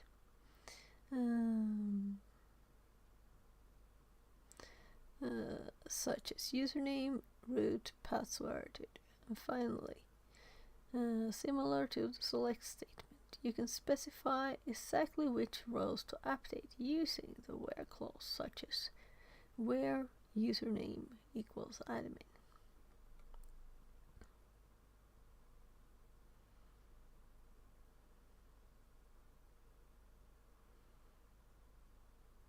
So they switch username admin to root. So here we could see the other one. Delete. The delete statement tells the database we wish to delete one or more rows of data. Apart from missing the column you wish to return, the format of the query is very similar to the select. You can specify precisely which data to delete using the where clause and the number of rows to be deleted with the limit clause. Yeah, so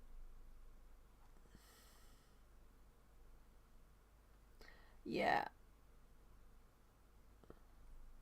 no where clause. It will, all the data was deleted from the table. Yeah, so there is where I also added this.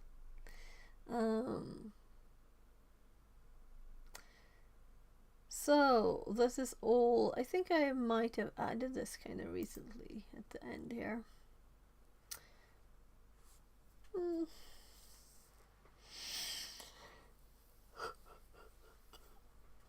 To have an explicit there, so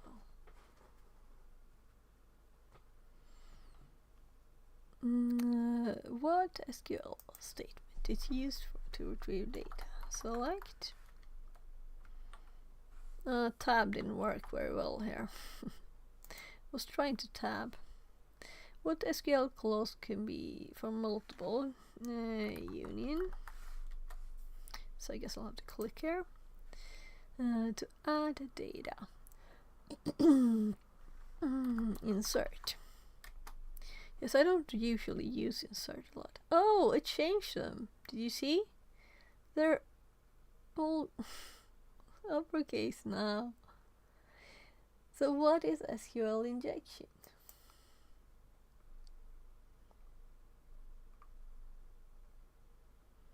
So when you do that, why not hop to the top? That's a tip for TryHackMe. Hop to the top.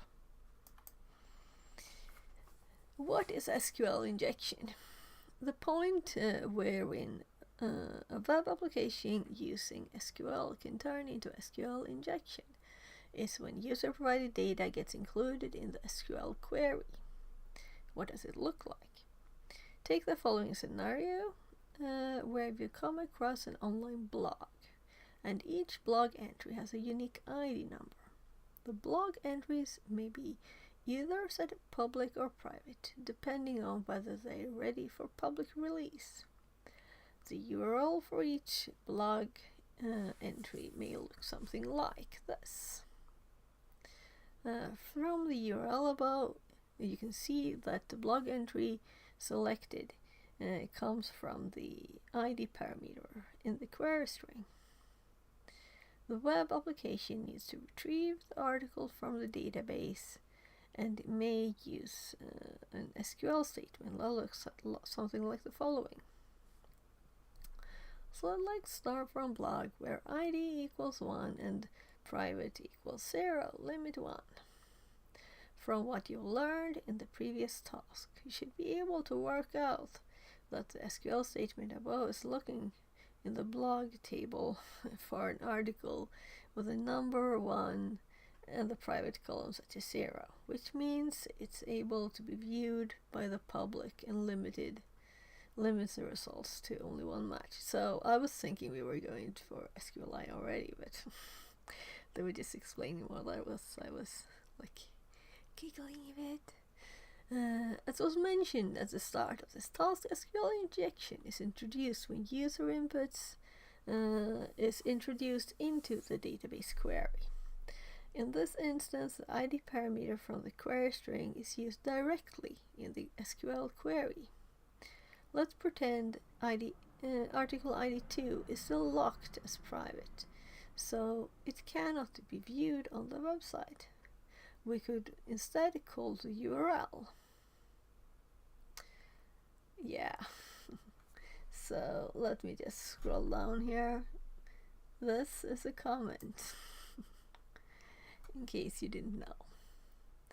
So 2 semicolon ending the statement there and making the comment of the rest, which would then in turn produce the SQL statement.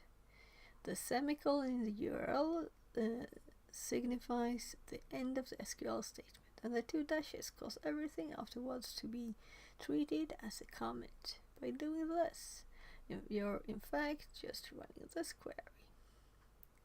So I am thinking in my SQLi here now, we're going to start with SQLi, and I might just build up from this. So maybe the basic should even be or this is just nothing here yet. It's just empty. Yeah, very empty. Stacked queries. So this is one basic, but it could also even be just like let's do ID equals to semicolon dash dash, right?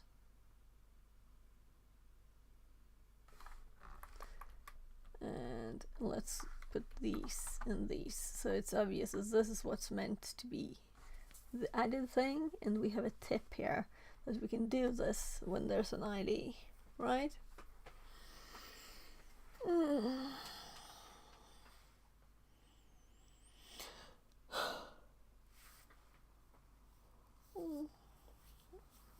Why tired? I don't know. Because I'm inside and it's sunny outside. So I shouldn't do this for too long. And I want to go outside today. So maybe I'll do a stream later outside.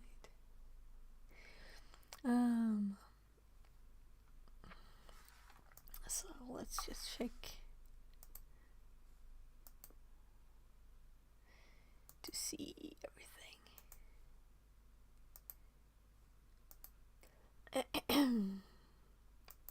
There.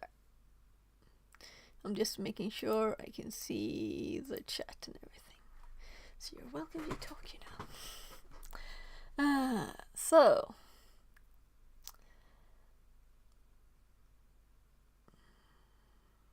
I'm thinking, is there anything else we need to make notes of? I don't think so.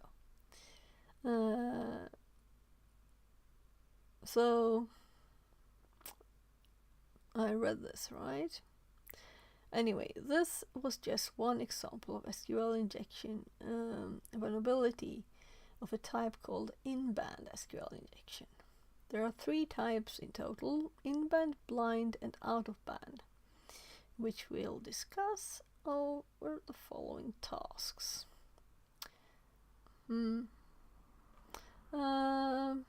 So they want a semicolon here too. So I'm kind of glad I did reset this one, because it's much easier just to hop to the next one thing then. So now we have in-band SQLi, and there's a button to click, so let's click it. Yeah, I kind of guessed that.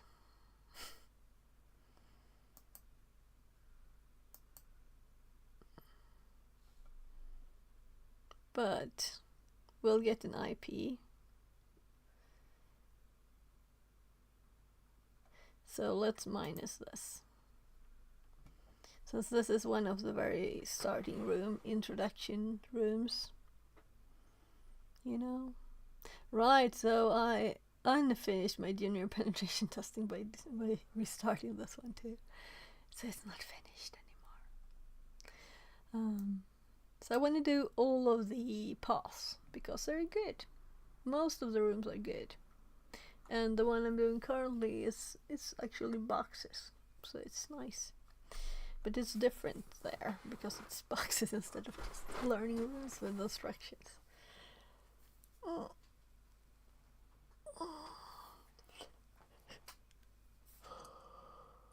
So I never remember this in-band thing. So I just, what is SQL injection? Why do we have to specify which it is? In-band SQL injection is the easiest type to detect and exploit. In-band just refers to the same method of communication being used to exploit the vulnerability and also receive the results.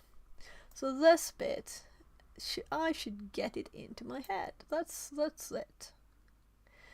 For example, discovering a SQL vulnerability on a website and then being able to extract data from a database on the same page. Yeah. So this explanation is enough for me. So I will copy this and then I will decide what on earth will we do with this, right? So I had nothing under here. So I guess I will add it here. In band. And then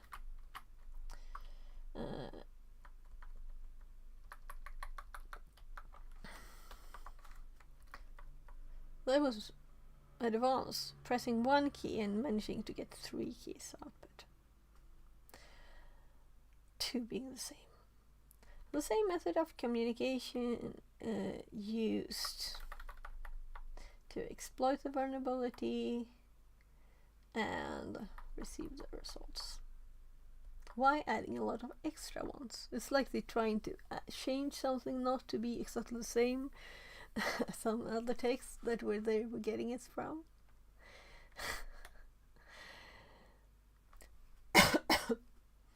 So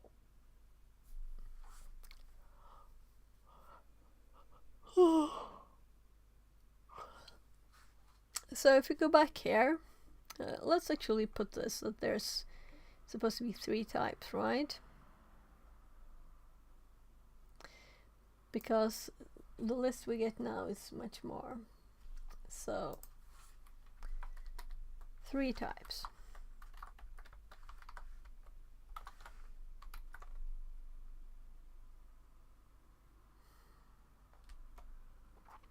So kinda let's do this instead. And this was 3, so this should be 2. And this has 3. In band.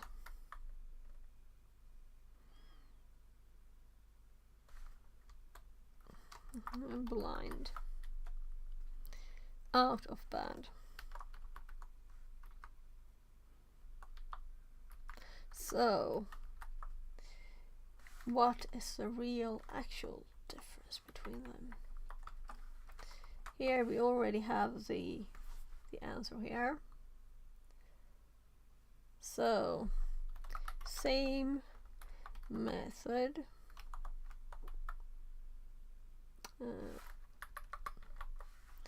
to retrieve results. We don't have to say that it's this same method of communication used. That's like too much, even that. But let's keep it there. Since I'm making the notes public and I want everybody to understand.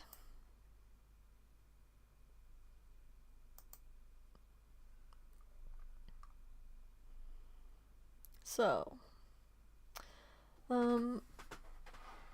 then these are subtypes, but they have the same header size, but they're still in this one. So I'll just quickly do a bathroom break. Sorry.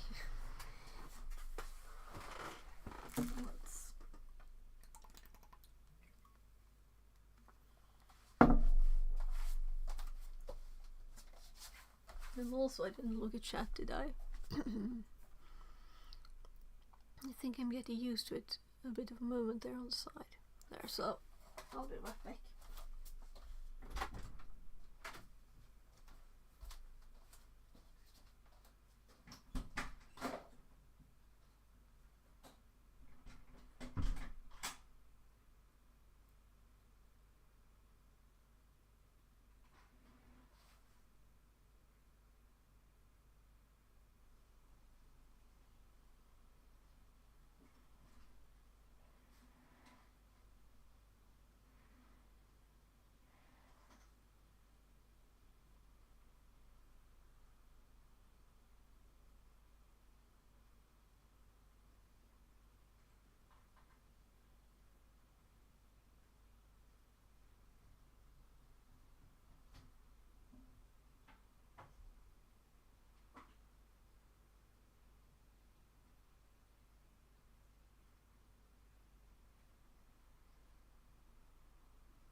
So I will have a call in 20 minutes. I just check the time.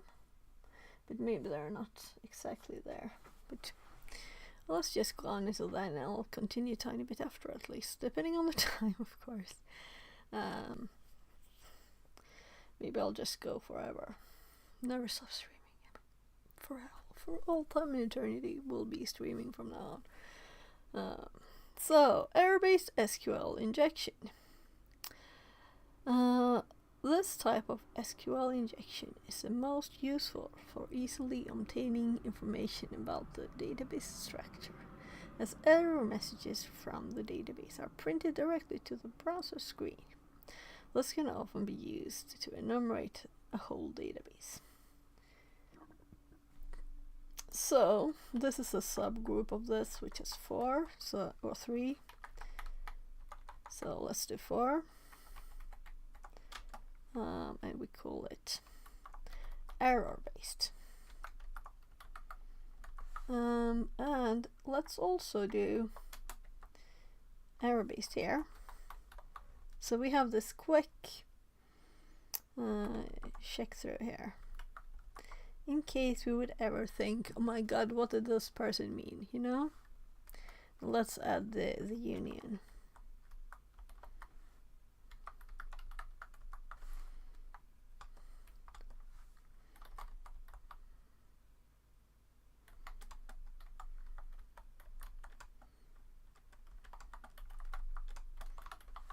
So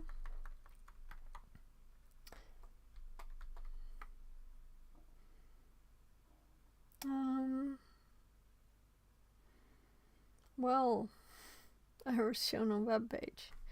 That's kind of it, right? So let's see.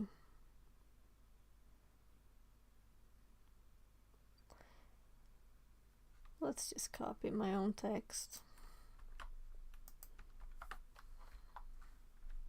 So error.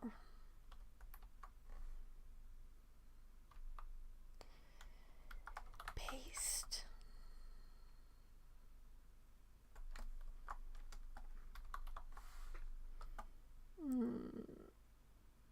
SQL.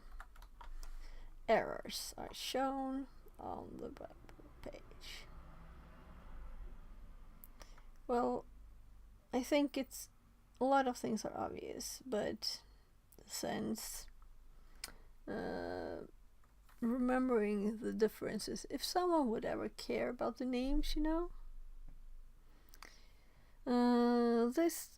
I really don't care much for terms and names. I prefer the knowledge, but if this is something you need to talk to someone else, then it's important, right?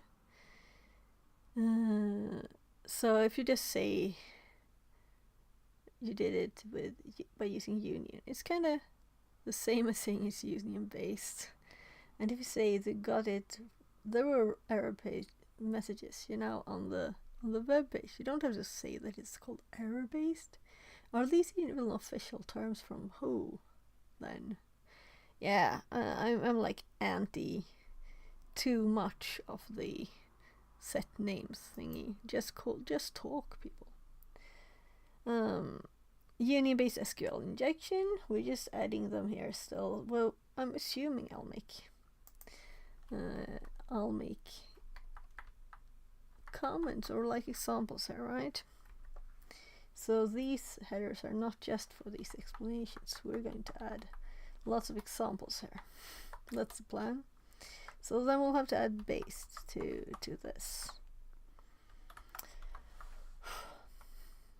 Maybe it's just a name to have something to have as a header. Maybe it's that, but I think actually people use, especially in band and out of band and blind. The blind is kind of obvious, right?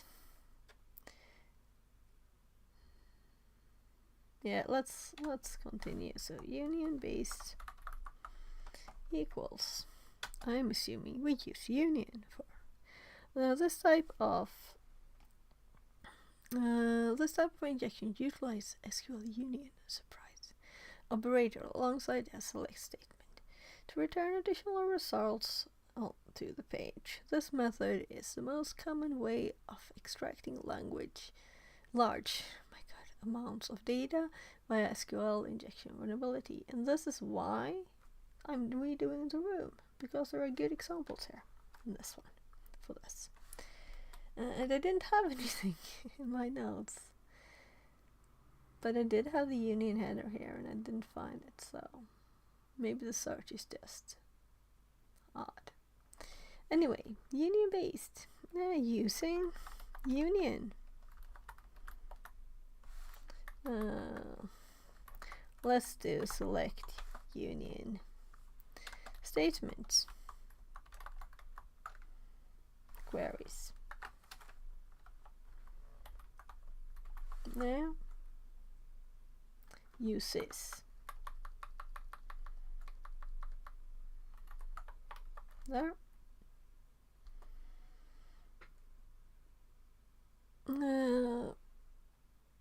Practical. Now I'm supposed to click the start. Click on the green Start Machine button to use the SQL injection example practice lab. Each level contains a Mac browser and also SQL query and error boxes to assist in getting your query's payload correct. Level 1 of the practice lab contains a Mac browser and website featuring a blog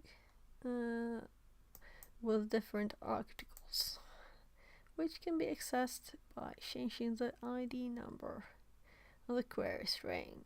So I'm assuming, since we have an IP, we can just go to this IP. So let's go to Kali, and well, we can do burp. Might be funnier, more fun at least.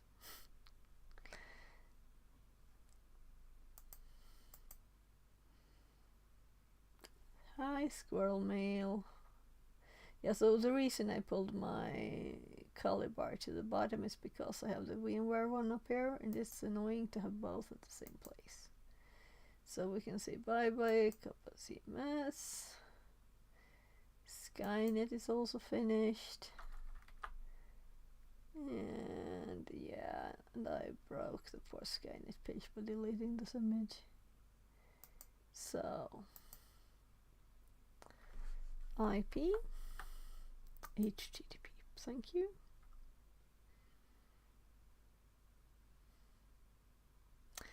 Right, what I could do, of course, is to change SQL injection, right?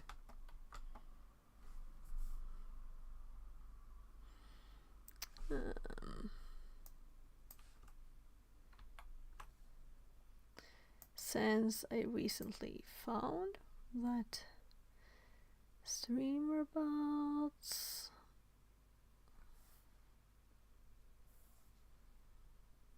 sorry for the bright light, but apparently we could just change this here. But I tested this and it didn't work. Right. So that's why I didn't use it anymore. We'll see if the YouTube one changes title. If it does, it's like semi-working.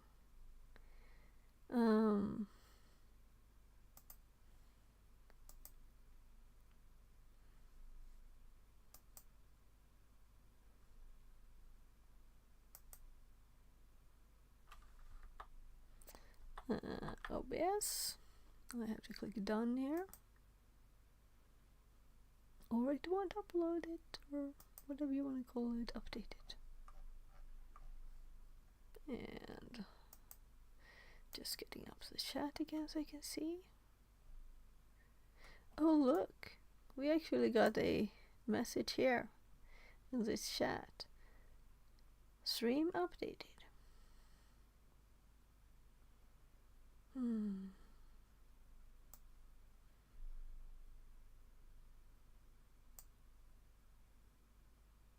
Yeah. So the web page is here.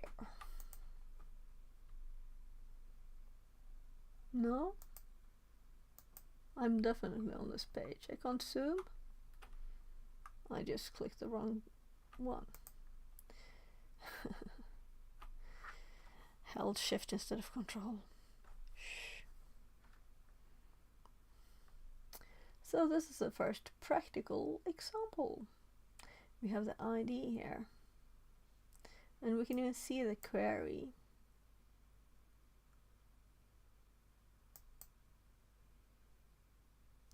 So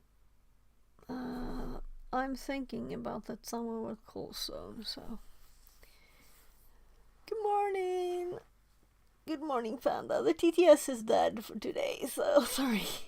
But I saw your message at once. I'm so happy for that. So I hope it will work soon again. But the domain seems to have like died again. It happened before. I just hope the security live is okay. I haven't seen him in a bit. Anyway, so I reset this SQLi room so we can redo it because I lost my notes and there are kind of nice things there. Different union thingies.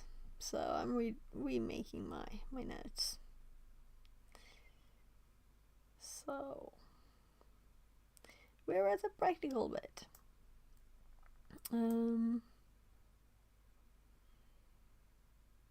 Each level contains a mock browser and also SQL query and error boxes to assist in getting your query's payload correct. Level 1 of the practice lab contains a mock browser and website featuring a blog with different articles, which can be accessed by changing the ID number in the query string. The key to discover error-based SQL injection is to break the code's SQL query by trying certain characters until an error message is produced.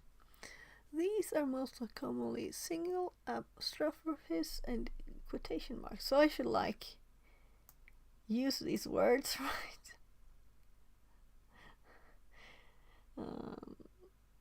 Put them in my notes that I should use these words for these. Are these the most official sounding nicest words for it? I don't know. Let's put it in a notepad to throw out of the trash later. I don't know. Or whatever. So, I mean, if you can say single apostrophe, you should be able to say double, right, too? And is this like a quotation mark too, or is it not? In Sweden, I use the official term fnuttar, which means like dotties, right? Just someone found up their own word for it and we use it, kind of thing. We're not so official. Until an error message. We have the same words. Definitely this one. Quotation mark in Swedish would be citattecken. Yeah, probably. I would not connect that to this. This is a dubbelfnut. Double dotty thingy. So, these are the most commonly... Yeah, so let's focus on the actual meaning of these characters. We can break it. We can break the SQL query. So let's do it at once and let's break the SQL query because they're telling us we can do it with this. Let's do this. Yeah, so we got an error here. Very actual existing error. We got into level 1 by the way here. SQL state 42,000. Syntax error or Excel violation. 10,000. By the way, I didn't complain this today, right? You have an error in your SQL syntax. Check the manual that corresponds to your MySQL server version for the right use. Write syntax to near ... at line 1. Yeah, so we see the query here, and it's obviously they only used single apostrophes around the single apostrophe, so it looks a bit funny. Right, so let's read on. Try typing an apostrophe after the ID 1 and press enter. Yeah, we did that. No. That I can't. I can't. You'll make me laugh away all the time we have left on stream. Nah, so, and you'll see this returns an SQL error informing you of an error in your syntax. The fact that you received this error message confirms the existence of an SQL injection vulnerability. You can now exploit this vulnerability and use the error messages to learn more about the database structure, meaning we have error-based SQL injection, right? Let's see if we'll also use union in the same one. Right, this is also a thing. We could have both. Well, mostly you get the output kind of funny here, right? Could be a very funny output.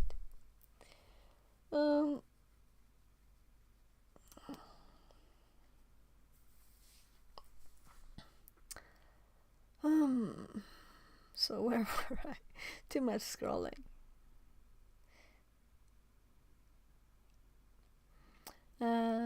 The first thing we need to do is to return data to the browser without displaying an error message. Firstly, we'll try the union operator. Oh, I wouldn't have guessed. So we can retrieve an extra result if we choose it. I didn't hop too far down.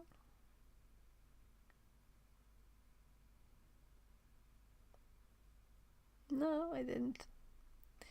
So let's hop here again and use our very working special, nothing special at all with this browser. It's not in a browser. Union. So why didn't they just do, well, I guess they needed control. Whatever.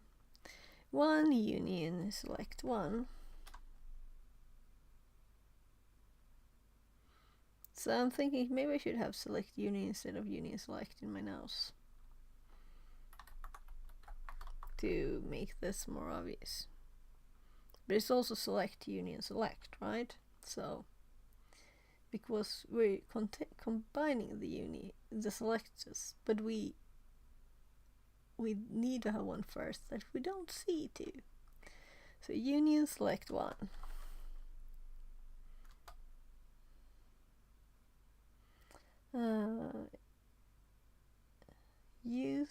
The use select statement have a different number, right? So we just comma 2, different number, comma 3. So where were on the right one? My first article ID 1. Hi and welcome to my very first article for my new website. And if I cut this away again,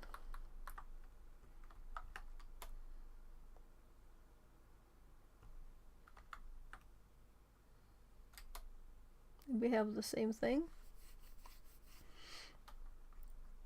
So, and I see that they did the same. The statement should produce an error message informing you that the union select statement has a different number of columns than the original select query. So let's try again, but add another column. Same error again, so let's repeat adding another column. Success. The error message has gone, and the article is being displayed. And we haven't made any notes yet. So just so people know that I will get a call any minute, and I don't think it will be a long call, so I'll just continue afterwards. So I'll probably just be aborted. Well, interrupted.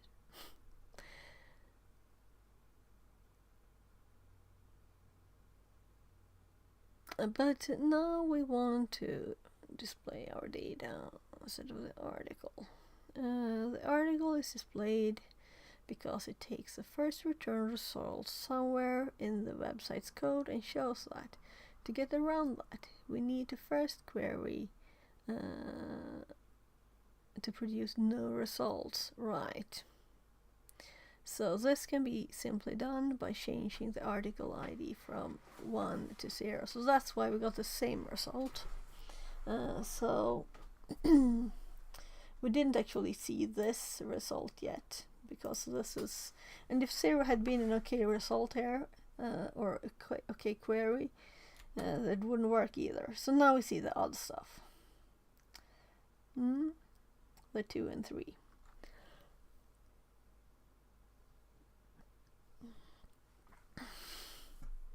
I read your hello scammer again. So Panda, you're not allowed to call me scammer. I'm not a scammer. I didn't complain. I know I didn't complain about the hacker. That could be okay. Because people have been calling me that all my life, even though I might not have been that. So I wouldn't react to that ever, I think. Let's go back and continue reading. Let's go to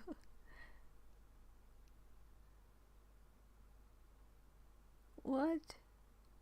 Oh, so sorry. Since I didn't have the TTS, I didn't see that one. But I don't care about those. So if it's a person, it's probably a bot. But if it's a person, they're welcome to be here. And if it's a bot, it will never send another message. It's not like they're spamming. It's just one and then it's gone. So I don't care. No one will click that, right? Not in this stream. No one will click the link from a bot.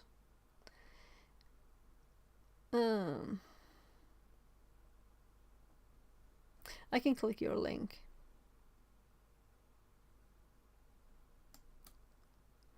So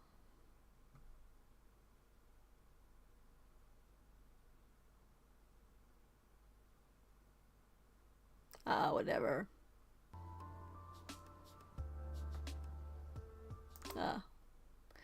Let's close it. So let's continue. The article is displayed. Yeah, so we did that. Right, so we're going to do this.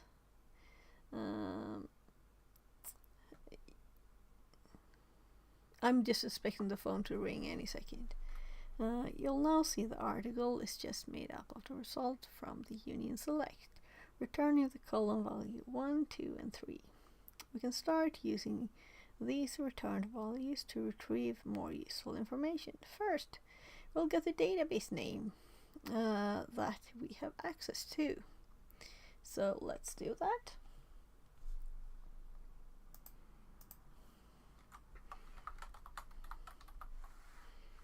And I'll need to add notes. So SQL-A1. Oh my, it's windy outside now. It really started. I don't know if you can hear it.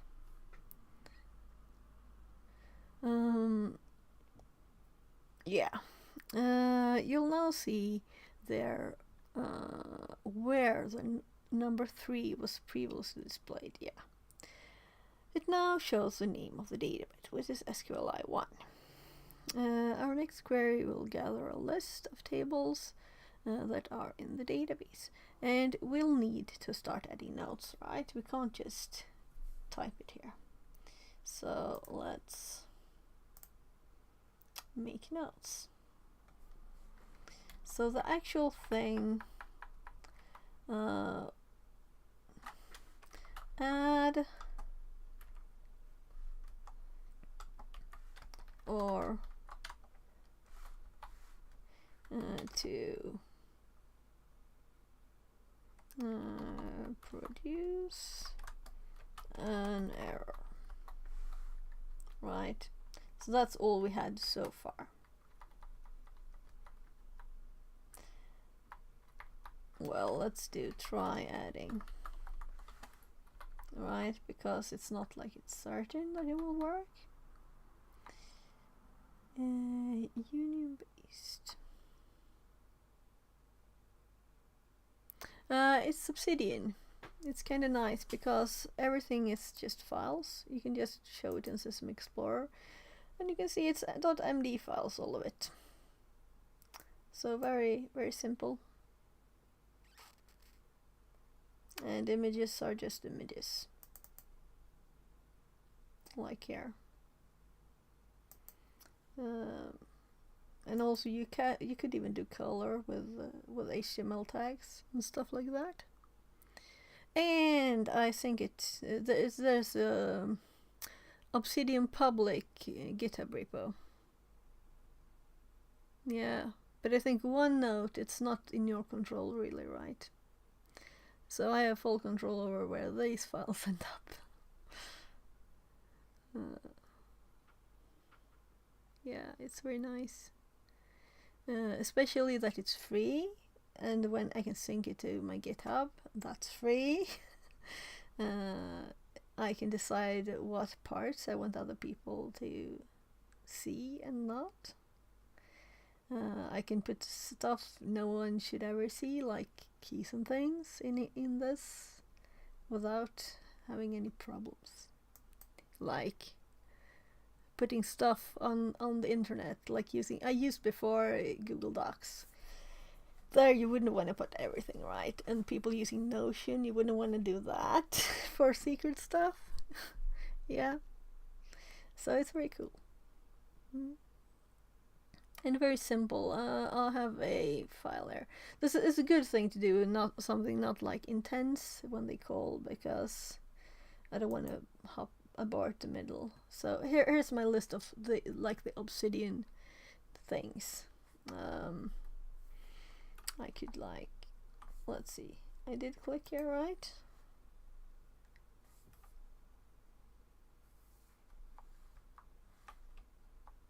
No.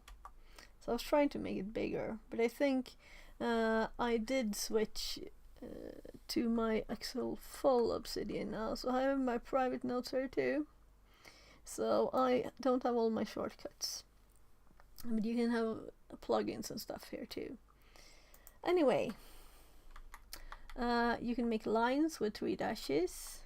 You can set headers of different sizes. You can do italics, bold, strikeout, underline with HTML, color with HTML, and you can nest them like bold and italics. You can use, special characters. Yeah, and you can use space and line breaks too if you want to. You can make tags and different headers. And headers are collapsible, so if you wanted to collapse this header, you could just collapse it. So, but it's not really saved, I think, what you collapse. Sometimes it is. You can make lists, number lists, quotes. Then you can use backticks, and you can use code blocks, and you can say what code type this is. You could do Python. This is syntax highlighting here, example, and these are the kinds what you can type here. The Prism.js things. You can make links and change the name of the link. You can embed images, and if you paste here, it will automatically be created an image directory where the images are put. So it's very simple. Yeah, and this is apparently something that is not found. It's set PDF here, so I probably removed a PDF file. And this is actually a full web page iframe in here. in it. Which is kind of funny, right? And when I scroll now, I only scroll in my web page, which is horribly that's not nice. We can have web links. Another image not found, because I've been messing around with this. We can highlight it with 2 equals. Comment percent. Well, there are lots of these info ones. You can do all of these with just with text. And you can insert the tables. And it becomes, well, like this table here. You can just edit things. You can also add columns and rows. And this is just actually text. So if I were to type something on the line exactly above here, this will turn into text. But you would have to do that going into the source mode here. So then you don't see special things like this. So there's also something called reading mode, where you can't see you can't like click into these. You can't put your cursor or anything. So the live preview is what I always have on. I never switch. So what else do we have? Yeah, the other day someone told me about this mermaid flowcharts. So this is just text too. But when I click this, Lang stream died. So be aware. I actually think I did a bit more than click it, but a bit after I clicked it, my stream died. So maybe it was just memory intense. Yeah, so that's it. That's what I have so far.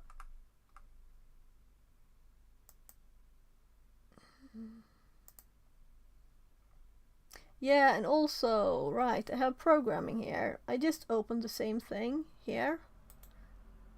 So I open my public directory, or the Obsidian one, which is the main folder, D Obsidian, and this is D Obsidian public. And I can easily just, well, edit the code in things, and I have everything there too. The thing with Obsidian is that it saves automatically, so as soon as you just type something, it's saved. You never have to save anything. So I guess I'm losing my always saving. Control S, Control S. Yeah. So that's almost the biggest difference with opening it in code. So I guess no call yet. They're like 30 minutes late. I'm not yet very surprised though.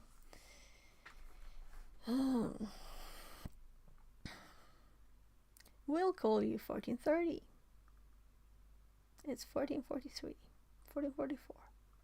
So that was me trying to not do something intense when they called.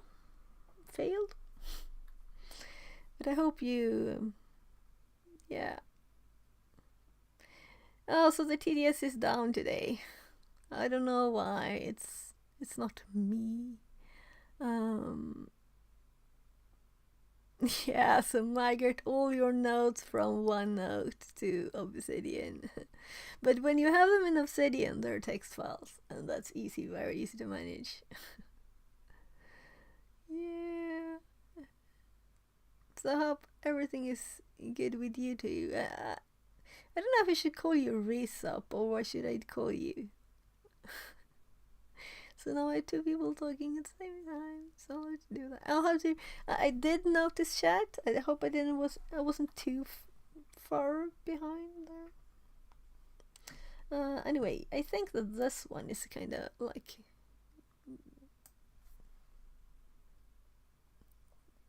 Yeah, well. So. Yeah, later. So I was actually going to start making notes of this. The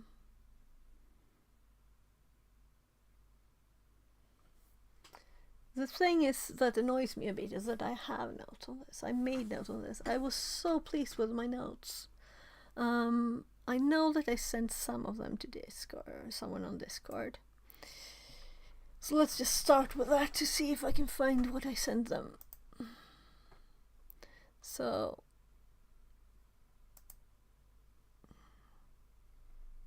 let's see.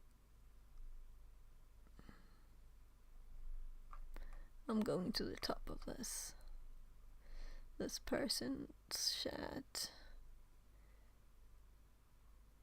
So they're sending that. Yeah, so I was exploring group concat here. So let's add group concat, which is very useful for union. So group, just confirming it's an underscore. And here I have an old image. If I click this and take open in browser, so this is something old where I used this. Yeah. So this is that I sent on Discord in September.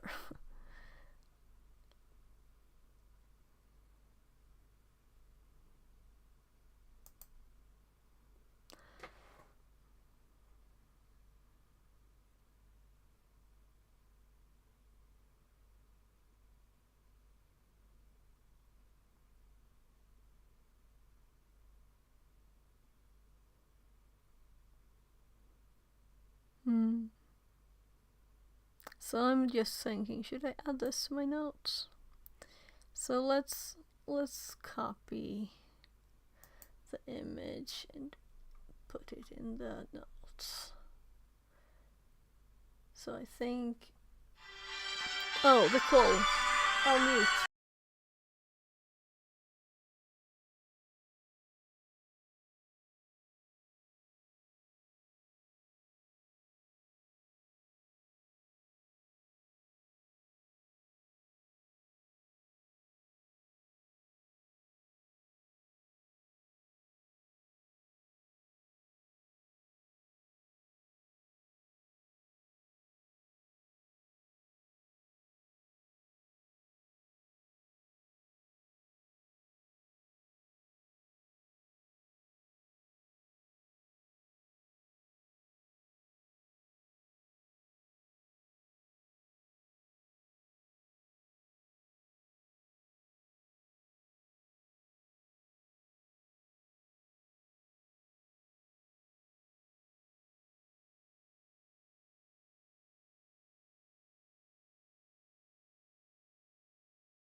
So there, sorry.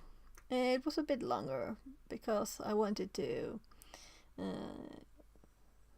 plan. We will have another tomorrow with my kid, trying to have a meeting where we decide together. So I'll go and tell my kid with a post-it here. Also, what color do you use it tomorrow? It's brown, I think.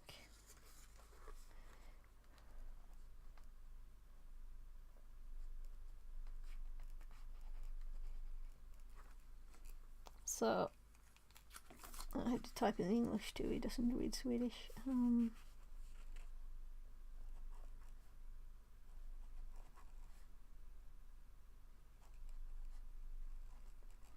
Well, that was a bad translation. Well, he will understand. So I'll be right back.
Du trötte vakna klockan 2.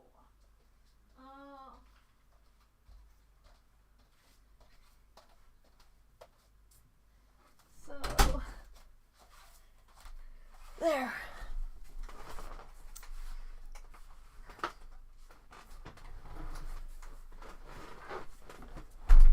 So now my 16-year-old, I mean, he's not a tiny kid anymore. He can be with us deciding about this meeting. So let's just put this in my calendar too. My God.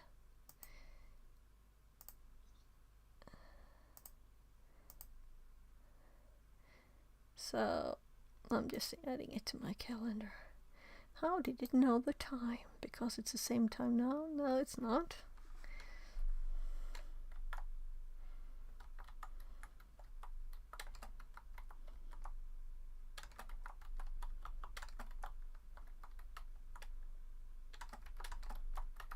There. So, closing my calendar again.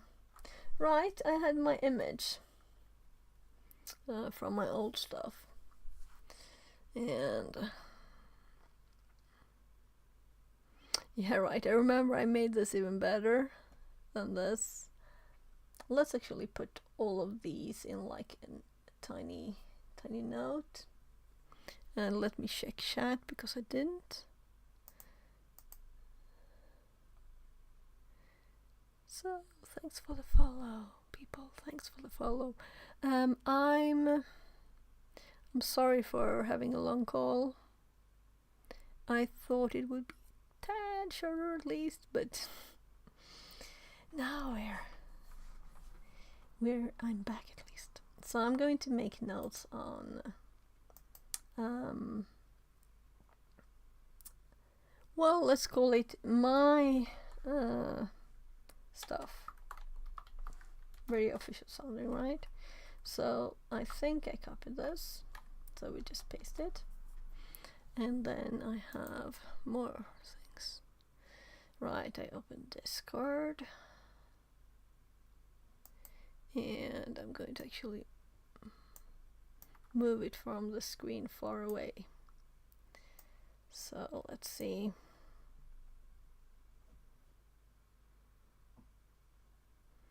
They asked what group concat does. Yeah, and then what?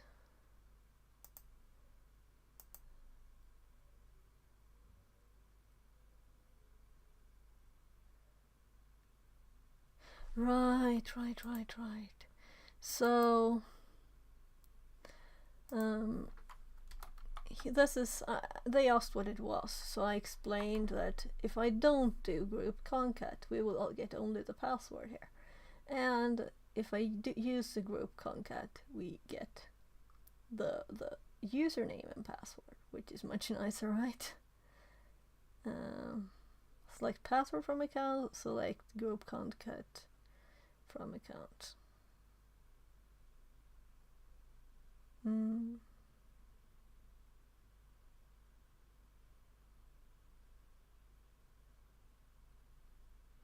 Right, so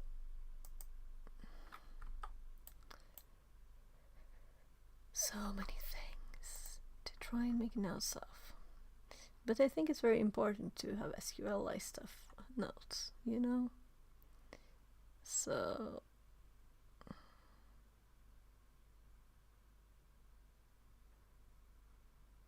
they told me what they used.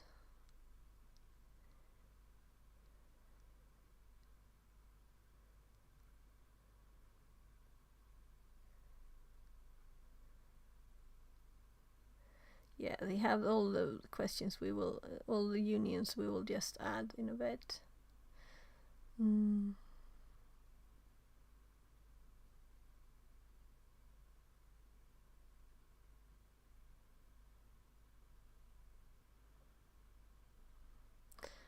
To be pretty output. Right. So I'm getting the next image here. So the next one is this, and now we get usernames admin, so passwords admin. Here's your password. Yeah, I think I made another version too. Let's see. I was kind of digging into that. So yeah. So I have the text here too. Put the text in there. In chat, and they said they preferred colon between username and password.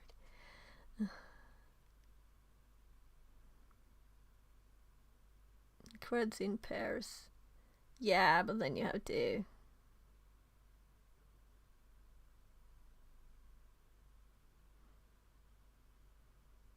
we don't know the number of lines, right?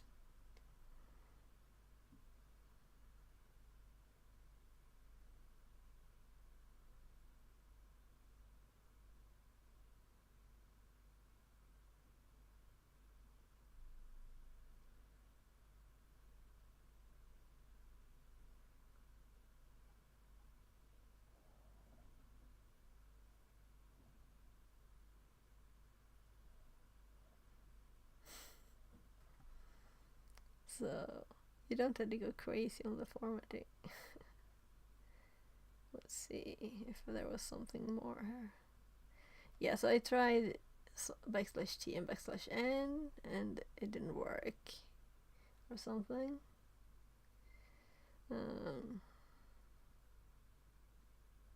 yes, I think that was it.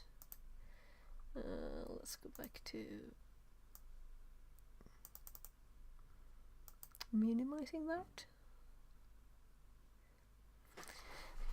So, and by the way, I didn't say your name, so welcome in Bibi Siana, and welcome in a mediocre dev. So, I'm still on the right screen, right? It's right. So, these were just a few examples. So let's do examples, union,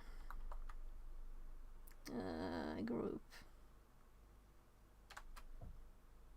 cat, concat, group, concat, concat. I think I did more than I would have wrote to him, but I don't have it. I wasn't using Obsidian. That's the problem.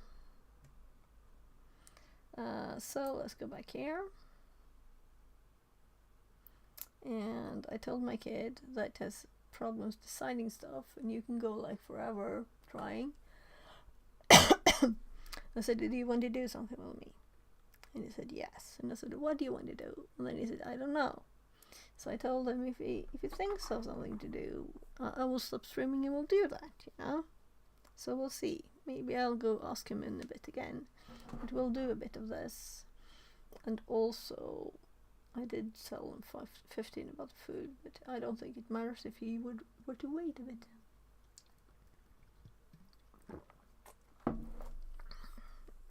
So, let's continue. So, yeah, so, sorry, but I'll put this link in my notes. This is the one that sold our Annie for us. So, let's put it in the Annie notes. But probably also so that I can find it easily. Do I have capabilities in Linux? Yes. So, let's put this in here. This is the best place for it, really. Let's just put it in Annie too, if I didn't. That's the link. I searched a lot before I found that.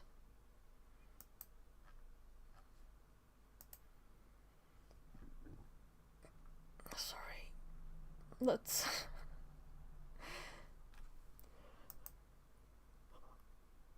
oh, that was a taco. So now we can close the web page, and this page didn't give me a thing. It's much too long, too many things, and I read it. I read all the hits and it wasn't anything there. No, it didn't tell me anything about how it works, really. So I both like and not like that page, because it's not very pedagogical how it was structured. Yeah, let's add an hour so this doesn't expire. It's just the demo ones. So we did this. We did a bit, and I didn't have notes. Yeah, how are your learning process going? Yeah, it's going fine. I'm doing currently really the TryHackMe learning path. That's after the junior penetration testing one, but since I lost my notes on this, I want to make new notes. So that's why I'm doing it again. It's a bit tough to feel that I had the perfect notes and I lost them, you know, but well, now we have Obsidian and I won't lose them again. This is so organized. Google Docs is not that organized. So,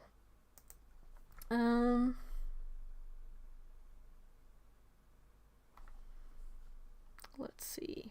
What do I want to add to the notes here?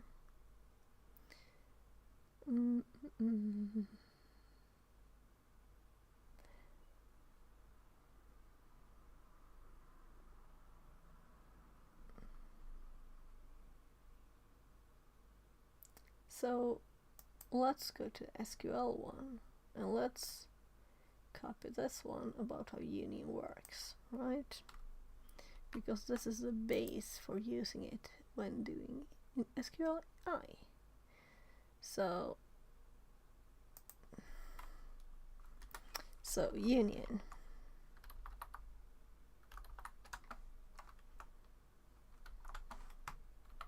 Combining several select. Well, combines several select statement. Results must have the same number of columns. Let's actually put these as like, no, let's underline it. Too bad they don't have underline.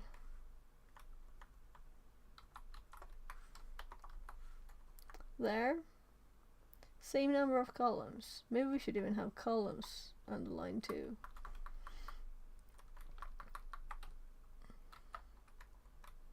Because that's the important bit, right?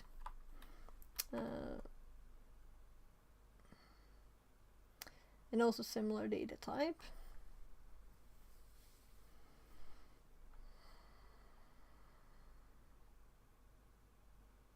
I could underline that too.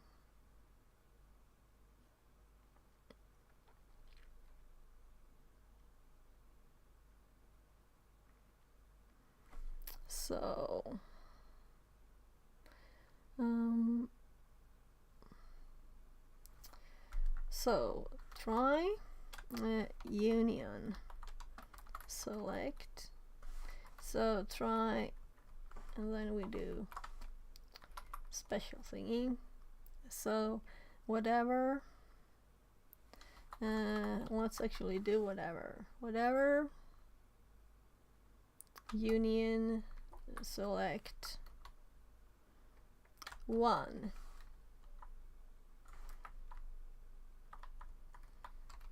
Well, it'll be a column there. So there was a space and it was automatically removed, you know.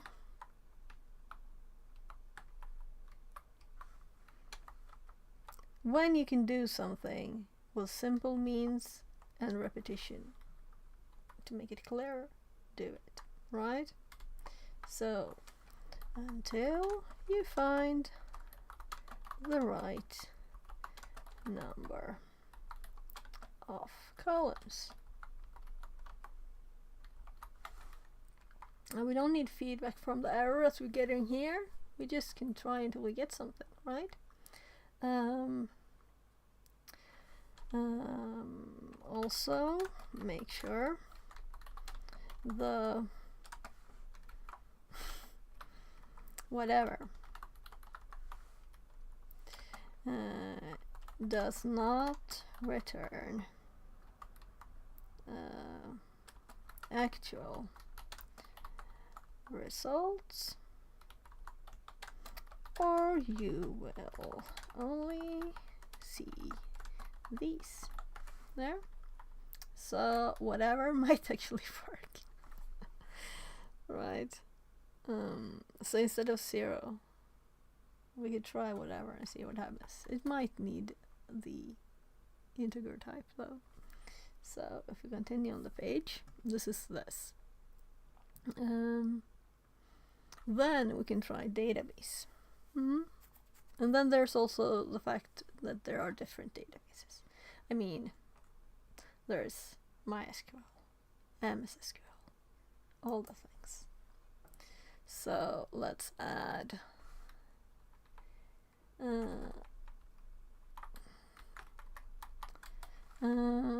then try to get information about the database.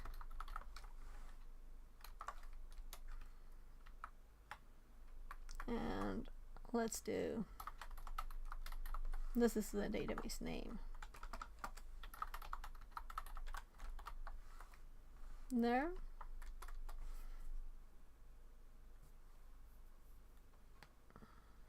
It would be fun to find the old notes later and realize I did this for nothing, but I didn't, because I was learning, right? Repetition.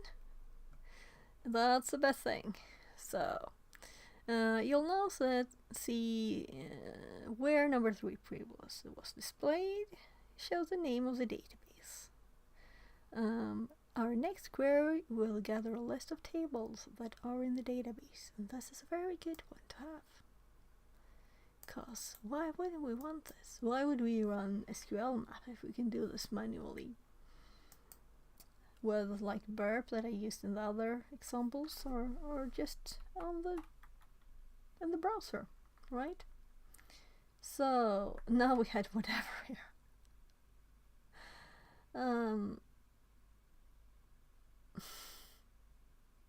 Let's make it 0, right? Because it's all ints and it looks kind of funny to me, and I don't want to have to change all of the things because it's not the same. And make sure that the 0, I'll keep the, because it might be anything, so it'll be okay. Whatever, let's remove it, it sounds bad. Union select 1, 2, group concat, and then they use this group concat. So this is where I got that, right? From this room. Table name from information schema tables where table well, this is the name.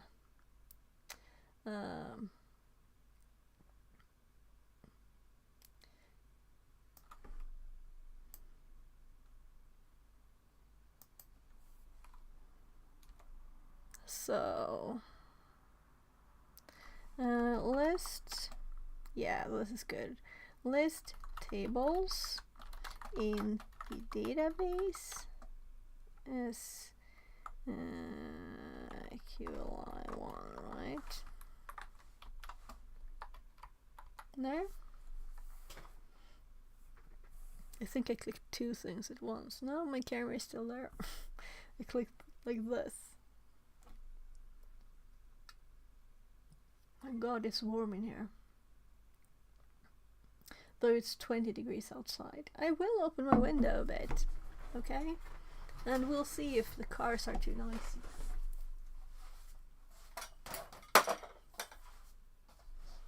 The sky is also going very grey.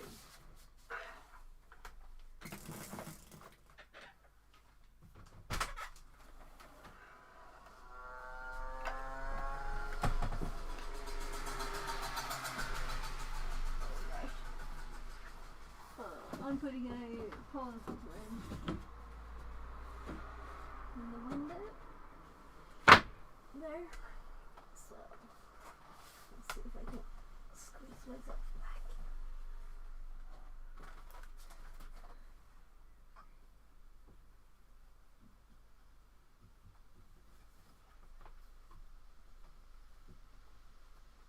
There.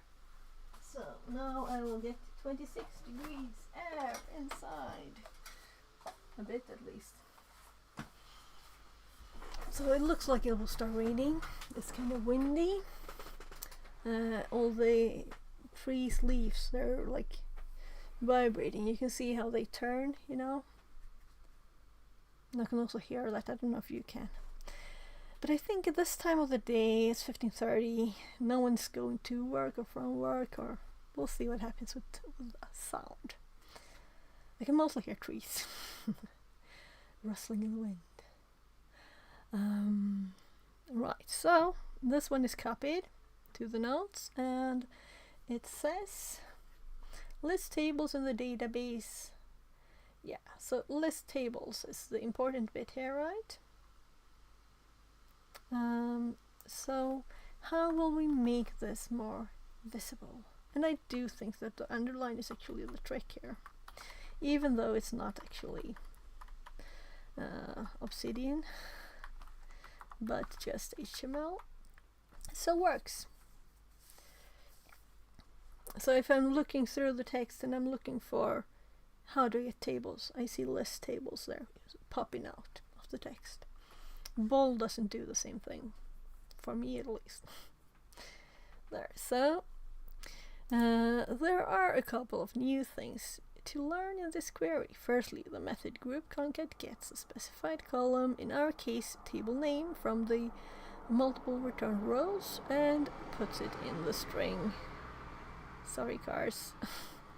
Separated by commas. The next thing is the information schema database. Maybe I made a mistake, we'll see.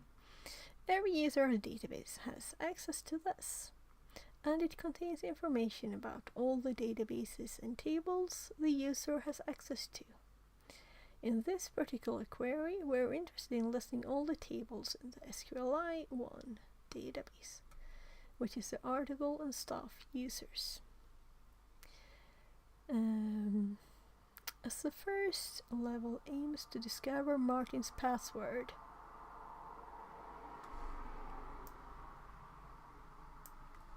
So we're like at the end of a street. It's not a big one either.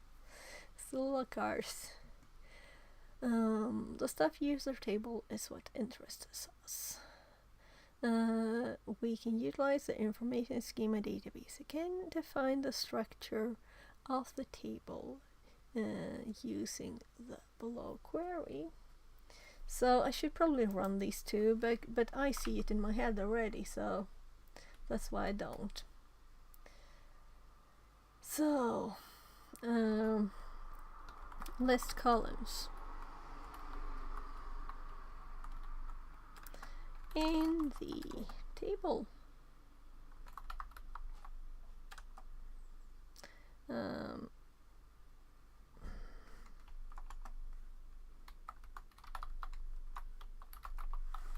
there. So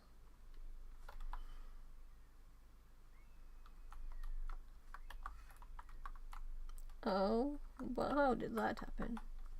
So I missed Control and clicked it instead. That's what happened.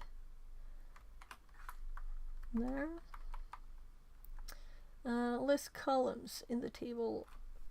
Maybe I should only have columns and tables, but whatever, it looks prettier this way. Yeah, so let's run the commands too. Even if we're copy pasting this time. So it's all the things after the equal sign here. Just paste the line, and we will see article and staff users. So staff users sounds more interesting, right? So now it is information schema columns, and we see the same, the name down there. So staff users, and I did something wrong, so let's look.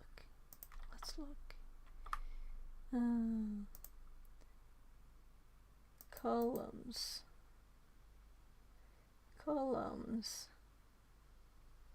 Oh right, I forgot there. I have to change this one too, because otherwise it doesn't exist table name in this one. So yeah, it's collie. So actually this one, column name.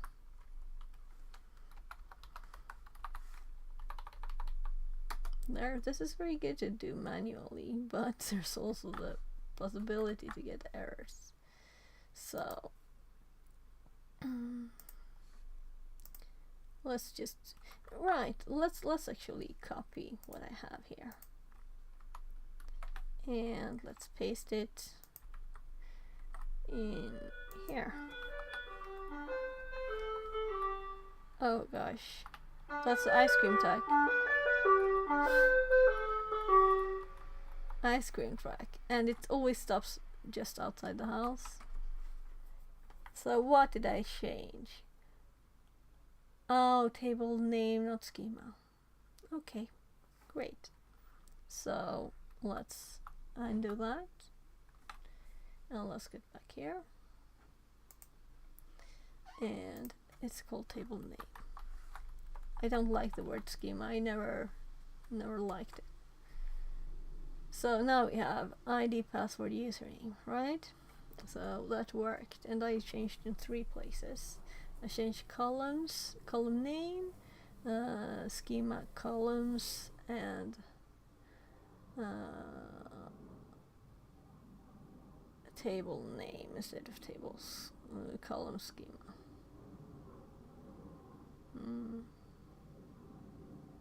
So why not column name and database name?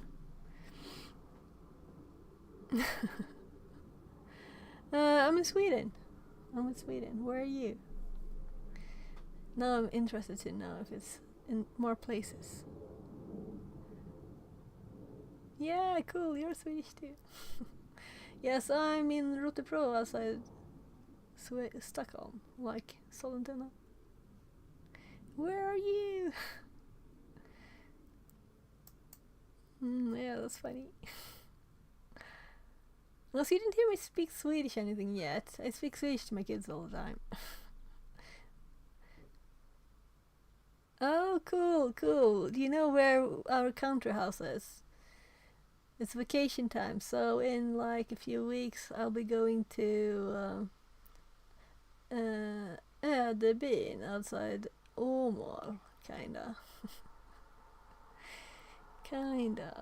It's also close to Säffle. So kinda deep forest of Värmland, but on the edge to Dalsland there. So yeah. So where are you? So it's like 5-hour drive. That's kind of long. But it's okay. I don't know if my kids were more like wanting to go outside. Okay, yeah, nice. That's much closer to where I am. So we're almost in Norway over there. Yeah, so when the TTS works, it will also translate text. So you could type in a language, but since the TTS is not on, it won't translate stuff. So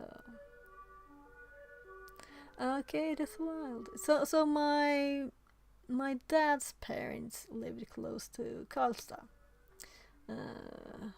when I was a kid, but they didn't speak that dialect. So they kind of spoke like normal without any dialect, and my dad did too. So,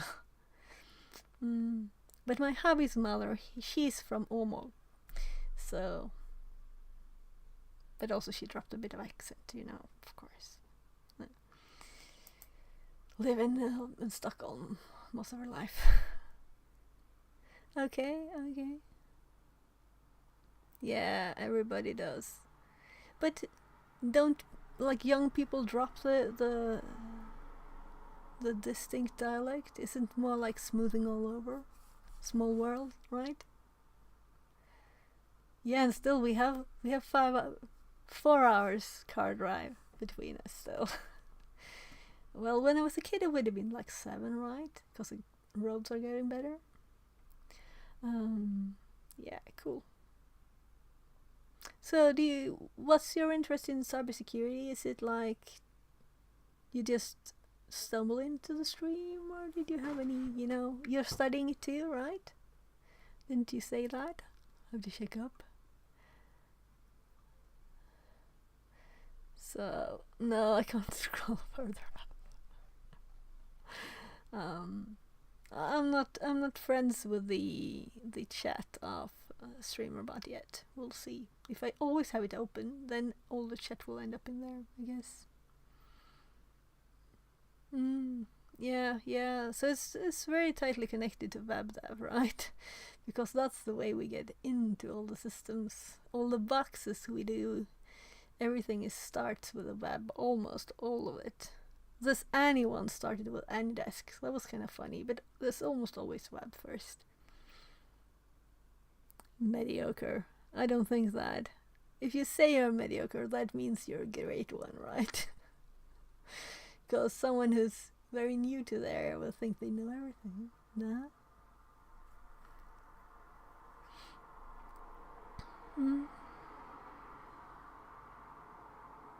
Okay. Yeah, did you do the web academy thingy? That's Portswigger web security. Well, that's free too. That's web stuff. Only web stuff. So I started just a little bit. Yeah, so this is good and free one. And I think it's really advanced. You know, all of the things are not basic, like the ones I started with. There are really cool stuff there too. So, I'm thinking I should continue for a bit more since my kids, yeah, I shouldn't be streaming all day. It's been how long? I can't see because of the chat. 6:30. 6:30 already? What happened? Time flies. Yeah, so we did this one, and we got the column names. Yeah. Well, I've been eating lunch and stuff too, you know, talking to my kids. This is similar to the previous SQL query. However, the information that we want to retrieve has changed from table name to column name.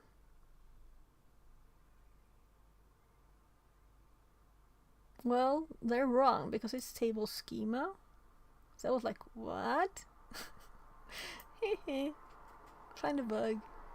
The tables we are querying in the information schema database has changed from tables to columns. We're searching for any rows where the table name column has a value of staff users. The query results provide 3 columns for the staff users table, ID, password, and username. We can use the username and password columns of our following query to retrieve the user's information. So let's do this. Let's copy this one to our notes first of all. That's the most important bit. So, should we paste it here or should I actually type stuff? About a year. How long have you been learning cybersecurity? What you're doing right now is something I want to learn since I do some simple SQL stuff from time to time. Yeah, so it's about a year, but I worked in IT, so I worked with SQL, you know, long time ago. Oh no, I'm in the wrong. I was trying to click the end here, and I ended up somewhere else on the end. So let's paste here. Just run it. We get all the data. But now for the important bit, which is the notes. So, right, let's first just do this. And I noticed a message. What area of IT? Well, I was like 2000. I was doing in electronic arts, Nordics, networking stuff, and everything, IT. And then I worked at OF, which is EFRI now, right? Then I got kids and with special needs. So I've been like not working the last few years with that. I've been working remote with like marketing and different things too, and now I'm working a bit on electronics company, doing electronic stuff. So I've been doing lots of different things. So I'm really going back to. I'm thinking.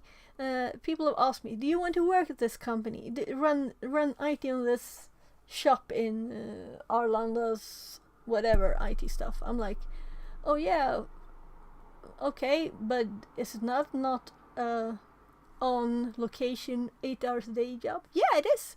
Didn't you read my LinkedIn where it says I could work maximum 50% at the location? No, we didn't. Okay, so why did you ask me if I wanted this job? So that's kind of annoying. Networking difficult, yeah. Okay, in Örebro. Okay. Yes, I worked in Stockholm, of course.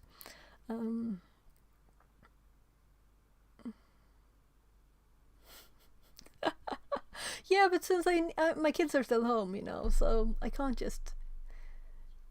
One of them can't make any food himself. He's got autism, and this stuff. The word is a bit of a hard place, sometimes. So I'm in my notes. Let's make the notes here. So I did copy the same little thing, and that's not my intention. Let's look.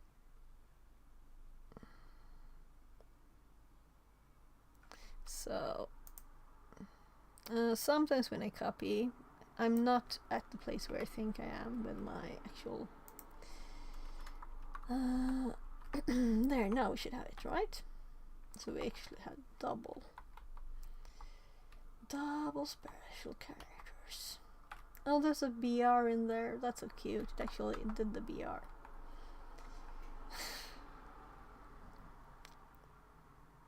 Okay. Yeah, so then you like working from home then? Sorry to interrupt your workflow here with a question. No shame. No problem at all. I don't stream because I want to be left alone, right? It's because doing this alone wouldn't be as fun. And also people come into the stream and they teach me more things, right? So that's the reason.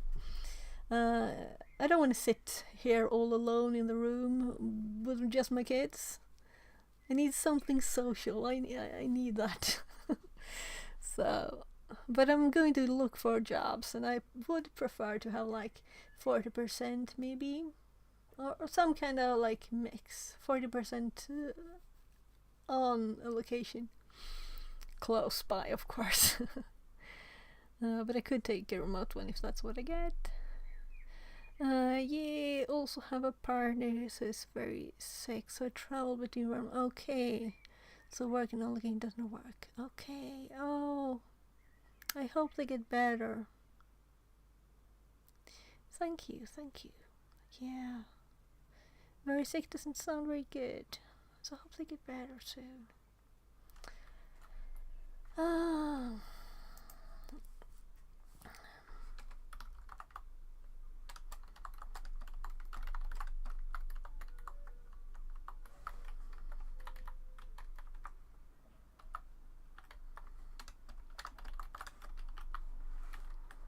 That was not worth it.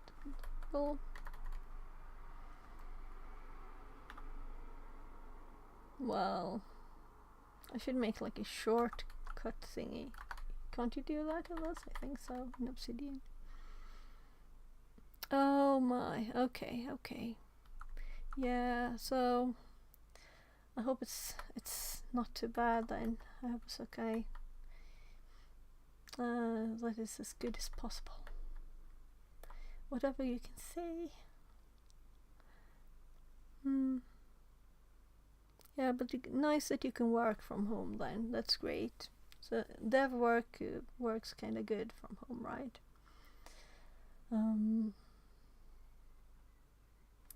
Yeah. Separator BR. Yeah. Great. So let's go to the. I almost say box, but this is like demo website.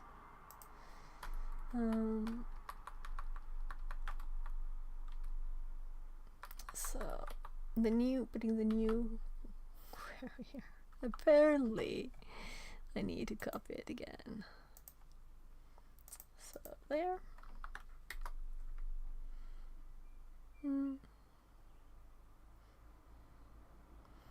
Sorry for some heavy stuff.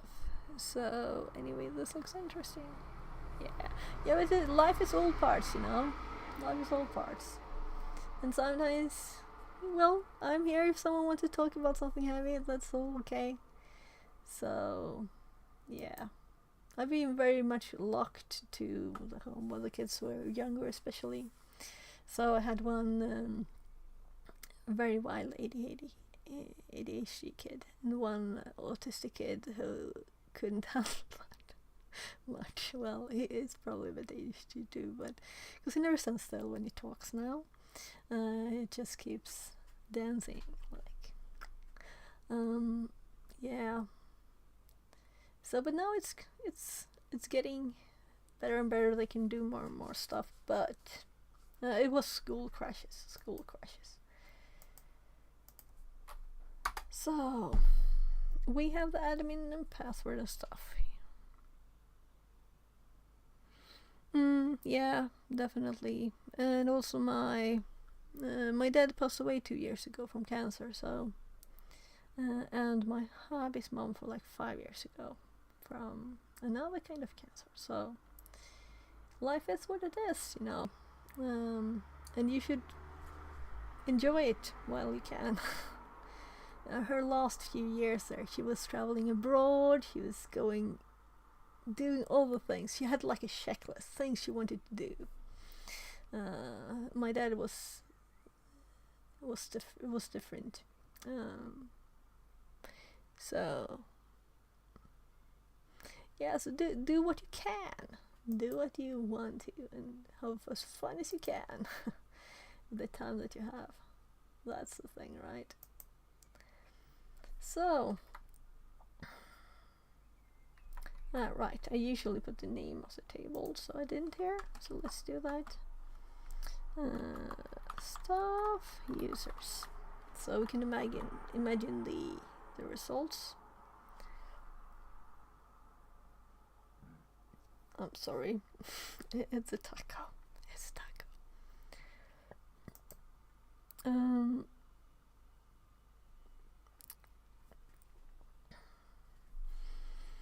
Again, we use group connect method to return all the rows into one string with BRs as a separator here. The separator bit is interesting too. And make it easier to read. We also add a colon to split the username and password from each other instead of being separated by a comma. We've chosen the HTML BR tag that forces each result to be on a separate line to make it easy reading. 6 hours and 34 minutes. You should now have access to Martin's password to enter and move to the next panel. Oh, okay, so that's how we get to the next page. That's kind of funny. So we're supposed to log in as Martin. So we get his password up here.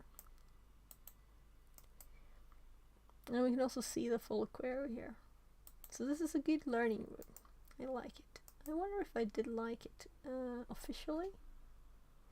Right, let's copy this one first before I tab back.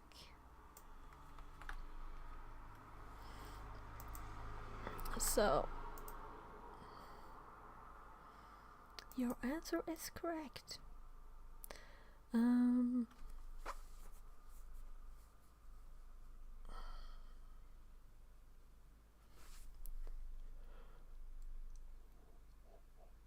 Sorry.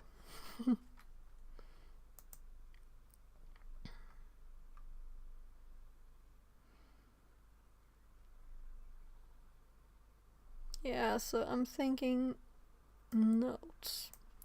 Notes is the thing. Should I add anything else here?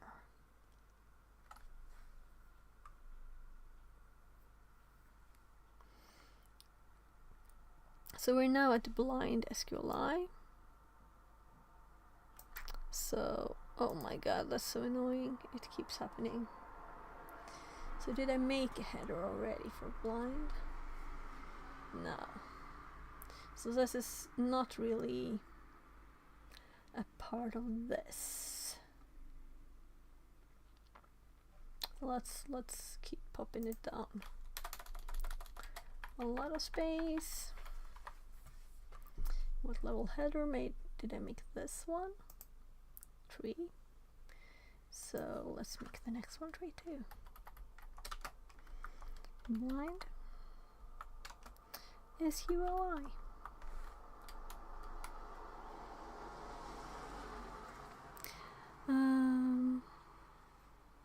It makes you reevaluate. Yeah, was it Obsidian you used for taking notes? Yeah, it's Obsidian.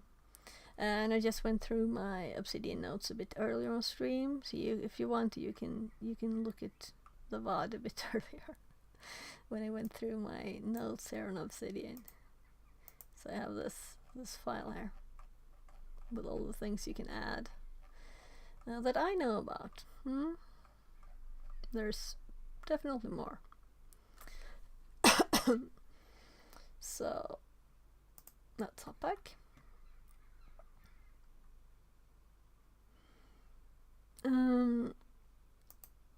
Blind SQLi. Unlike in-band SQLi injection, where we can see the results of our attack directly on the screen, blind SQLi is when we get a little to no feedback to confirm whether our injection queries were in fact successful or not. This is because the error messages have been disabled, but the injection still works regardless. It might surprise you that all we need is a little bit of feedback to successfully enumerate a whole database. Slowly. Oh, I see, cool. Trying to structure my work a bit more. So I'm going to look at Obsidian, Yoplin and Notion to see if I like any of them. Yeah, so the reason why I like Obsidian is because I have my notes. They're files, you know. Hop over there again. So it's just files in the file system. So you have images, you have files, you can have different file types. I can open this in VS Code, the file the same structure, and I can have code in here easily. Just mix the files, and all of the things are just files. And I sync it to GitHub, so I have a backup there, and also can share my notes, and things I want secret I can have secret, and things I want to share I can share, you know. So I like it there. Also it's free, it's well secure. And when I'm doing with the Git stuff, you know, I also have Git ignores for things I don't want to upload.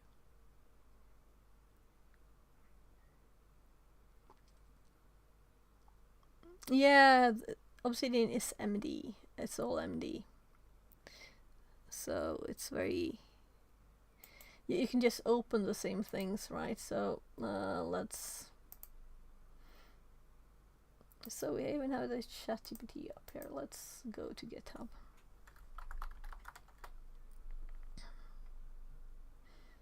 So here are the notes. So I've made a few updates now, but if we go to the same place here,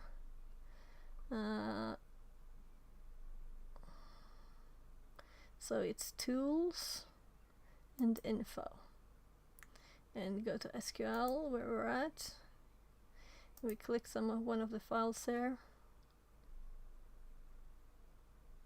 Yeah, so maybe that was not a good note to look at.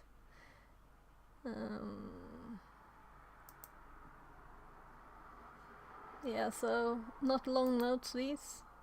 The SQL itself. There, SQL.md. This one is a bit longer, so you can see it easily here too. Though, as you can see, I don't have line breaks or stuff in my Obsidian notes, because I use this live view mode.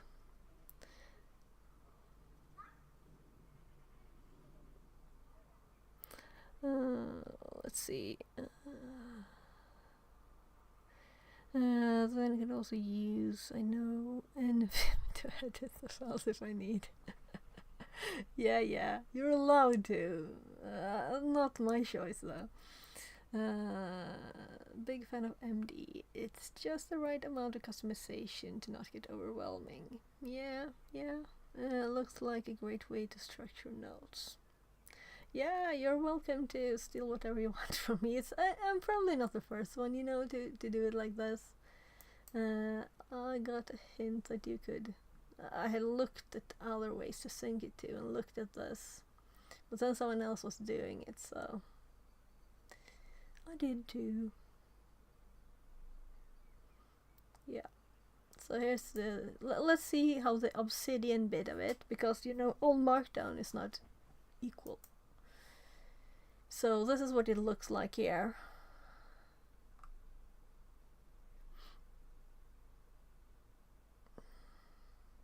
So the code works the same,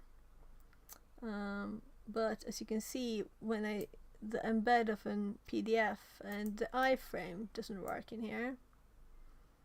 These don't really work either. This is a foldable collapse. It's not at all anything. The table works. The image doesn't work.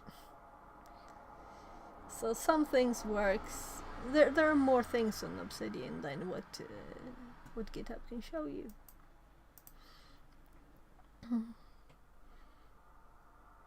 This helps you focus. Yeah, I've heard people when they switch to another program that it helps them to focus on things. I just focus anyway. So many things in it that. Okay, so Visual Studio Code. Yeah, okay. Yeah, I kinda like VS Code, it's kinda nice. And I don't wanna remember a million shortcuts or special key commands and things. That's why I'm not a Vim fan. So I'm just checking messages quickly.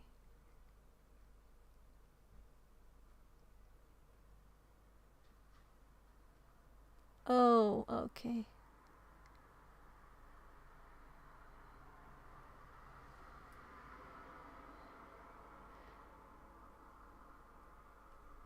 Okay. Just checking in on my family. So I will continue now and I will focus a bit more. So we get through this blind bit at least. And then I'll go check in with my kids again.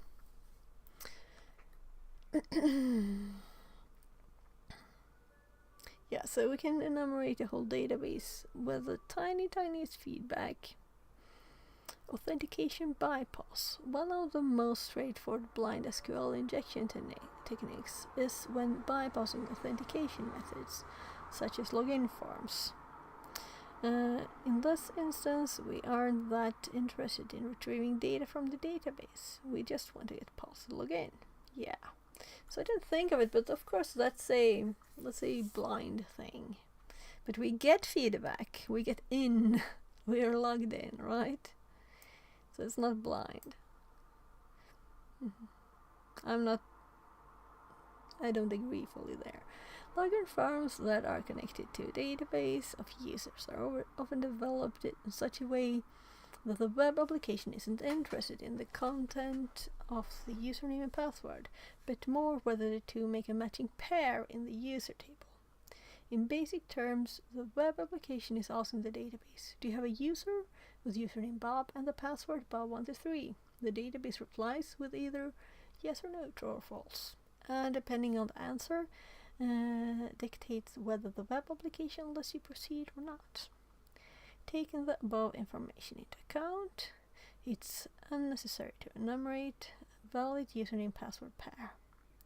We just need to create a database query that replies with a yes, true. Practical level 2 of the SQL injection example shows this exact example. We can see in the box labels a SQL query that the queries to the database is the following. Select star from users where database what?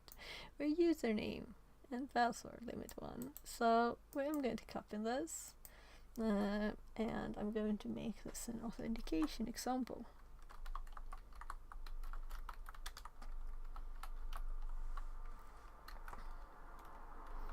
And Also, as you saw, when I copied this, that is code from this web page, it's pasted as code. It's the same with all of these, that Obsidian uses the same kind of thing, you know? It's also Markdown, which makes it very easy to copy these things and paste them, and lots of web pages uses this kind of thing, you know? When I was using Google Docs for notes, this was not an easy thing to do. I was usually just screenshotting things and pasting the screenshots, which was a mess to do. So, because you can't even copy the images out afterwards in Google Docs, it's just annoying. So that's why I'm not doing Google Docs. I do use Google Docs for lots of things, all the Word things, you know, and all the Excel things too, for the sheets. But I don't use it for this because it's getting data back from there that's not text. It's not nice. The username and password values are taken from the login form field, and initial values of the SQL query box will be blank as these fields are currently empty. To make this into a query that is always true, returns true, we can enter the following into the password field. So some people don't like this. Well, it's in my list on top there for SQLi. So, or do it. Yeah, and I also added this bit because we need the space. The space is what we need sometimes. So, let's copy it. The classic, which returns the following statement, right? Select star from users where username equals or, yeah, well, the comment.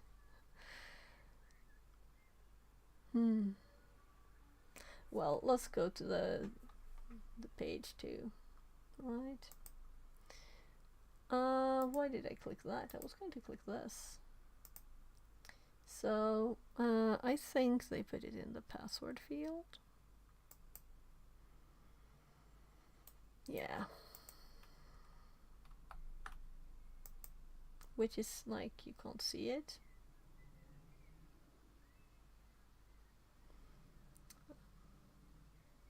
So it did comment out, and this comment was added so we could see it, right? So let's just put this one in here so it's there. Did I actually click OK on the last one? Yeah. Or submit. Because 1 equals 1 is a true statement, and we've used an OR operator.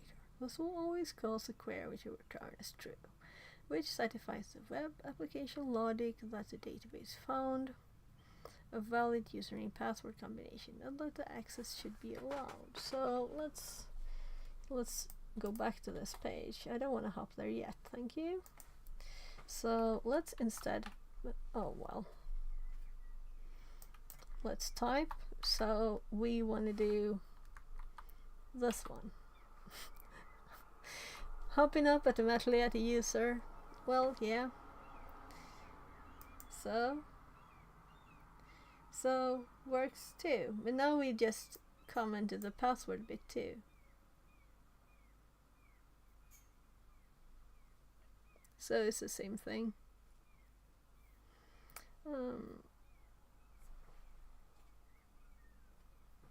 I'm clicking the level 3 button there. So I'm just thinking, is there anything else I want?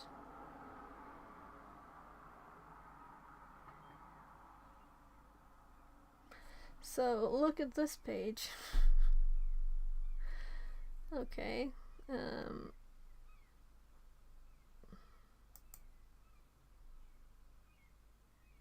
so apparently it's kind of buggy because we're not supposed to see this bit.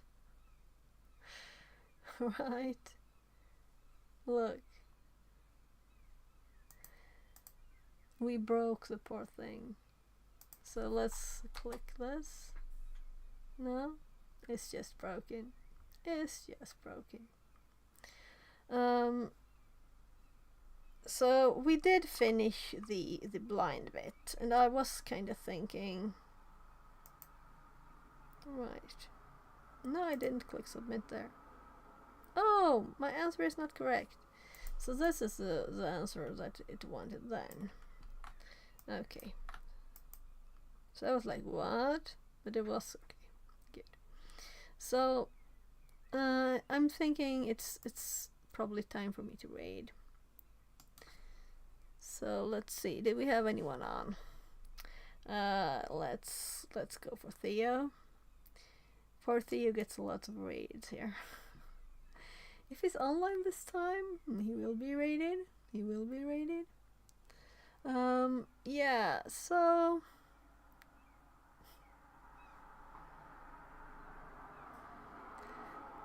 thanks for all the have a nice afternoon. Thank you. Yeah, you're very welcome, everybody. And please stay for the raid. And I'm also going to send his link to YouTube, and you will see ads. So YouTube, you're getting the link. Oh, I'm sorry if I missed your message there. Hi, Stay Rocky. I'm great. I hope everybody's great. So we're going to do raid, and I should know his name by now, right? B7H30. It's 30. Right, I'll copy it actually. I don't wanna make mistakes here. I think it's a 0. So the raid takes a few seconds here. So everybody, thank you so much for being here. Thank you for learning with me. Thank you for teaching me stuff, everything, you know. You learn much more if you have someone to talk to, and especially if someone asks questions. Then the best learning is, you know, explaining the things. Then you really know how it is. So if you can't explain it, you don't know it. Isn't that bad? Thank you very much. And see you tomorrow. I'll be streaming at 13 my time, probably. We'll see. It's a bit of a special day tomorrow. Yeah, I might have to help my mom with a doctor's appointment. So we'll see. Probably I'll be streaming sometime. I'll join the Discord. Join the Discord, right? So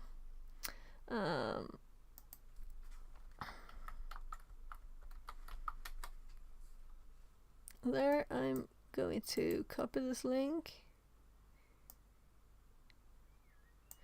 No, I had to select the text and copy. So we have a few seconds before the raid still. So join the Discord, people. YouTube, you're also welcome into Discord, and I will make automatic messages for YouTube too.